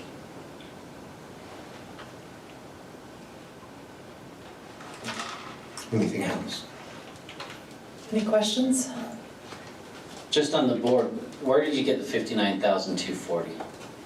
I saw a number earlier this week that was different than that. So On the dashboard, yeah. That is student services, it keeps that updated, and that's the 59,000 is probably more than we have in our district, but when you count the virtual schools and students who are enrolled twice, it's the total. I think what they've done here is it added every single school, including Kings Peak and Kelsey Peak students, into the total number, and that's why we're getting 59,000. So we could look at that tomorrow and see if we can clean that up a little bit. But we have enrolled large numbers of students in the last few weeks, and our enrollment count is, I think, just north of 58,000 students now.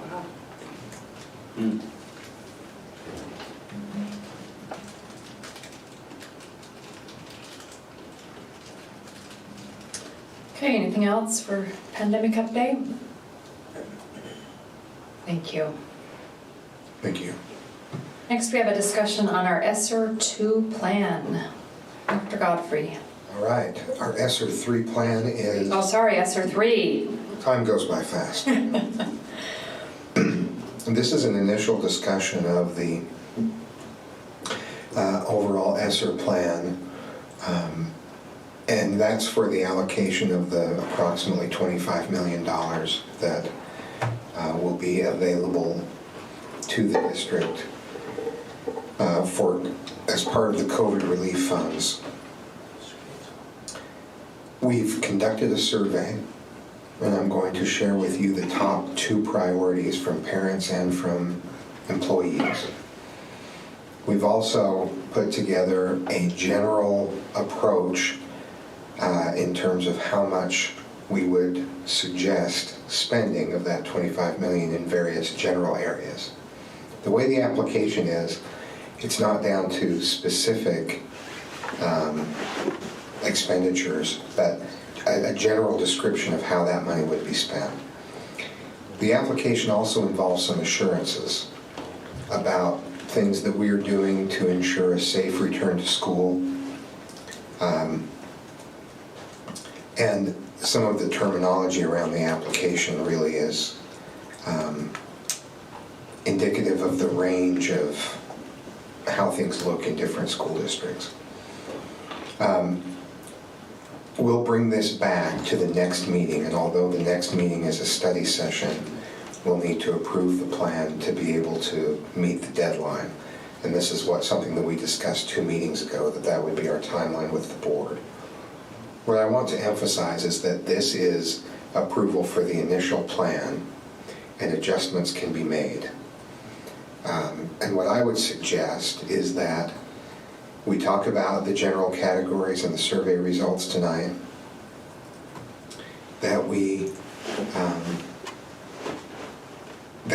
then bring the plan back, and it'll be the application that's posted to board docs for you to review, and we'll provide that in time for you to read through that and ask questions in advance.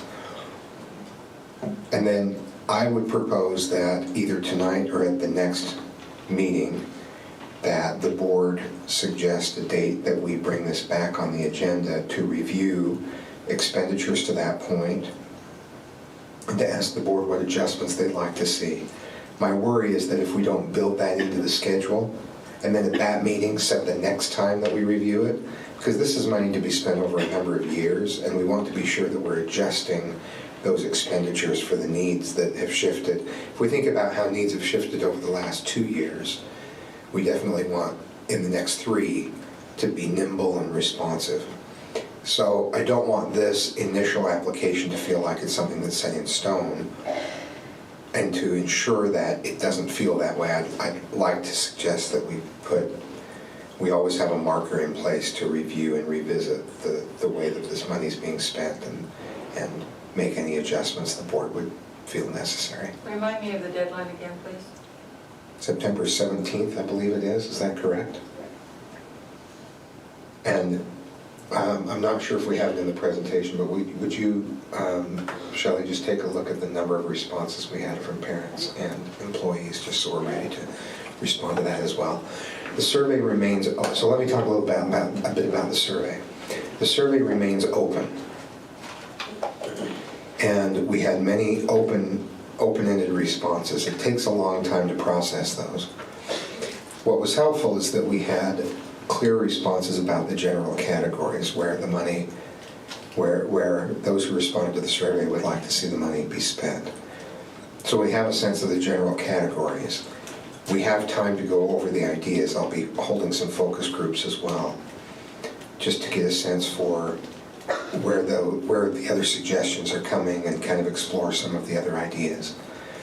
But again, we're getting the broad categories right now for where that money needs to be spent. There are two components that are required, and one of those components is a survey, or getting input. So we're going to use the survey, and we're going to use focus groups to be sure that the way the money is spent is reflective of what our employees and parents would like to see. So let's go to the survey results there. The parent response, by far number one, was social and emotional wellness. Second was classroom technology. For employees, that was social emotional wellness and additional personnel.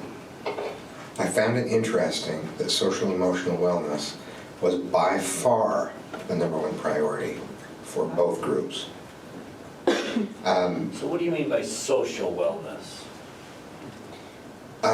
The ability to connect with others, function effectively. We're so isolated. Right, to function effectively at school. How many responses did we receive, Shelley? 5,451 parents 5,451 parents, and 1,145 employees. 1,145 employees so far. And that remains open, and that's updated. So this gives us kind of the general categories. Looking at those categories, I want to talk about a proposal on spending. Now, this is me looking at the feedback. I've already visited with a couple of groups about this as well, and talked with cabinet about this. These are proposals for the board to react to and give input on. So I just want to talk about three broad categories, if you can pull that up. I'm going to speak to those and I can answer any questions. We're looking at a proposal for $10 million of training. By training, the bulk of that would be paying employees. Paying employees to be trained, for example, in social and emotional wellness, so that we can have all of our employees receive the type of professional development that can help support that goal. This includes literacy, this includes makeup credit, this includes training on all of these sorts of items that can help move things forward. Classroom technology, $10 million, and then $5 million for additional personnel. Go to the next slide, and that will give a little bit of a breakdown.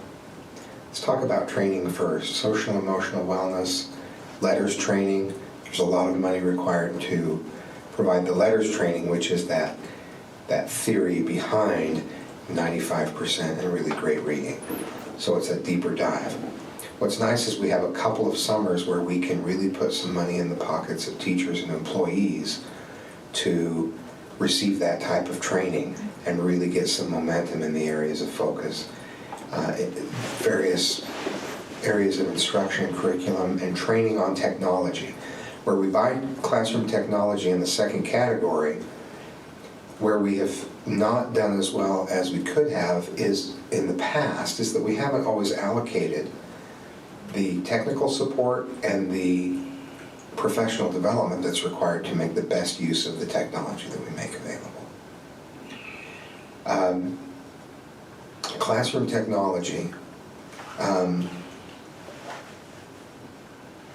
I've talked with a lot of people within the district, and I've talked with superintendents and others outside of the district about what they're doing. And so this is, I'll say it again before I go into a lot of detail, this is based on a lot of input, it's not just me. But I put this forward for the board's reaction and response. So This is not something that I'm just asking you to move forward. I'm asking for your reaction. I believe that one of the most impactful technologies is audio in the classroom. I think that being able to hear what's going on in class means that students are engaged at a deeper level, and there's a lot of research to back that up. There are systems available that can upgrade our audio to the point that every student can hear what's going on in every class. And depending on the system that's chosen, you can even, once you're doing that, you can upgrade the entire bell and now intercom system throughout the school, so that the one speaker at the front of the class is no longer the intercom. The intercom comes through every speaker, and there are various technologies available that can allow you to make pre-recorded announcements. So if we go into lockout or lockdown, you don't have to remember what are we supposed to say when we do that. There's a pre-recorded message that allows for that. There are systems available, various systems from different vendors that have a security feature that would be now included with any sort of audio in the classroom, so that you can push a button and start to record what's happening in the class. You can call down to the office automatically. And that technology has been in place for a few years. I like to look at it this way. Our audio in classrooms is pretty old. And I like to think that's because we were pioneers. We've had it for a long time because we adopted that early on. But this is an opportunity to upgrade all of that. Now, some of our schools have done that, and we've learned some things from that. For example, it's really important to have easy controls, like a volume control in the wall. Because if you have to go in and program that, it doesn't work as well. But if you're in groups, you can go over to the wall and turn it up so that you can be heard over the groups. That's great. So there are some things we've learned as piloting some of these things. But if you have audio, a couple of things happen. If you upgrade everywhere all at the same time, now a technology that many don't use simply because it's old, it's not connecting, now everybody has that available. But what's exciting beyond that is that if you upgrade the audio everywhere, then you have a backbone from which you can add video. A big problem that we have with trying to add video is that we have outdated audio. And I believe that the audio technology in every classroom, which we have now, if we upgrade that, then it makes sense that everyone would be able to use that when they're in front of the group talking to the whole class. Obviously, that isn't meant to encourage more whole class instruction, because whatever your instruction is, there are going to be times that you want to speak to the whole class. I think it's a help to teachers and students, and I think we could do some training on that. But it creates a backbone where you can add in video. And my proposal would be, and we've tossed this around, I've heard ideas in a lot of different ways, that we put out a proposal that would allow for any teacher who wants to have video in their classroom to have that available. And the model that I have seen most frequently nationally is that teachers have control over when video is created and what happens with that video. They choose when to share that. Now, there are a lot of things that can result from having video in the classroom. One is, again, security. There are a number of different systems from various vendors that allow you to record video when you press the button. So in an emergency, very quickly. So you're wearing the microphone, you press a button, everything starts recording, you call the office, all of that happens automatically. You don't have to go over to the wall and push a button, which is what we've had to do in the past. You push a button on the device that you're wearing, and the video starts, the office is called, and there's a security factor there. The other is allowing for students to learn in a different way. It doesn't mean that you're streaming every class all day, every day. But video can upload at the end of the day depending on how teachers want to use that. And again, I think the best model is for teachers to choose when they record and how that recording is used, that teachers are in control of that. I remember teaching the same thing 4 class periods in middle school or high school, and then 3rd period is where it really worked. Like 3rd period, that's where I hit the mark. Anyone who's taught, I think, has felt the same thing. That's where it worked how it was supposed to. And so you can save, you can choose which recordings you save, that you make available to students, so students can access what happened in the classroom in a different way. Now, I don't want to overstate that, because we've also seen through the pandemic that sometimes it's hard for a student to engage in a 90-minute class that doesn't have any editing, that's just a 90-minute video to watch. That's difficult to make meaningful sometimes. But there's lots of flexibility available. The third component, so there's the safety, there's a new way for students to access what happened in the class, but the other is professional development. If you had if you chose to have a camera in your classroom, I think we ought to explore the possibility of submitting a video for JPAS as opposed to having the surprise visit from an administrator. That would require some change in policy, but we're already looking at updating JPAS. So from a teacher perspective, I think that would be a support. So professional development, well, when I was a student teacher, it was a camera put on your shoulder with a VHS tape put in it, and I'm not exaggerating. And a boombox. Yeah, that's right. No, they were talkies, but yeah, there was audio. Thank you very much, Mike. But it was impactful. Have you ever watched yourself on video giving a speech or giving a lesson? It is impactful. And this would make it very convenient for teachers to be able to do that.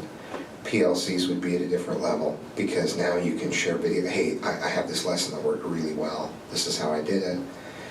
Or if you have a coach can help you, and you can say, I'm going to record this lesson, and you tell me. Now, that takes some courage. It's difficult. But there's a lot of professional development that can happen from that. Again, the key component is the teacher gets to decide when they record and what happens with that recording. But having the option is also a security. So security, professional development, and a different level of interaction and support for students. Can I ask a question on that? Yeah. So it seems throughout my career, very rarely I taught in the same classroom 2 years in a row. And it seems like that's common for lots of teachers to move around. So every year you're going to have to be requesting for new hookups in the cameras, it seems, and also you're going to have some people that want it and some don't. So you really can't do professional development the way you want. So why wouldn't we just equip every classroom with video? And would that be within the price tag? Is the price tag realistic? That's not the $10 million price tag. So we'd go much higher. It's all going to depend on which vendor we go with, what those bids are, but that's a round figure. So if you wanted to do that in all high school classrooms, for example, or all secondary classrooms,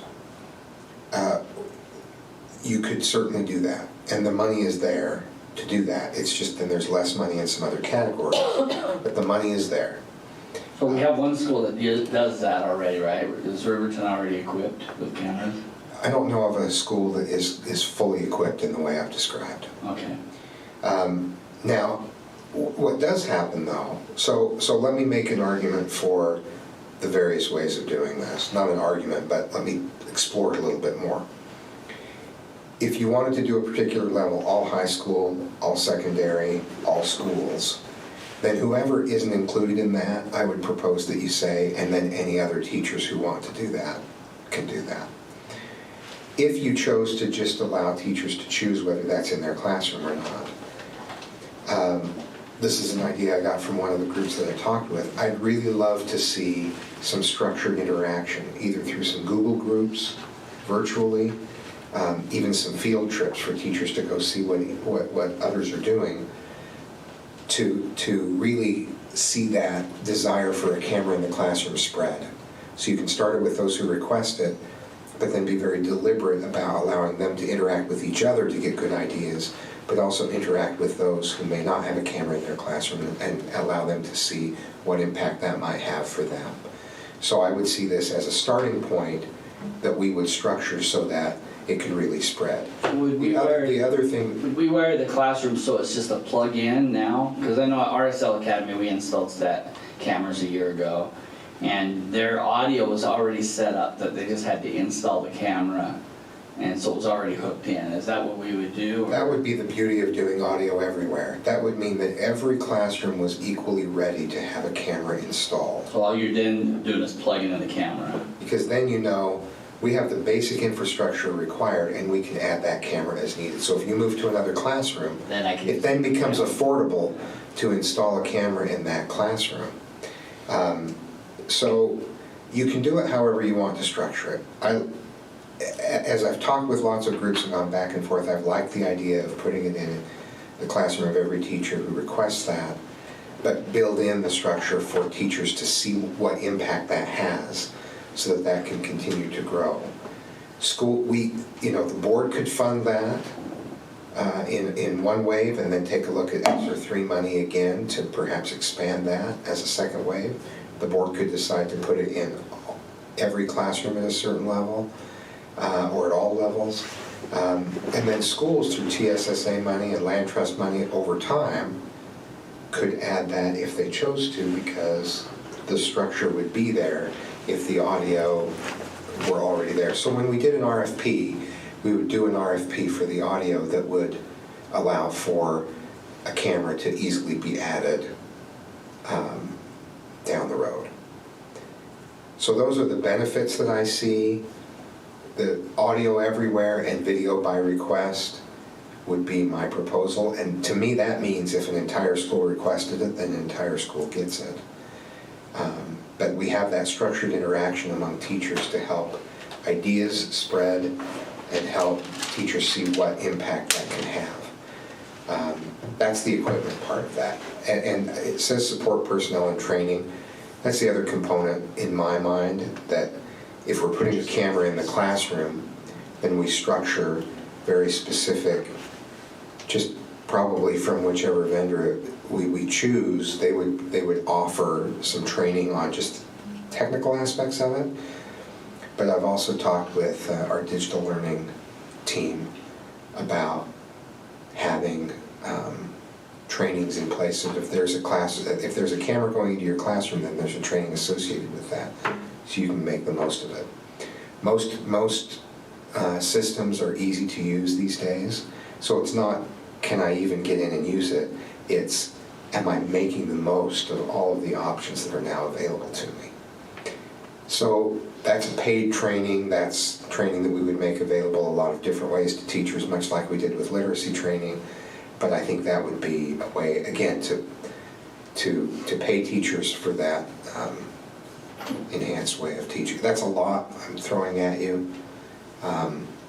But that's how we have viewed the classroom technologies. We've talked about that. And then additional personnel just covers a lot of different things. We've had COVID assistants that have been in place. We'd like to see those, those are just continuing to be necessary. So we're still going to have those in our schools going forward. The virtual learning, we've spent some initially on virtual learning just to get that up and running. And then we have so many students sign up that they qualify just for the FTE, which is really exciting to see. And then just providing the support and training. So through all of this, it's support, it's training, it's giving the resources to do the things that we know need to happen. So that's a lot coming at you. Questions, thoughts? I have a question on additional personnel. Yes. Most of our schools are having a hard time getting the personnel that they need right now. Right. Can we use some of this money to help schools get the additional personnel that they need? structure things in a way that would, yeah, the part of the way we do that is to make that a salaried, not just salary, but a benefited position. To increase it so it's benefited. So to provide some incentive to help get some more of these assistants that we need. Right. So that would be, I think, would you agree with that? Anybody not agree? John, do you agree with that? Yes, that would make it more attractive. I fear it would just transfer from one position to another.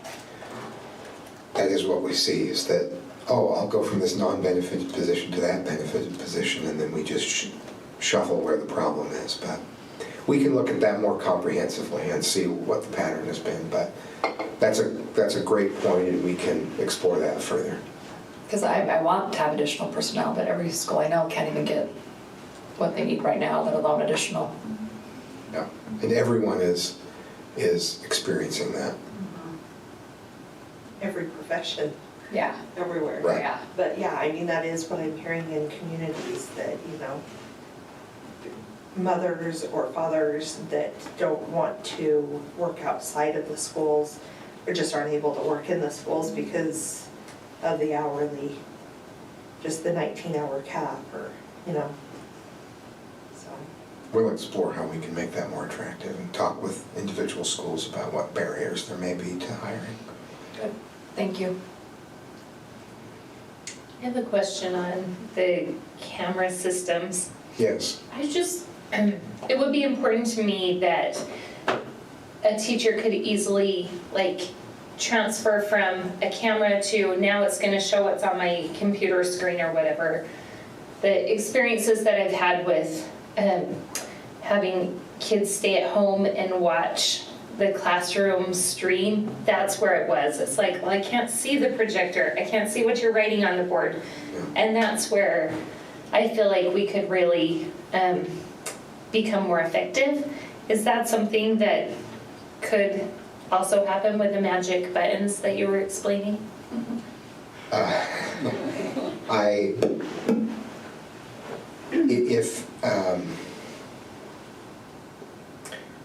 Let me think about how to articulate this well.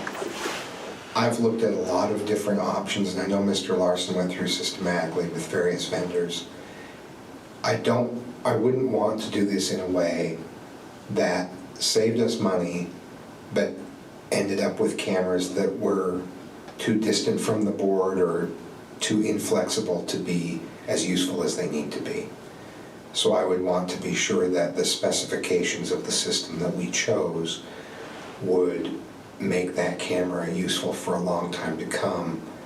Not just user-friendly for the teacher, but the type of product that would create a video that a student is much more likely to watch and learn from.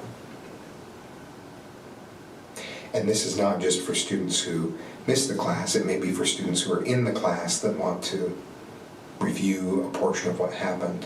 There could be a lot of uses for it, but none of them will work if the technology isn't what it needs to be, so. And then if I can just follow up, when you were describing the audio system, I'm sure this is probably a given, but I'm interested in making sure that it's something that a hearing aid user might be able to just directly connect to, maybe Bluetooth or something, so that we're also helpful for our students with disabilities.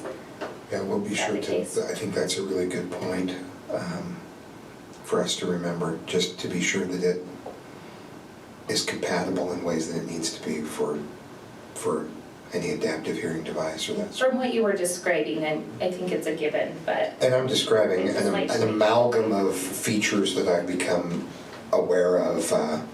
We call it trick-or-treating when we go to a conference, adult trick-or-treating when you go from booth to booth and learn about various options. But I would imagine that at this point,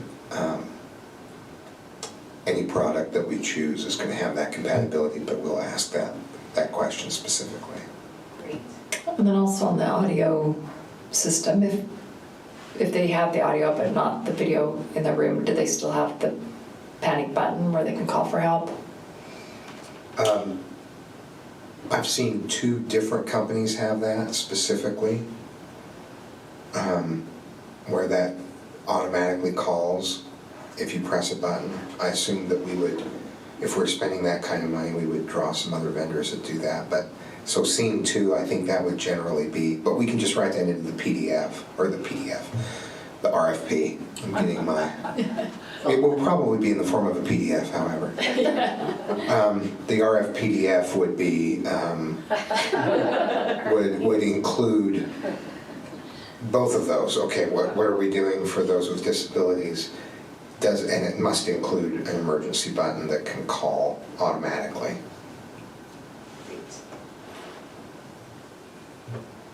I just want to be clear, with that $10 million number, you're confident we could outfit the entire district with the backbone necessary to then add the... That's assuming that that not everyone chooses to get a camera. No, I'm not talking about the camera part. That 10 million, that at the very least, there's enough in there to do the audio throughout the entire district. We would have a lot of headroom after doing audio throughout the entire district, based on the, just a rough estimate from the investigations that we've already done that Mr. Larson has presented on.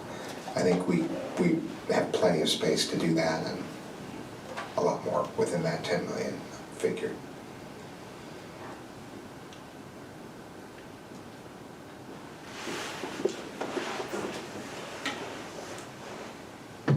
Okay, any other questions? So the plan is that you... We'll bring the actual application, we'll post that to board docs the Friday before at the very latest. It's a surprisingly, I mean, it's not short, but it's surprisingly short for the amount of money. For the federal government, anything less than 1 million pages. And it's mostly reporting on our general response. It's less about the specifics of exactly how it will be spent dollar for dollar. But we will need to approve that in our next meeting, and then also, as a board, we'll want to come up with a plan of when we will review the money that's been spent so far and review the plan. And if you, I guess the question I would ask specifically, we're going to be looking at the specific personnel and the specifics of training, and we'll bring that forward as those develop. The equipment question to me is an important initial question, so we can get whatever form of that the board approves next time underway. So that would be the most specific category, because then we would need to get an RFP process underway and get some things going, and so I'd like to get that started, so we can get those bids. And anyway, so more specifics in that category. But really it's voting on the application itself. That's what's required for us to be able to submit that and move forward with those funds. Okay. Is it these funds that the Secretary of Education is threatening to, I don't know, if withhold or due to the mask mandate or the lack of that letter that was sent? Are these those funds that he's referencing in that letter? I don't know specifically what funds. It could be special education or any of our title funding or this grant, but I'm not sure. Is anybody else aware of that? I'm not sure which funds. I don't think there's any teeth to it, but I was just wondering if these are the funds he's threatening to impact with. Not sure. A couple of people have reached out to me and said that we should decline this money. What happens if we do? It just goes back to the federal government, we're still going to be paying it off, just the money goes to another district, is that correct? I think it would probably go to another district within the state, because I think the allocation is, I think the allocation is to the state and then distributed within districts, if I'm not, does anyone know? But we still get the opportunity to help pay for it. We all do. We the people. Every taxpayer. So the board would have the choice to not approve an application next meeting. But it probably isn't going to lower their taxes. No. I've had similar questions about, Yeah, I've had similar questions about the lunch program. yeah, that's another. Where else could we spend the money if we decided not to provide free lunch for everyone? Well, it's not a budget that we're allocated. It's that the federal government reimburses us for the full cost of every meal instead of a partial cost. So it's just you accept it or you lose it. That's really those are the options that we have. But the board has the opportunity to do that. Thank you. I'm not interested in saying no, But good question. well, I just want to put it on record because I've had a handful of good questions people ask.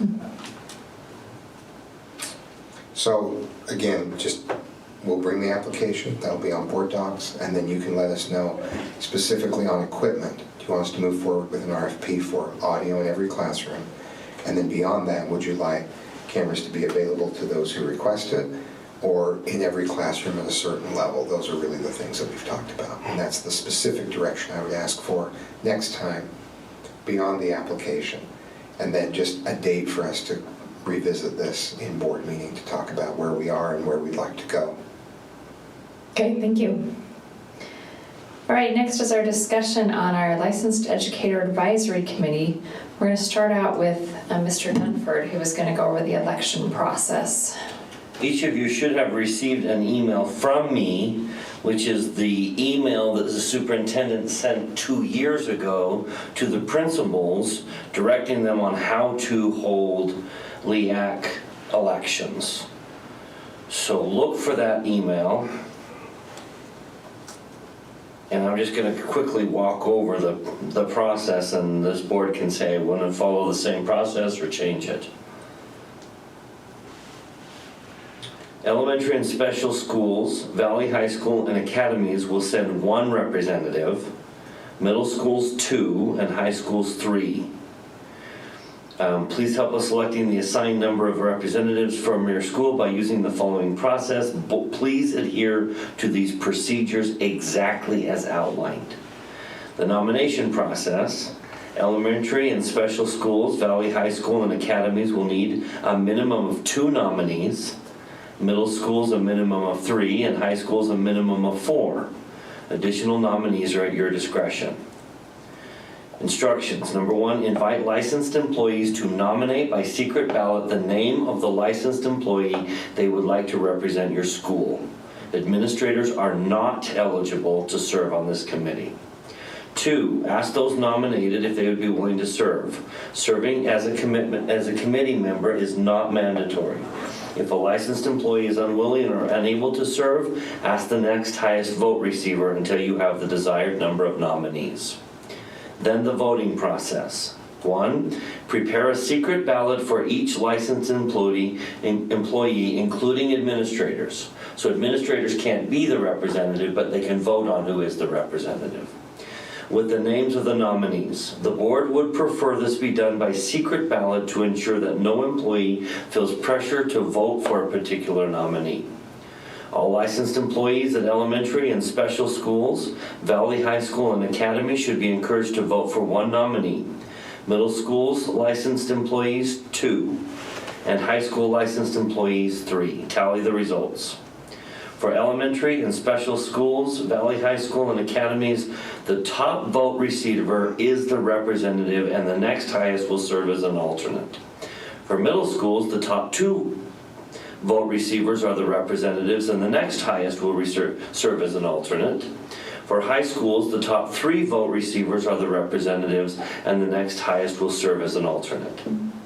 Please inform the representatives, the alternate, your faculty, and me, meaning the superintendent, of the results.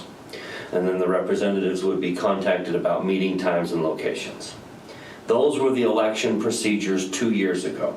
Last year with COVID, we chose not to ask for new elections, but this board is interested in holding new elections this year. So my assignment was to go back and dig out, here was the process. Do you want to follow the same process? Do you want to change it? Or what would the board like to do? I'm okay with moving forward with this process. I think it gives clear information We will just want to add our, I mean, would they be considered as academies? Those for the online schools, but I do think that we should add those in there as well. My only concern to this would just be being able to do that sooner than later as opposed to November. Were there any problems with this process the first time you implemented it? Did you get complaints? I don't think so.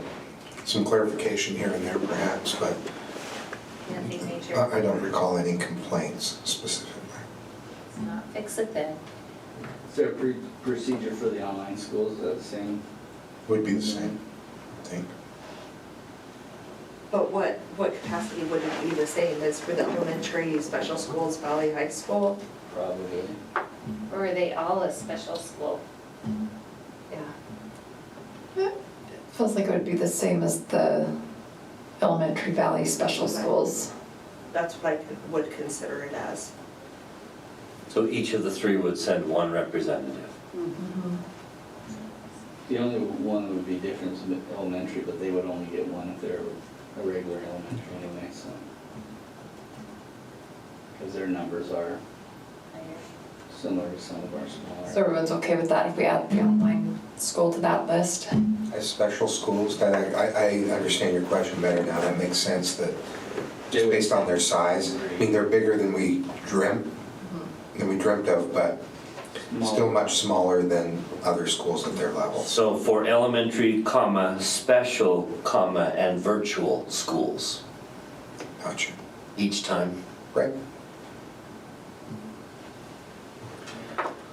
And can we put a timeline in place? That'll be our next thing that we need to discuss, yes. They need to be done in time for the first meeting. Yeah. Okay, so any other changes to the election process?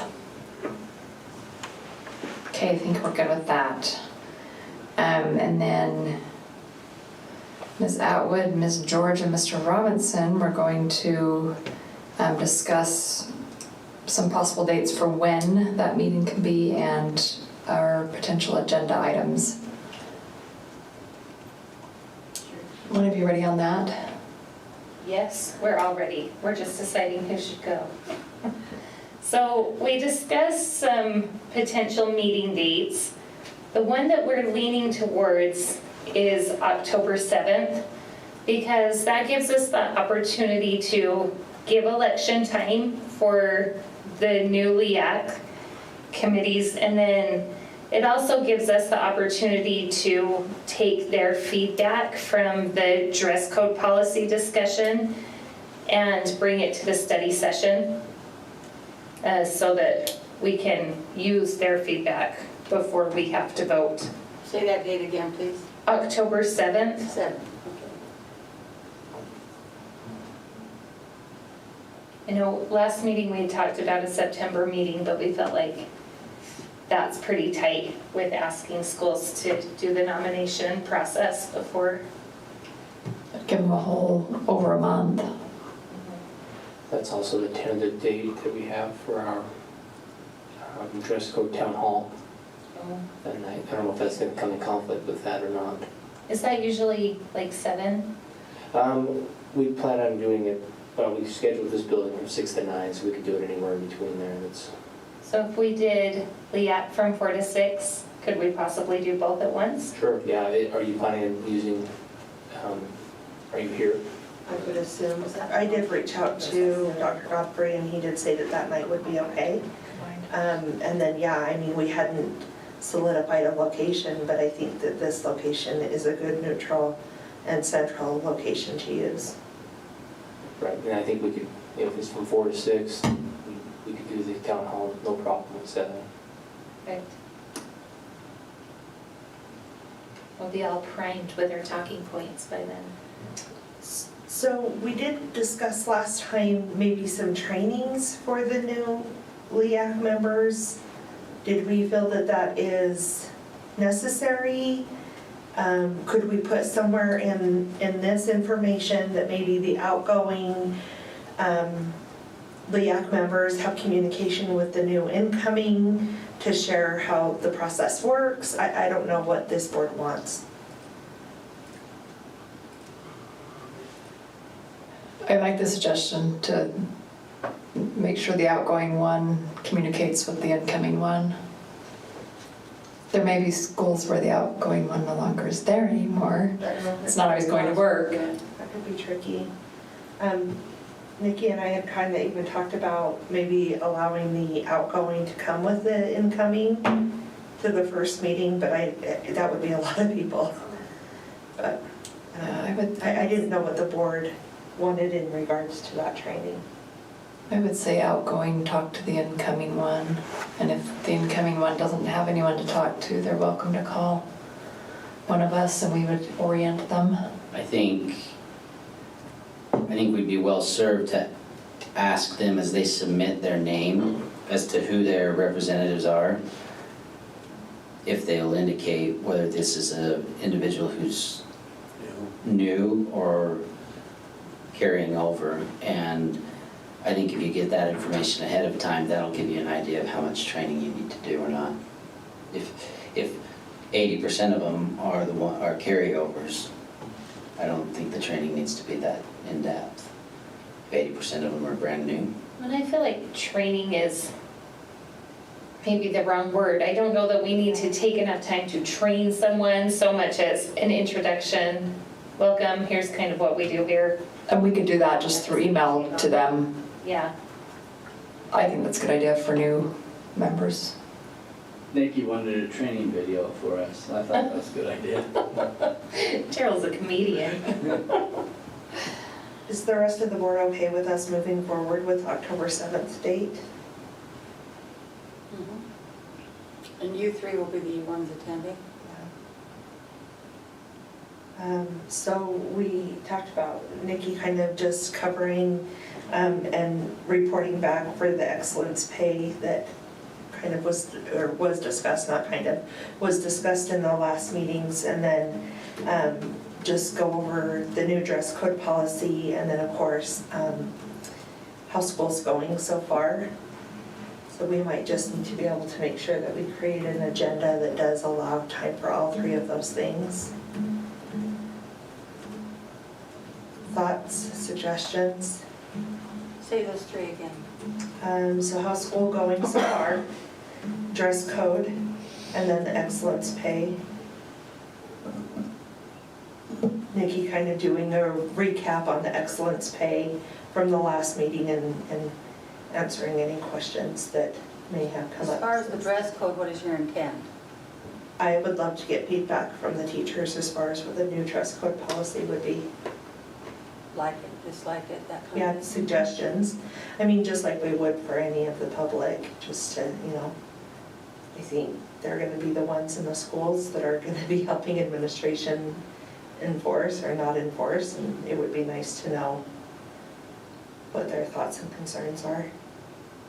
Since it's a new group of people, we might want to have future topic conversation too. Yeah, that's a great idea.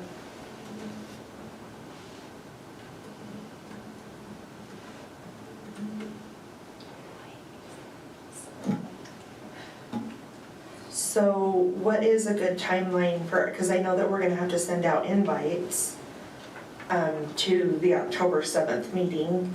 So we probably should establish, I guess they just have to have these people, yeah. Mid-September? Yeah. In the email that was sent last time, it said when the date was, so someone getting elected would know that that's when the first meeting is. Okay, yeah, that's a good idea. So we just allow them to run it up until that first meeting and then send somebody.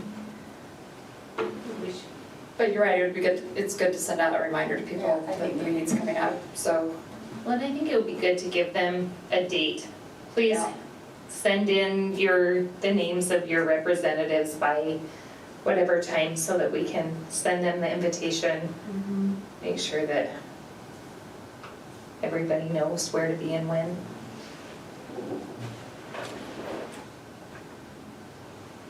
September 24th? That only gives about 2 weeks. October 1st? I think the September 24th is fine, because then, yeah, I think that's more than enough time.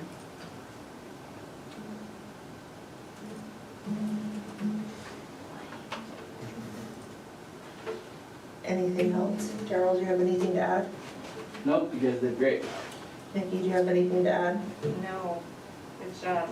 So, this teacher that spoke in our public comments time has sparked in me a question that I'm curious if anybody else would be interested in hearing from LEAC on. He mentioned that we as the board don't have, I don't want to put words in it, but I received a message that we as a board don't have the teachers back. I would be fascinated to hear from that group in what ways, and put it in a positive and a criticism, in what ways have you felt supported by the board over the last year? And then in what ways have you felt not supported, or that you don't, that they didn't have your back? I would be curious to hear what that perception is out there. Is that good to have in that meeting, or that seems to me like a meeting of itself? It's fresh, that's why I'm bringing it up. And It's a gutsy question to ask. Do you think they'll be bold enough to answer it? they've been bold. Some will. I do think they will be. They've been bold, and First ever meeting, will they be bold? I'll be surprised how many of them it's their first ever. You're gonna I have really, some meetings for sure. I really think we're gonna have, A lot of repeats. yeah. This is a vulnerable time. We're entering a new school year with new hot button issues that have come to the surface over the last 3 to 6 months. And I would be interested to hear, again, in what way have they felt supported, in what way haven't they, and what would they like us to do moving forward to demonstrate that support? Given there's no commitment that we can do it, or that we will do it, but at least we're hearing from that. That's something I would be curious to hear, and I would love to hear it sooner rather than later. That may be a session entirely of itself, but. So my question to you, and I'm in support of those questions, would you prefer that we take something else off of the topics, or for that night? Because yeah, I don't think you can do all of them. Yeah. I feel like we're a little early to try to follow up on excellence pay. I mean, yes, we talked about it last time, but I'm feeling like all they've done is submitted an application. Is that what we want to know? That should be a 2 to 5 minute, Yeah. here's where we're at, here's the deadlines, we're moving forward. Yeah, that shouldn't be a feedback.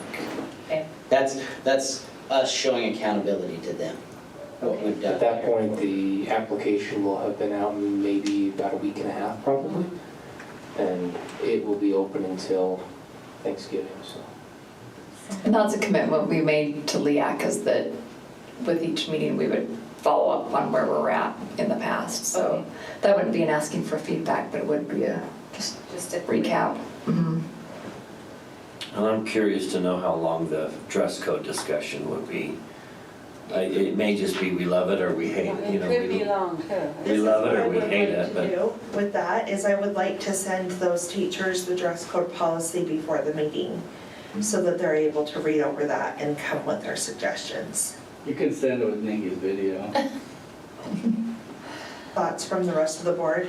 Just because I feel like it can make the conversation go a little bit faster, or just more mindful, I guess. Yeah. Something wrong with it. Do you think you could do an hour on dress code and then an hour on the, what ways they feel supported and not supported? Yeah, we can not do how is the school going so far, and we can do that at the next one. I mean, that was just brought up in our last meeting. I'm not tied to that one. I would be more interested to know this other information. I think that's encompassing how's school going so far, honestly. I think that's essentially what we're getting at with that question. True. Why are we so echoey? The volume may be up a little higher than normal on these. And remembering that you are the ones who will transition the meeting and keep it going, you know, within your time frame. So, yeah. Is that better? I don't know, let me type. Yeah, Yeah, that's better. Is it too low now? I don't know. Can you guys hear me? Yeah, it's good. Okay. So just to recap, the three questions is how do you feel supported by the board? How do you not feel supported by the board? And what would you like us to do moving forward? And obviously not making any promises, but just trying to listen to that feedback. To show that To support. demonstrate our To support demonstrate our is what I had. And I mean, if I were there, I would specifically use, we heard we don't have your back. How do we not have your back? And then are Be we vulnerable. throwing on their suggestions for future topics? Yeah, and I think what might be kind of a good idea with that, well, I don't know. I was just possibly thinking about just having them write down like 3 topics before they leave. I would do that and just give them a piece of Make it paper. simple. Yeah. Not have an The open only reason forum. why I hesitate towards that is I love the dialogue that people, You may not have time though. yeah. Dialogue on So if you guys are okay with that, then we can gather those sheets afterwards and kind of compile a list. Let's have them on hand, and if we don't have time, we'll pass it up, and if we do, Yeah. we'll listen to the dialogue. Okay. On the ways we're supported and not supported, that lends itself really well to the format we've used in the past where they break into groups and each group comes up with their big Post-it pad. And we vote with dots. Is that how you would like us to work that? You can think about it, do whatever you want. So let's, the 3 of us talk about that. Carol, okay? Got it. Okay, thank you. And then Dr. Godfrey will get the email out to the principals about holding elections. Yes. Okay. So who do I talk to about sending out the invite for the meeting? Is that Roxanne? Yes. Because with that invite, I'd like to just have the policy, just so that they can read that before they come. She can arrange that for you. Okay, perfect. that. Make sure the dates are changed in it within the invite. Make sure there's the right. The dates for the meeting? Dates, yeah. Okay, next up, we have a discussion on procedures for possible future closures due to diminishing enrollment. As a board, we considered a recommendation a couple of years ago to close Majestic and ended up leaving it open. I think there were a lot of lessons learned from that and a discussion that we've kind of never had about, what those lessons were and how we might approach a possibility in the future. So Mr. Young has agreed to lead this discussion. So, we as a facilities committee have been talking about this in very minimal discussions and realized we needed to talk with the board about the issue. I was initiating it as Bryce was, that it get on the board agenda as Bryce was madly preparing for more important events in his family's life. And so I'm going to punt to our facilities committee chair to lead the discussion. So the question tonight isn't, what do you want on the policy, or let's debate the policy. We could be here for days debating the policy. The question we have for the board is, what is the structure and what's the process that you want to accomplish? Is this a policy we want to write and then we do it as a board? Do you want to have a committee take a look at something? The question we have is, where does the board, there is a need to examine what happens when a school's enrollment is diminishing. It will affect us in many ways, but would each of you just kind of jump in and say, here's the process I would like to see. Here's not so much the end product, but what's the process to get there? The last thing we want to do tonight is debate what the policy should be. But what's the process you would like to see go through, this board to go through to end up with the policy? I even had a question of, should it be a policy? Or a procedure, or a guiding philosophy, or? Which the process, I think, would help develop. Have you checked to see if there's anything that is already out there? Because, you know, before the split, we closed 2 schools. We don't have on the anything in our policies. You mean in other districts? Or there should be something out there, I would think, because we went through a particular process in doing that.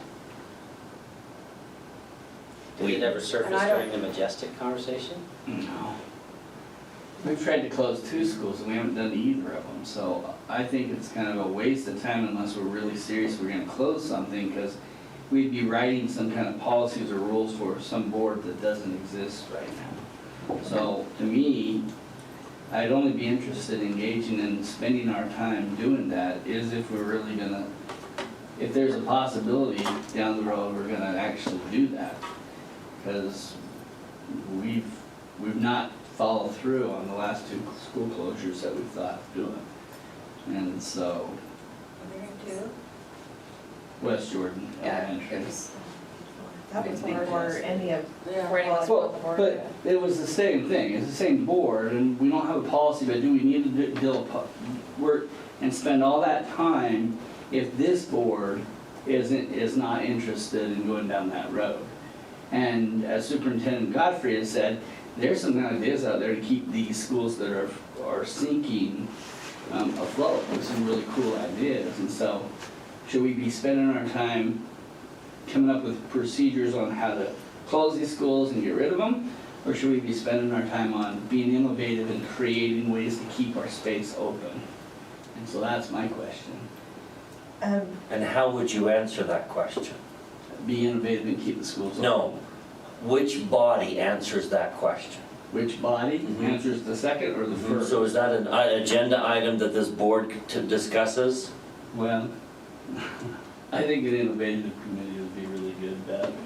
That's my opinion. this is my opinion though, is I don't want to see us having conversations about school closures without having policy in place that does guide those conversations, that does have us having communication with the public, and what are the trigger points? Is there more than one trigger point or not? I mean, really sure I you feel like want I'm that, getting though? into what you kind of wanted to stay away from, but I feel that it is the right thing to do is to have that in place so that we can start having those conversations of how and when and why. Are you sure you want us to go down that road, Jen, because it's your school? You're absolutely right, but I feel like... And if we go down that road and we find out that one needs to close... No, I don't want to have that conversation about my schools, but I understand that there are reasons and there are already conversations that are happening that need to be addressed, and I would feel more comfortable if there was a policy in place to follow. So answer my question, Jen. What's your proposal to the process? We know where you want to end up. How do we get there? Because can I tell you, it would take this board hours to debate this. I know. Hours. Now, do you want to take And more time and debate it? This is something that I have been thinking about for a while. I don't know the answer, and I'm sorry I don't know the answer, but it is something that I have been thinking about a lot. But I do feel that having the conversations without having the policy in place is not the best route to go with. But you don't know how to And I get the don't know how policy to in get- place. I don't know if this is something that we haven't, this is what I would propose, is that we have administration look at policies throughout other districts and kind of compile some information that we can look over, and whether or not we have a committee that looks at that and evaluates the information, or, yeah, I don't know. What if nothing's in place? I What if they find nothing? I don't believe that there is nothing.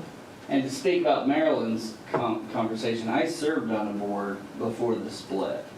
And we recommended schools to be closed, and they did not listen to our recommendation. They went with their own recommendation. So we can have all the policy you want. Bottom line, it comes down to the decision of the board, you know, and whatever that process is. I don't know But I do think that what would have helped in the process of Majestic. information to the public and to the teachers. So then if we had given that information ahead of time, would we have kept that school closed? I don't know. I see value in what you're saying, Daryl. I also see value in having that communication with. I just say if we go down that road, then I'm very supportive on following through with whatever policy that we have. But our tradition would Is that we don't. suggest that we don't. We don't have a policy. No, the tradition is that we don't close schools. So why spend the time to write a policy that we're never going to follow?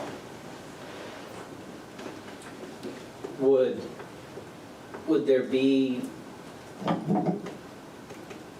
I see kind of two parts to a policy, and what I'm hearing is, the first part is what has to happen leading up to the decision to close a school, and then I can see another part of, once that decision has been made, what happens, what are the steps and the processes we go through to actually close that school. I'm not sure there's much value in doing the first part, because I think that leads up to that element of the board at the time is going to choose whether to do it or not and disregard it or not. I see there being tremendous value on, once a decision is made, here are the steps that go through, and we can address, because that's the questions that we had primarily when it came to Majestic, was my perspective, is what happens now? What happens to us as teachers? What happens to these students? And so if we're going to take our energies to create a policy, I would prefer it be on that back end, because I do agree that that the decision to close the school is unique in the time and season that comes up. And I don't know if we could really create a policy that addresses the front end. But I do think we could spend some time doing what happens on the back end. But it does beg the question, does the facilities think that we need to close the school? Are you asking that right now? I'm just, See, and it's rhetorical, but. I was right with you, Matt, until you said not to have the first part. Just because I do think that there should be questions that we ask ourselves, whether it be the facilities committee or the board as a whole. What questions should we be asking to see if we should identify schools that need? Can you actually type that into a document that every board's going to follow? There are so many factors to that. I don't know what, I honestly don't know what you would type up. Maybe I'm missing factors. Because I see it pretty cut and dry with a couple of questions, safety issues within the school. lowering enrollment, issues within the community. You're asking questions, but you're not saying at what point, what's the trigger point? You No, want to but I think document the that those trigger are- point? I think those are questions that it can be, I mean, I'm not going into the question in depth. But you're thinking about having a policy that would outline the triggers. So Yes. here's a list of triggers, and if 2 of the 4 of those are met, then as a board, we would start considering a school closure, that type of policy. Can you give me a scenario of a time when we would say safety is the reason we're gonna talk about closing the school? Maybe if the building wasn't structurally sound Okay, too, like like it the wasn't physical going to be structure. within a certain That amount makes of sense to time. me.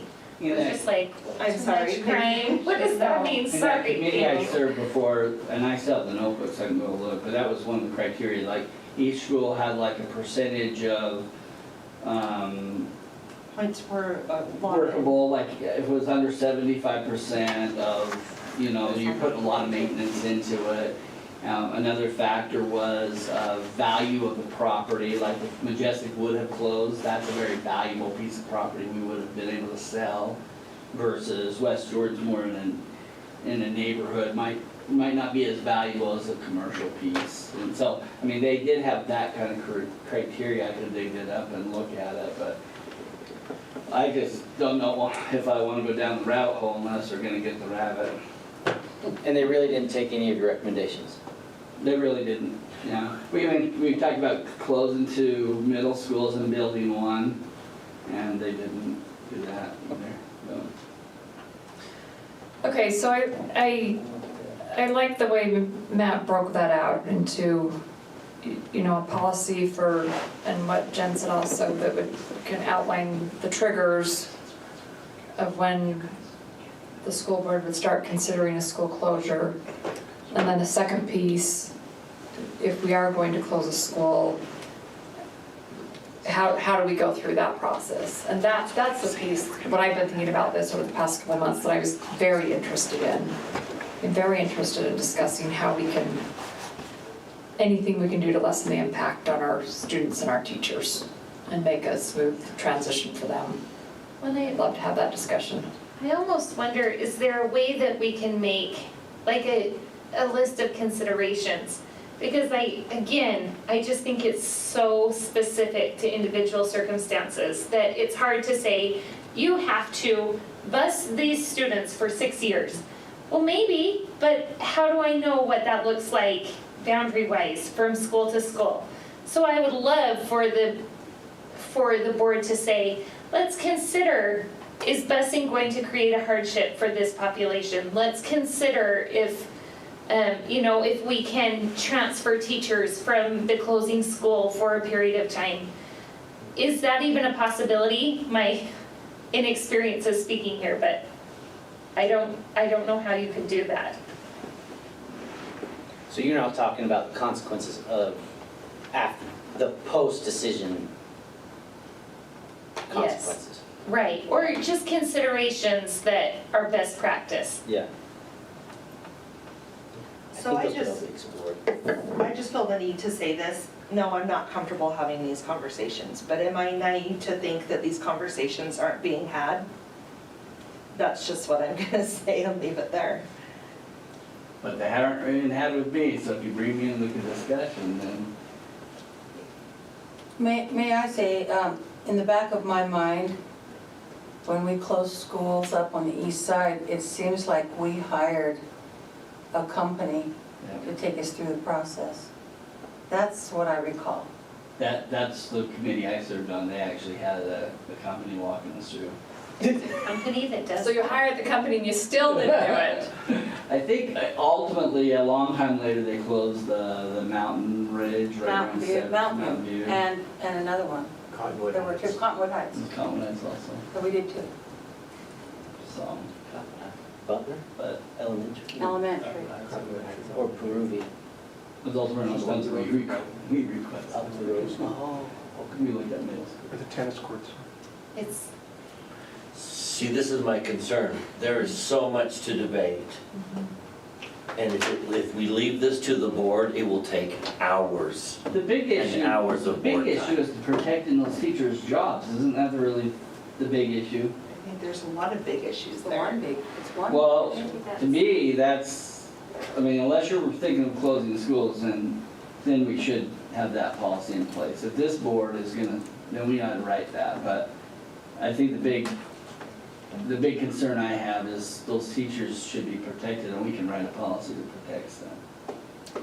That binds future boards to protect them. Well, they'd have to undo the policy, and that would be a harder one to undo than I do remember though the having school one. conversations when we were talking about Majestic, saying, we wish we would have had a policy to work through this. And then when we got done and made the decision to keep it, we did talk about the fact that we needed to move forward with making a policy. As we're talking tonight, I keep thinking of the presentation that Jordan Ridge gave us today with the target.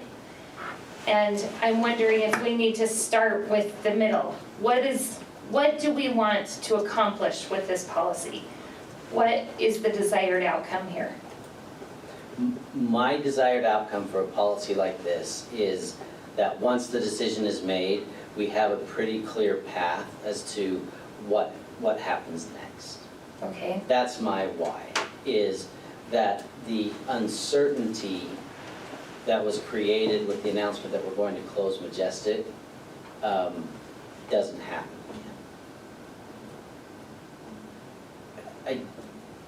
I don't think we're in a position, I'll call it the old Jordan, was in a position where there were significant pockets throughout the district that were in this position. We're not in that position yet. And so I don't know if we need much more of a formal trigger policy yet. And so that's my why, is what happens when that decision is made. That's my why. And I have that same why, but adding to it, you know, what happens when, what can they expect, and how can it be done with the greatest amount of concern for our students and employees.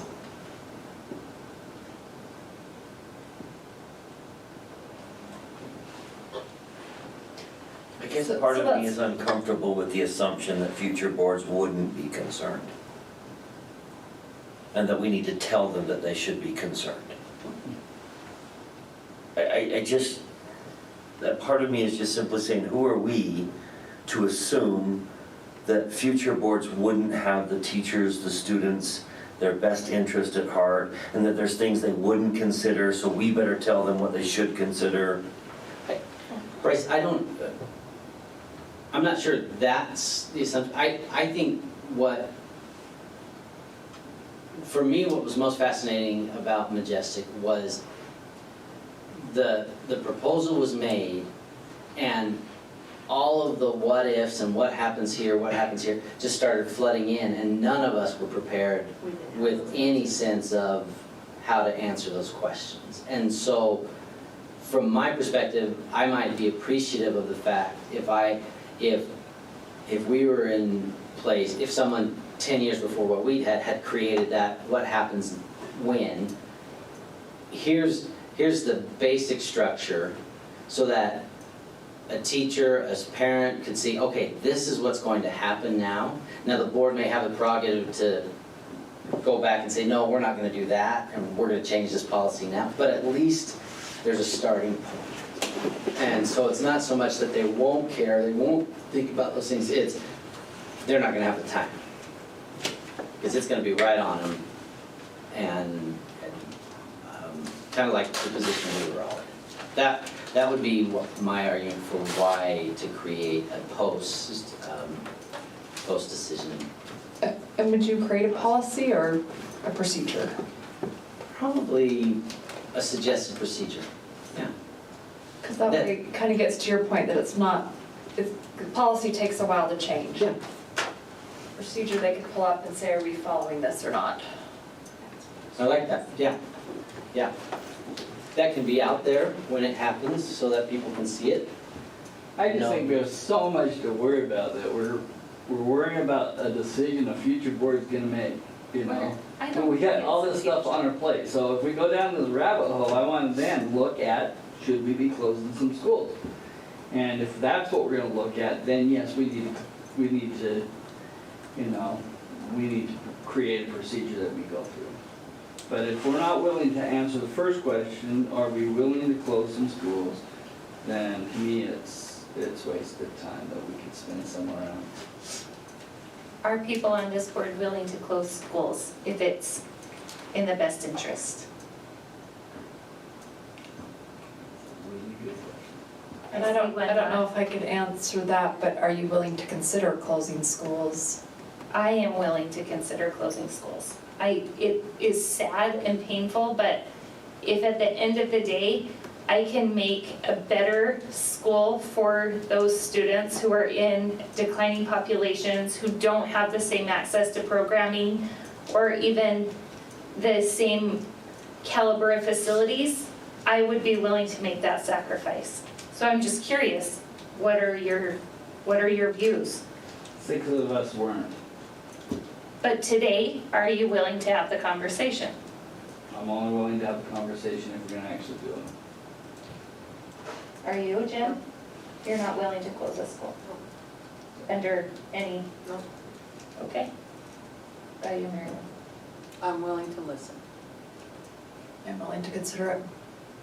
I think we owe it to the public, especially before we go out and ask for a bond, to know that we've looked at all of our current facilities and are using them as wisely as possible. So, does that answer your question? It sounds like more are than not, so I would ask for 2 things then. Number 1, a report of schools that could possibly be in that range that we're looking at. I think And that's then September. make some procedures on then what are trigger points and what's the process after. So I'd say, you know, it sounds like we want to go down the rabbit hole. But I want to go back to Jen's question then. Do we want a policy that actually outlines what the triggers are for when we start that? Because you're saying let's just start it now, but Jen's saying, should we have triggers in place? I'm not comfortable with moving forward unless we have these things in place. So Jen, Because what do you want it feels to? disingenuous to move forward with conversation if we don't have procedures or a policy in place. So the goal of this policy in your mind is to know when we should talk about closing a school? Okay. The trigger. The trigger points. But then if any school's in that trigger point, then we have to do it.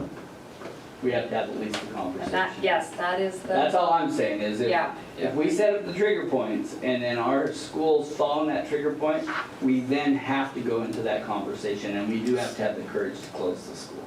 Because I've said this over and over and over again, that East West Jordan is gonna close the school. And, you know, there's just no ifs, ands, and buts unless we can continue to be creative like we did with the Majestics Art School. And I had hoped that we would be having that discussion on the side too, is what could go in these places so they don't hit the trigger points. And not wait till the trigger point hits and then say, oh, what can we put there?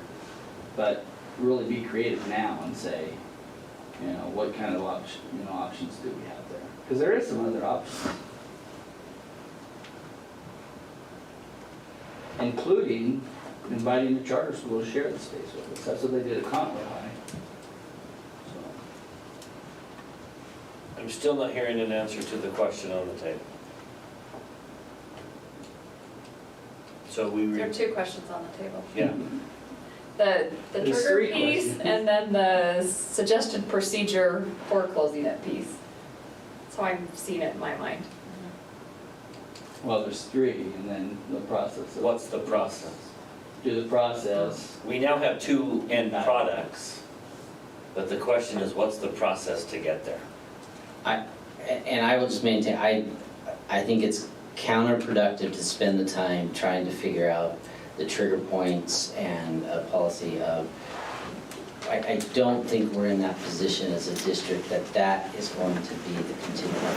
There's a unique situation in this district right now, and to spend, if we'd wanted to spend that kind of time, we should have jumped on this back when we were closing Majestic. Every one of us had an opportunity to bring this up and say, we need to pursue this. And to start now is counterproductive, and I don't think helps move the issue forward. I am all for diving into a concept where we develop at the minimum procedures, the most policies that says what happens now. That would be my proposal, is that we assign a committee, one of the existing committees, to begin formulating the what happens now, or what happens at that point. And that's what we pursue, and go that direction. That's my proposal.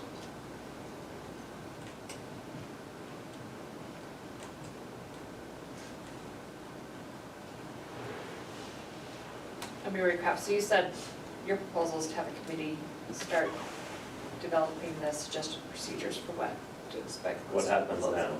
What happens when the board determines the school to close? And not have anything about setting up triggers. I think that's a counterproductive discussion right now. Where are you at with that? So that's the proposal. Let's take that. I could support Bryce, that. where are you at with it? I worry, honestly, speaking out loud, I worry that that assignment would be given to Facilities Committee and our plate is full. All of our plates are full. Right. Well, my proposal is, I would like administration to come back and share with us some creative ideas that we could put in spots like that, you know, and spend our time figuring out how we can use space instead of closed space. And maybe they can explore that and they come back and say, sorry, we don't have any other ideas on that. And then we can go and spend our time looking at, okay, it's not functioning well.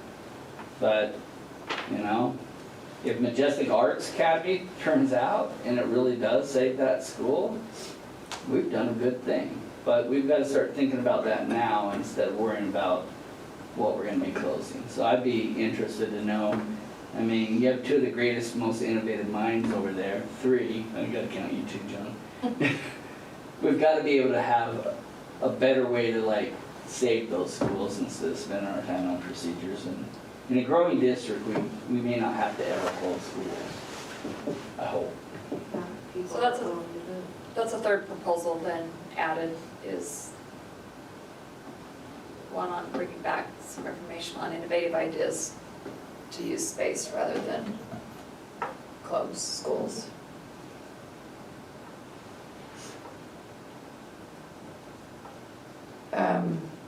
Marilyn, any thoughts on those three? I mean, Matt's proposal and Daryl's addition. I think that's a good first step, to see if there are any creative ways that we could utilize those spaces. I think that's a good first step. So limiting those creative ways to use the spaces to keeping it as a space for students to go to school. Okay, so we're limiting the creativity. What do you mean? I just think that you can use spaces creatively in many ways, and it doesn't have to be to make it a school, right? We can contribute to a community in ways besides having students in a building. Like turn it into a community library? Sure.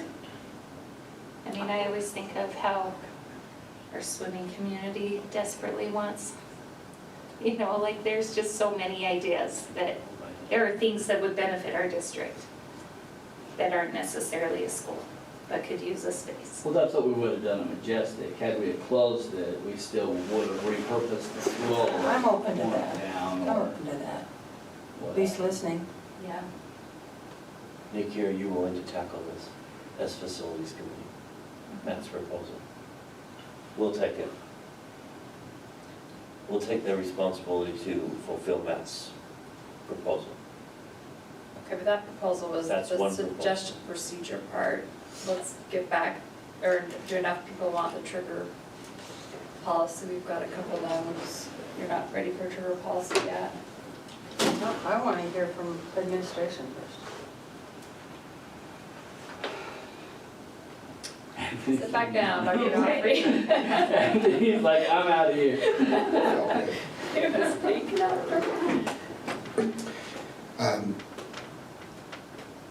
About what we would propose to do? Or would you be interested to look at? Yeah, we can propose, we could come up with proposals on any aspect of this that the board would like us to. So some considerations to take into account if you're looking at potentially closing a school. If you've made that, once you've made that decision, what needs to be considered after that? And I think considerations is a word that was used a few times, and that's a good word to use because of the unique situation you might see with any particular school. And then what are some ways that we can use a school that would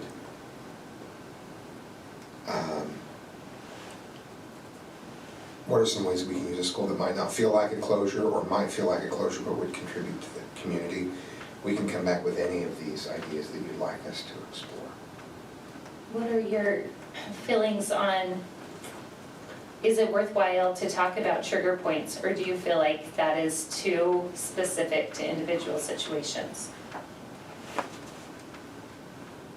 I think that it would be possible to come up with some thresholds at which point the conversation is had. One thing that provides is it makes it clear to the public that this is not about any individual school being valued less than others. It's just that that school has now met a predetermined threshold where it might make more sense to invest in the community in a different way or structure education in a different way than what was set up decades ago when that area of the district was very different. So a threshold makes that less personal. It makes it feel less specific to an individual school. It just says, look, once we get below a particular critical point, then we consider this list of points that still gives the board total flexibility, but creates a structure within which those conversations can be perhaps more productive than if it's just, hey, I kind of have a hunch that we need to take a look at this particular school. Then don't you think, once you set that threshold, schools that hit that feel like they're sitting with a scarlet letter and a target, and that kind of creates Its own kind a cloud of doom that hangs over it if Yeah. there's a number to it and there's we're below the threshold, we've got to get at the threshold. And all of a sudden we've got to get back up over the threshold as opposed to we've got to teach our kids to read. Well, I think that's always going to be an issue unless you just take it off the table entirely. The question, I think it's an important question that you ask because you have to structure things in a way so that it doesn't feel that way. Maybe every year you evaluate the lowest X number of schools and they know that they're always going to be evaluated. Or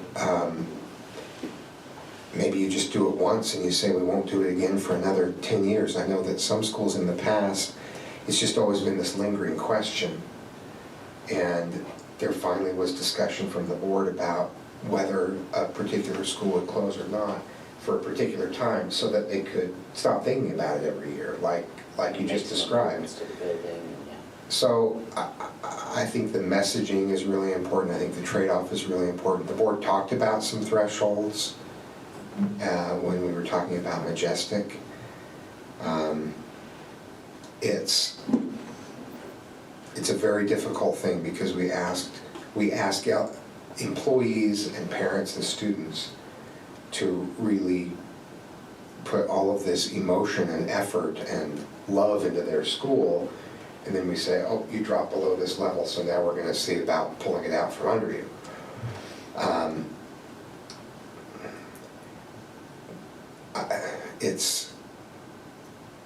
There can be lots of different metrics and messaging, though, that can maybe at least put that, it can contain the discussion instead of just making it feel nebulous and always hanging over. Because even if you don't have a threshold, you have schools that have a vague sense that maybe we're getting close to being one of those schools that they talk about, and they just don't know where that line is. So I think it's difficult any which way you look at it, but and your points are well taken.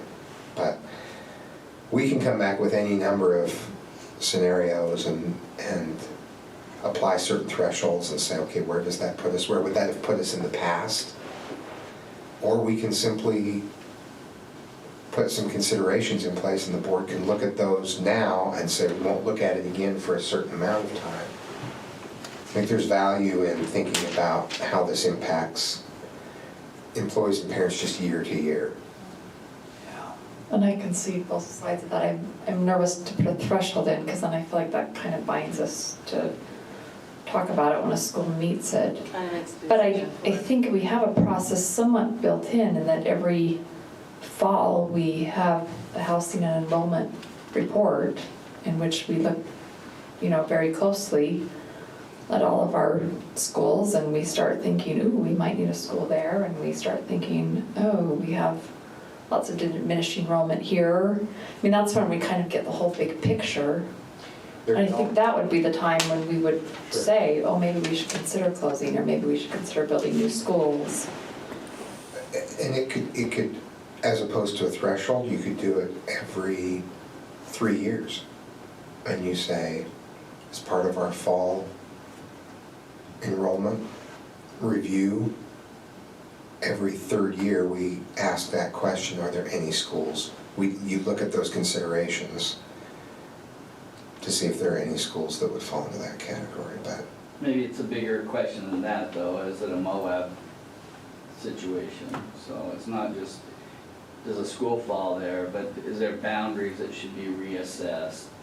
Like maybe every 3 years we just take the whole big look at the district again and say, is there things that we should be shifting? Or 5 years or whatever it is. But we talked about that recently. We said that we wanted to kind of like look at busing situations and where were we busing people when there's closer places. But I just think before we jump there, I would like to know some ideas of what we could do with the space. we could come with a wide variety of starting points as opposed to brainstorming in this sort of setting that could maybe give you some grist to say, well, I know I don't like that. I know that threshold doesn't feel good, or I know that this timeline doesn't feel good, or then that maybe makes the discussion more efficient if we bring some ideas. But whatever you'd like us to do to help as a staff, we'd be glad to do that. I think that's a good starting point, is to ask staff to develop something on each of the 3 proposals, like to get it started, and then we send it to a facility committee or finance committee. I mean, we could just farm them out to the committees from there, but I think it would be an efficient use to get started. I just need to get on the table. This process cannot be drawn out. There are some critical time elements that we have got to make some very difficult decisions if we are going to capitalize on the potential resources that could be available to us. And so if this needs to be again, there were people who were saying we needed to do this from the moment the Majestic conversation happened, and not a single person has brought this up to this board and asked to have it on an agenda. So now that a facilities committee is having conversations about it, now we want to start this slow roll process. And we don't have the time. Why? So if we don't have the time, then why didn't the facilities come to the board previously and let us know that we didn't have the time? And why And didn't that we we just needed- close Majestic? That we needed to have these conversations. There's a constant frustration with people saying, we've got to do something, oh, but we didn't give you enough information and we've got to have this decision now. For one, I'm not I'm not asking- comfortable saying, hey, let's get to the point and then let's just say, sorry, you don't have any time to make the decision. I want the information. Okay, calm down. I'm perfectly calm. I What I'm have every right saying- to voice my opinion. I hear you. What I'm saying is we have a bond that we have to make some very serious decisions within the next 3 to 6 months. That's the opportunity that we have to say, where are we going to invest money? Where are we going to ask the public to invest dollars? And so that's why this is becoming a facilities committee issue. With this current facilities committee as constituted, is we're looking at that, at the needs throughout the district as to where are we going to invest, where are we going to ask the public to invest our dollars. And if we drag this process out, we miss an opportunity to seriously consider how to best invest in the East-West Jordan area. Well, I And just so- feel like this so information we- should have come to the whole boards earlier if there was a time crunch. Jen, you served on the facilities committee. You've had plenty of opportunity, and you didn't push this issue. You're absolutely right, but I And so- think this whole so board has been focusing on a lot in the past year. Yeah, and a but this is your area that you You're represent. absolutely right. And so now 3 other people whose area it's not, but who understand that we're looking at a total investment throughout the entire district, and what is the important, what investments are possible within this area, and we've got to start making those decisions. And so we can't slow roll this. So I'm freaking lost in this whole thing, because a minute ago, it's like, no trigger points, we're not gonna close anything, we're just gonna have procedures just in case, and now it's like, we gotta get going, because we've got things to get doing, and it sounds like to me like the conversation just flipped on itself. Like, do we have plans to close the school facilities committee? No, we don't have plans. We are Well, what's the exploring all of our urgency if you're options. saying we just want to come up with a procedure later on? Because I'm lost. We are responding to the fact that this board is moving forward with a bond committee. The bond committee has given facilities committee some assignments. We are fulfilling our assignments. In fulfilling those assignments, we are having conversations. And those conversations are prompting these discussions. But then it shouldn't be what Matt's talking about, it should be, what's the trigger points to close the school? If that's what you're saying, you're responding to the bond, it's not what's the procedure, it's what's the trigger points. We can work on the procedure at the same time, but, because it sounds like your urgency now is all of a sudden to close the school. No, it's not to close the school. But if then there's not an urgency to make the policy. It's not to close the school, it's to best determine if, 1, there are investments to be made in the area, and 2, what are the best investments to be made in the area. It's not to close a school, that's not, it's do we invest in the area, and what's the best way to invest in that area? Those are the ultimate questions. Now, part of that does include the possibility of needing to close a school to justify the investment in the area. That's just a fact. And so, What's driving it is not the need to close the school. That's not the driver. The assignment from the bond committee was to consider all of our properties and determine if we have what we need and are using them Well, as best possible. So it wasn't specifically about considering closing the school.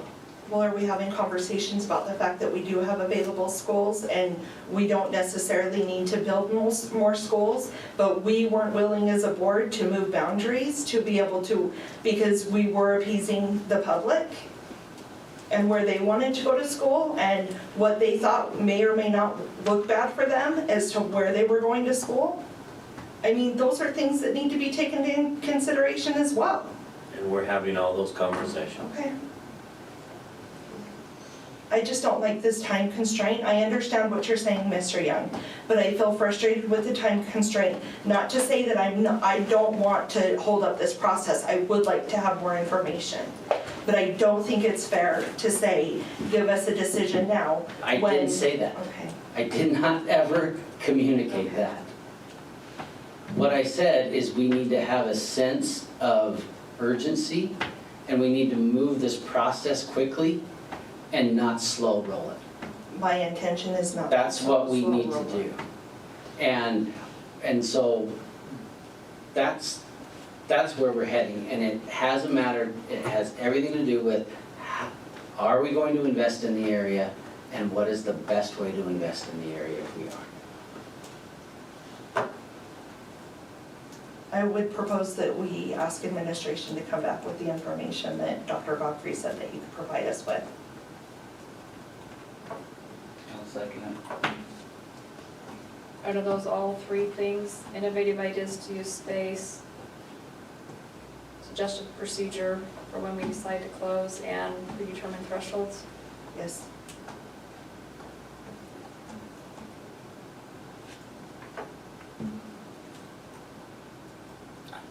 Anyone else? I would rather just have the innovative type information first. That's my stance. I don't need the other two right now.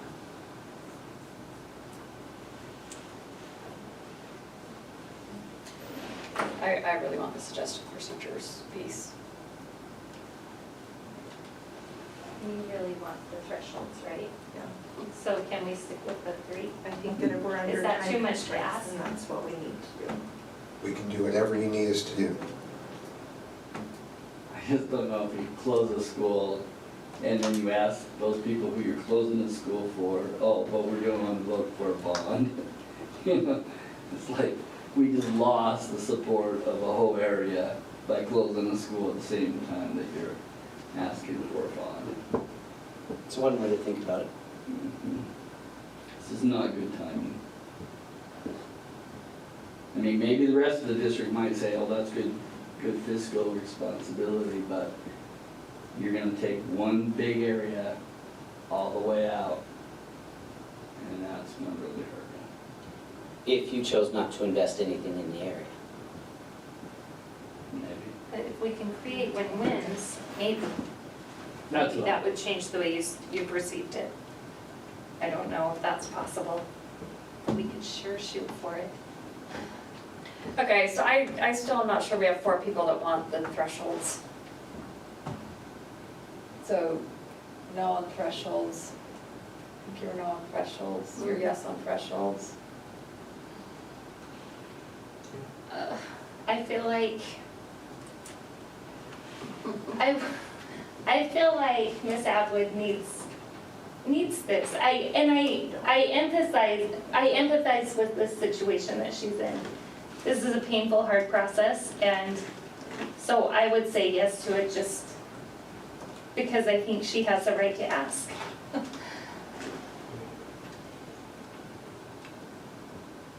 I'm just lost. Like, we don't want to slow roll it, but we don't want to ask for thresholds. Well, that's slow rolling it. So like, I'm just totally lost. Somebody's got to clue me in what's going on because it doesn't sound like I know what's going on. I'll just tell you that. Because if you're not asking for thresholds, then you are slow rolling it. See, and I prefer not to set thresholds because I'm afraid that binds us, but I do think that every year when we look at the housing enrollment report, is we have the opportunity to bring up anything we think the district should be considering. Well, I don't think we have to have binding thresholds, but if you don't want to slow roll this, we at least need to know a range that, hey, these 3 schools are under capacity so much, we ought to be thinking about them. Because if you're not doing that, then we're slow rolling it. Okay, so back to So I don't know. I'll take it. I'll say yes. But still, All three. we don't have majority.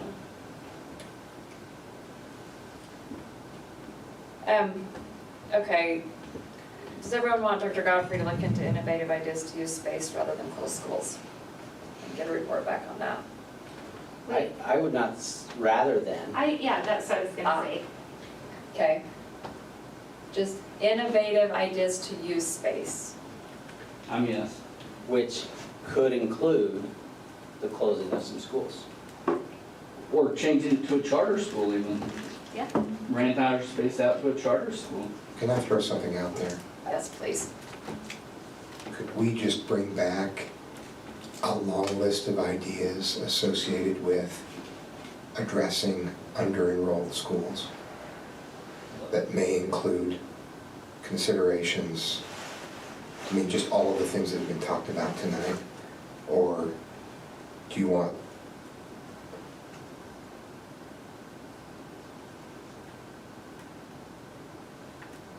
I'm a yes for that. that can touch on various things that have been discussed tonight? Or if you want to eliminate some aspect of that, of course, that's great. I just, And then at our next meeting, we can decide which ones we want to tackle and where.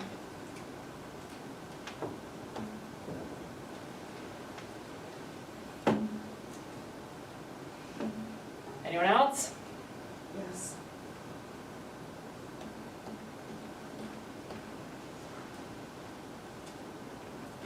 Bring us the info.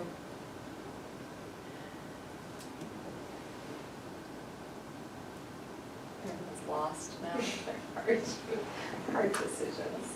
Ugh, I hate them.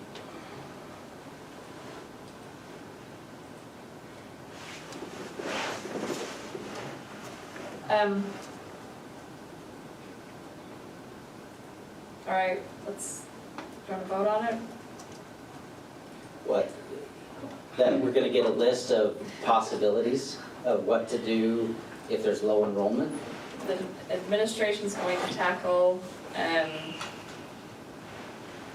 yes, ideas of what to do when we have diminishing enrollment. So whether or not we should have thresholds, innovative ideas to use space, and suggested procedures for when we decide to close a school.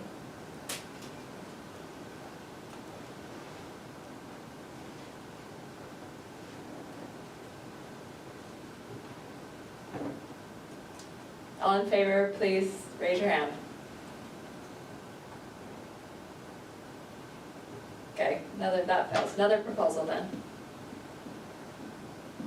Let's go back to Matt's original proposal. Finance Committee will accept Matt's proposal, or Facilities Committee, sorry. Facilities Committee will accept the assignment to fulfill Matt's proposal. And to look at those innovative ways and report back. How's that different than the last thing we discussed? That the Facilities board, that the Committee will board do the is same leading thing. it and not the administration. Facilities will do it rather than administration doing it. Administration's 10 times smarter than us on this, so. I think where I got concerned was this long list. And I'm just going, we're already swimming in choices. I don't know. It's not that I'm saying that I don't think that you'll come up with better ideas. it's not that, I'm just trying to think of how I can structure any help. And that if it were a long list, it would mean I hadn't automatically eliminated any ideas that might be of interest to the board. But I'm fine having the administration involved, not involved at any stage. I don't have any preference. I think the Facilities Committee can take it. We can, if the board wants, we can include Dr. Godfrey in those discussions. I just think this needs to be at a board level because there is an element of administration not wanting to displease board members. And there is, and this is one of those things where other board members need to be the ones to take cover and say, this is all on the table.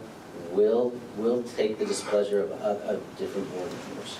And so I think we can take this, we can invite, if specific board members are interested in being part of the discussion because they feel it impacts their area more, one of us can excuse ourselves. We can be very open to that concept. And let us run with this, and we'll come back to the board as soon as possible. And so let me ask you this, I have a concern about facilities committee doing this because the committee already determined a threshold. They've already determined that we need to start talking about this and have started a process without the go-ahead from the rest of the board to start that process.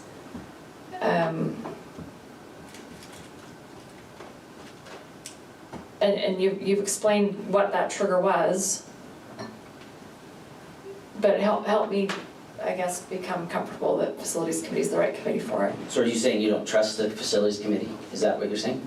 No, I'm just saying that you've already moved down the path of closing a school. So I think you're all set on what you want to have happen with this process. So just questioning if you can be objective and step back a level to what should have happened before facilities went down that road. Why? I don't agree with that. I do. I think I've been left out of something. And that's okay. That's why we're bringing this now. And so, I think you're farther down the road than at least I'm comfortable for you to have been before. Then what would your proposal be? I think doing a subcommittee. Maybe a member of the facilities can be on it, and maybe someone from financial and the board president, to be honest. I think Tracy would be great on the committee. Tracy needs more committees in her life. I mean,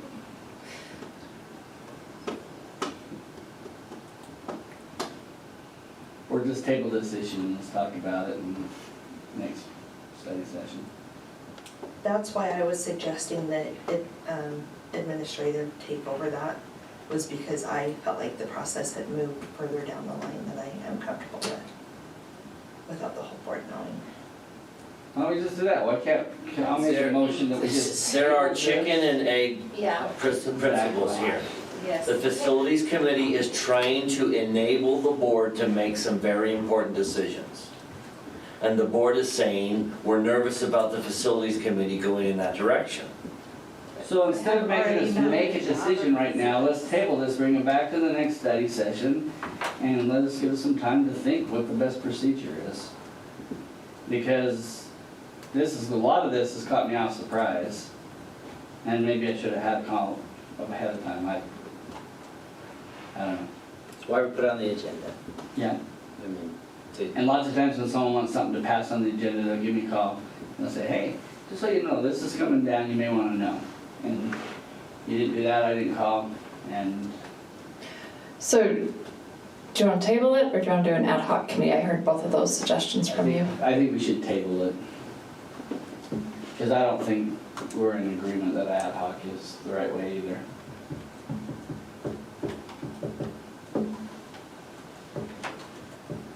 I'm not comfortable with tabling it if we do need to make the decision sooner than later.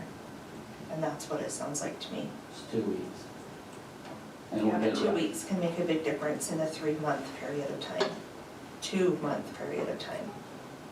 Everyone in favor of having facilities committee take on the innovative ideas and the procedures when we decide to close a school? Raise your hand. Yes, I don't know. I feel, Okay, ready for another proposal? the ad hoc committee. Okay, everyone in favor of an ad hoc committee? We don't need another one of those. Raise your hand. I mean, I'm. So I propose we table it. Wait, we just got 4. I'll do ad slowly. hoc. Did you raise your hand to ad hoc? Yeah. And you did, Tracy? So Yeah. that's cool. Okay, ad hoc it is. Okay, anyone want to be on that? Let me know.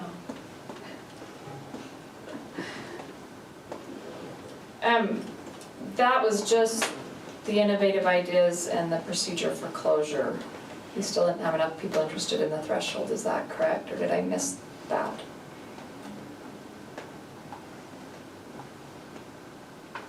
Okay. I think that's how it went. I think ad hoc committee can decide that. And decide on a threshold as well. Well, they can decide on it if they want to bring a proposal for the threshold or not. They can figure it out.